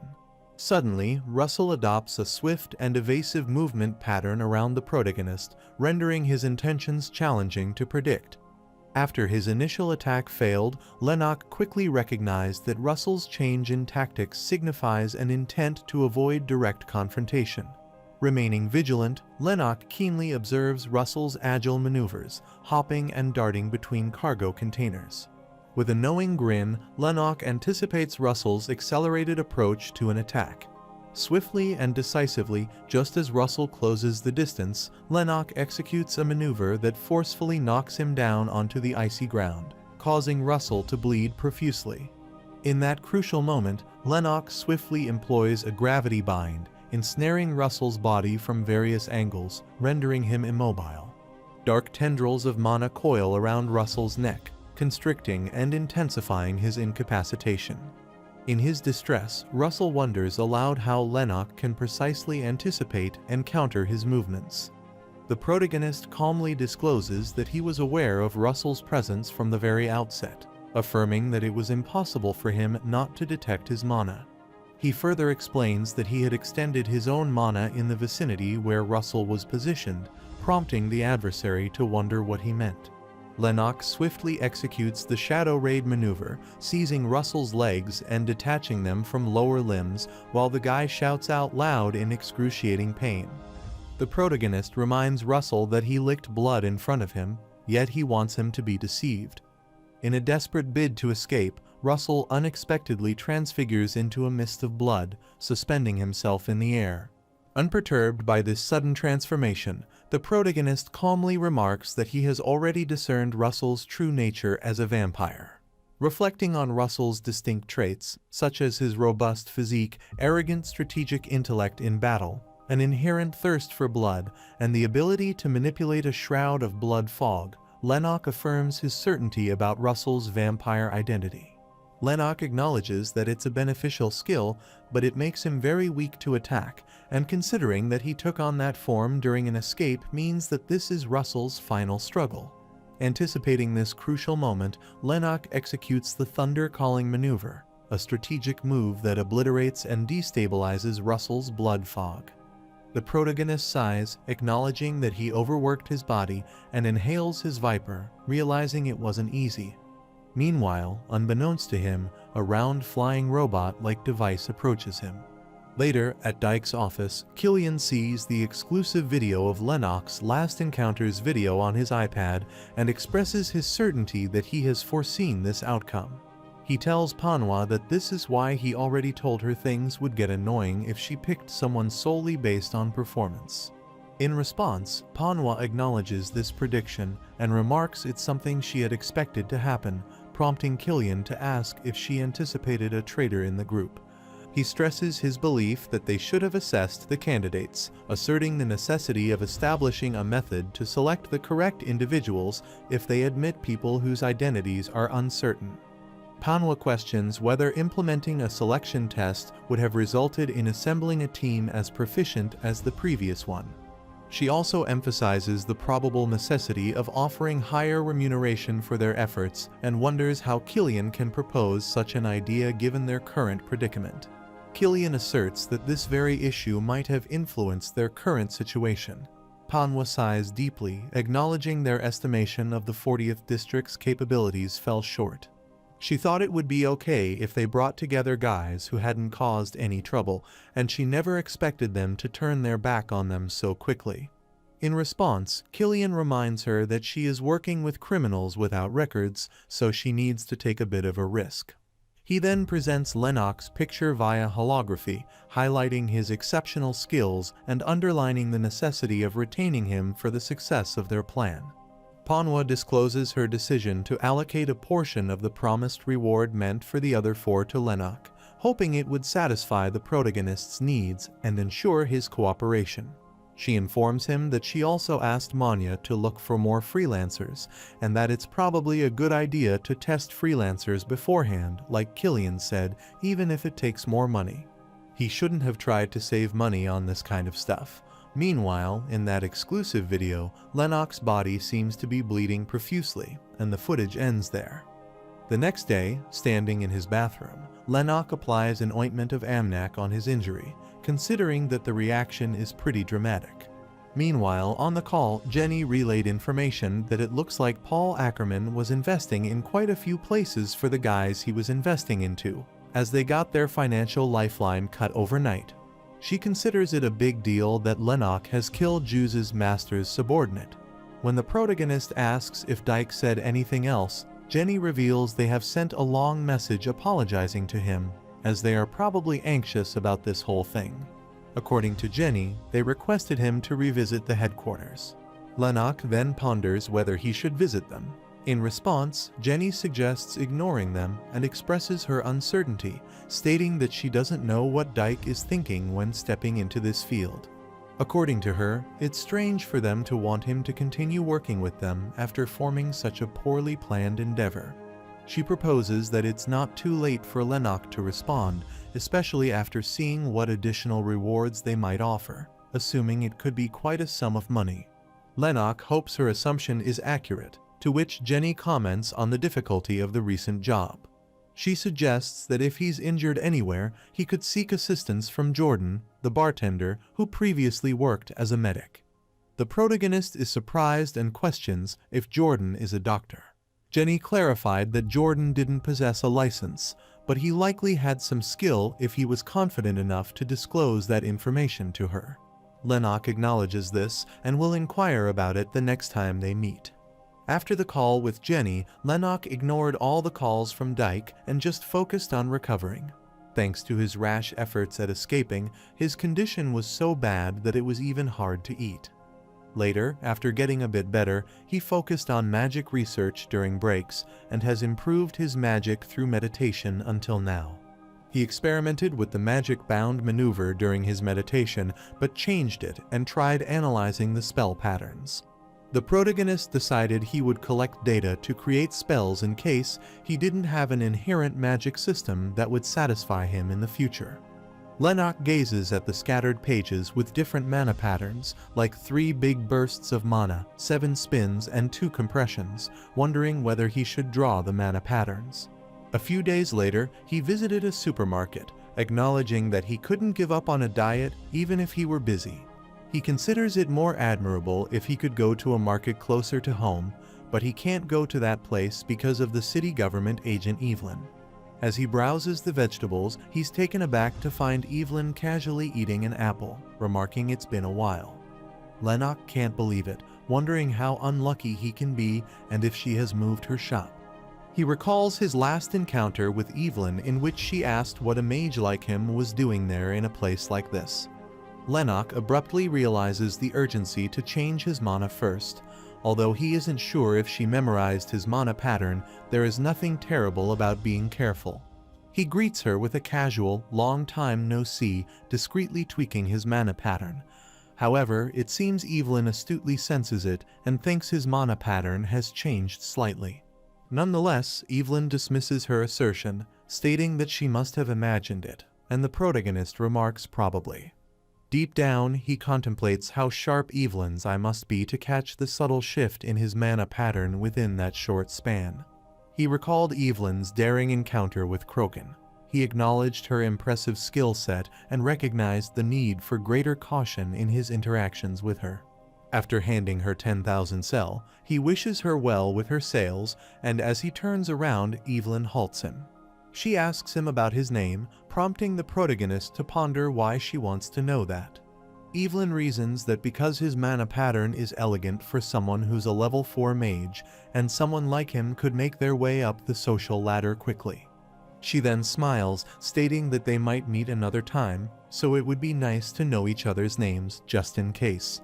Lennox wearily wonders if that means she wants to see him again later as a colleague or as an agent's prey. Evelyn acknowledges that she is not supposed to tell him this information, but reveals that there will be a large-scale inspection of the lawless areas in the outer districts soon, and the plan is mainly targeted at the people who are avoiding taxes in the 40th district. She casually suggests that if he is involved with them, he better disappear for a while, as it won't matter if his name is on the deep web. She assumes that the protagonist doesn't do that kind of work and ponders, does he, while Lennox maintains his calm demeanor and asks what's a deep web. She smiles, remarking that she is just telling him because she likes him, and it would be awkward if they saw each other again in that kind of situation.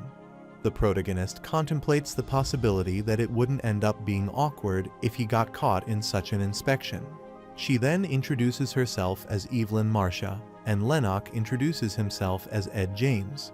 Evelyn then suspiciously asserts that he better be prepared if they meet again, and he can't give her the same name. Later, as the protagonist departs the market, he wonders if he should find another market again to prevent another encounter with Evelyn. On his way, he receives a call from Jenny, who updates him on Dyke's urgent attempts to contact him. She mentions that Dyke has called her, and as she expected, they are desperate because they can't reach him. Jenny further reveals that they doubled the promised reward multiple times and are also thinking about what else they could give him. According to her, they have urged Lennox to visit their headquarters the following week. As the protagonist is surprised that it's longer than he expected, Jenny counters that they must decide on the least that they are willing to Dyke's request and suggests he should come over when he has time. Lennox agrees with her perspective and informs Jenny that he'll head over immediately. The protagonist takes on his Van's persona and arrives at the bar to meet Jenny. He senses the environment is a little different than usual and weirdly quiet and wonders if everyone is wary of that man while all the customers gaze at him thoroughly. That suspicious man sitting near the bar table turns around his head on Lennox's arrival, states that he is finally here as he was waiting for him, and asks if the protagonist knows who he is. When Lennox denies it, that man asserts that he better remember him from now on. The man emanates a malevolent aura and claims he suffered significant losses due to Lennox's actions. As he releases a vicious surge of mana, aiming it at Lennox, the protagonist remains composed. With adept skill, Lennox quickly erects a protective magic shield, deflecting the man's aggressive attack.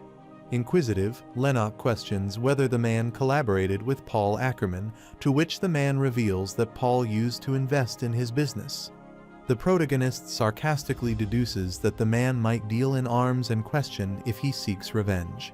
Rising from his seat, the man looms tall and authoritative, implying that today isn't the day for such actions. He clarifies that he's there to issue a warning. Addressing Lennox as a kid, he sternly cautions that their group doesn't show mercy to adversaries, regardless of age. He emphasizes that considering Lennox's actions as a mistake is a one-time exception, which he won't extend again. The man's fist slams onto the bar table, expressing his anger as he warns Lennox that if he dares to interfere with their business again, he should be ready for the consequences. Meanwhile, Lennox remains unfazed and continues to evade Beck's malicious attempts to attack him.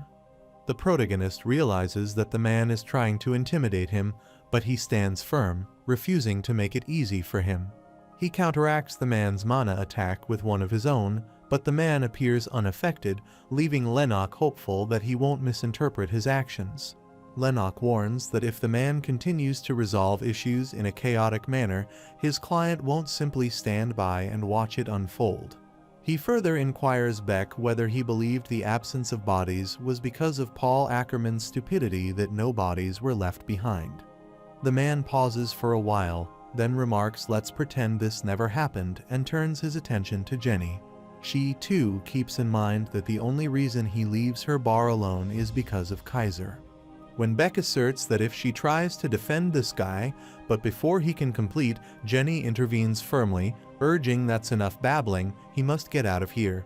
Her stern tone left that man Beck speechless. He gazed at Lennox and left the bar. The protagonist takes a deep sigh and asks who that person is. Jenny informs him that Beck Clinton was a higher-up from Cigar Bang. She explains that Cigar Bang is a gang that has been most active in the 48th district as of late. Lennox assumes that Guy Beck is pissed since Paul Ackerman died in his territory, and Jenny agrees with his assertion. However, she warns him that they won't be easy to deal with if he gets into trouble with them, and explains that they have almost 1,000 gang members and are among the wealthiest gangs. She suggests that if Lennox wants to handle them, it might be better to collaborate with Dyke to eliminate the threat. Meanwhile, the protagonist wonders how much work it would be to eliminate a whole gang, and how much assistance Dyke's support would truly provide. He assumes that it would be best to prepare for the worst-case scenario. Jenny informs him that she has put together about 5 requests that wanted him specifically and presents him with her laptop, urging him to have a look at this real quick. Lennox contemplates that he doesn't think she would do this for no reason and notices the request from Sebastian, who works in a similar line of work as Jenny. The protagonist is intrigued and inquires whether this method is typical for brokers in their line of business. Jenny admits she doesn't have a clear answer, pointing out that the significant advance deposit of 22 million suggests Sebastian is genuinely interested in offering work to Lennox. She believes Sebastian's intentions are genuine and views this opportunity as beneficial, noting that Sebastian's clients are highly skilled in their respective fields. Meanwhile, the protagonist considers it would be impressive if he could hear about Dyke's internal situation through Sebastian. Lennox inquires if Jenny has any objections to him taking on this task alongside Sebastian. Jenny replies with an indifferent tone, mentioning that it's inconsequential to her, assuming that if Lennox had a preference for working with Sebastian, he would have already made that decision. She then asserts confidently that her name holds a prominent position on the deep web as Van's primary broker. The next day, Lennox arrives at the 45th district and stands before Sebastian's office. He thoughts about the common perception that districts in the 40s outclass those in the 50s linger in his mind, but the reality before him defies those notions. The distinct architectural flair of Sebastian's office catches Lennox's attention, prompting contemplation on whether such a building style would typically belong in districts with lower numerical rankings, perhaps more akin to the tens. As he observes the building, Sebastian emerges to greet Lennox and asks whether this encounter marks their initial meeting since their previous interaction at the bar. Sebastian escorts Lennox into his building to delve into the mission at hand. Leading him into an office room, Lennox finds another individual already present. Sebastian introduces the newcomer as Madison, indicating that Madison is here for personal matters. Sebastian introduces Lennox as Mage Van, praising his remarkable freelancing abilities. Observing Madison, Lennox notes that he appears like an average office worker and spots some injuries on Madison's face, raising his curiosity. Madison informs the protagonist that he is the team manager overseeing the development branch of an automobile company called Audible. He explains that his current responsibility involves managing a critical project for a new car model that will decide the fate of the company. However, recently, while he was transporting the blueprint of the model, an unidentified group of freelancers stole it. Madison expresses his urgency and desire to retrieve the blueprint in one piece if possible. However, if retrieval isn't possible, he requests Lennox to ensure the complete destruction of the blueprint to prevent its misuse or replication by unauthorized individuals. Sebastian reassures Madison about Van's competence, affirming that Van is an adept individual with a flawless track record. Despite Sebastian's confidence in Lennox's abilities, Lennox finds Sebastian's certainty quite unwarranted, considering he hasn't previously collaborated with him. On the other hand, Madison feels relieved by Sebastian's assurance, finds his confidence reassuring, and expresses his anticipation of working alongside Mage Van. As he departs from the office, Sebastian ponders what the protagonist thinks of it, to which Lennox responds that he doesn't know what Sebastian means. While sipping the tea, Lennox further adds that what else can he know other than the fact that Madison was being dishonest. Sebastian remarks that if Lennox already knows that, then he won't need to make this long. The protagonist elaborates, mentioning that Madison's supposed injuries, a mere bruise on the lip and a few cuts, seem inconsistent with someone who just had a fight with robbers and, based on these observations, concludes that Madison is a poor liar. Sebastian states that there are two possibilities. Either Madison is working with the robbers and lied to them, or there is another possibility. However, before he can reveal the second possibility, Lennox remarks that if Madison tried to betray his company and got betrayed instead. Acknowledging Lennox's observation, Sebastian agrees, asserting that it's a shame for Madison, and informs the protagonist that he himself has a pretty good relationship with Audible's CEO. He reveals that he is going to send the conversation they had straight to the CEO's email. Sebastian believes that as a consequence, Madison might face arrest the following day instead of going to work. Meanwhile, the protagonist contemplates that Sebastian seems all happy-go-lucky on the outside, but he is actually pretty brutal. Lennox emphasizes that in Audible's case, they really need not Madison's confession but the robber's location. Sebastian concurs, stating that's where the protagonist's skills come in, and commends that Van is great at catching wanted criminals. With a grin ponders if Mage Van will accept the request.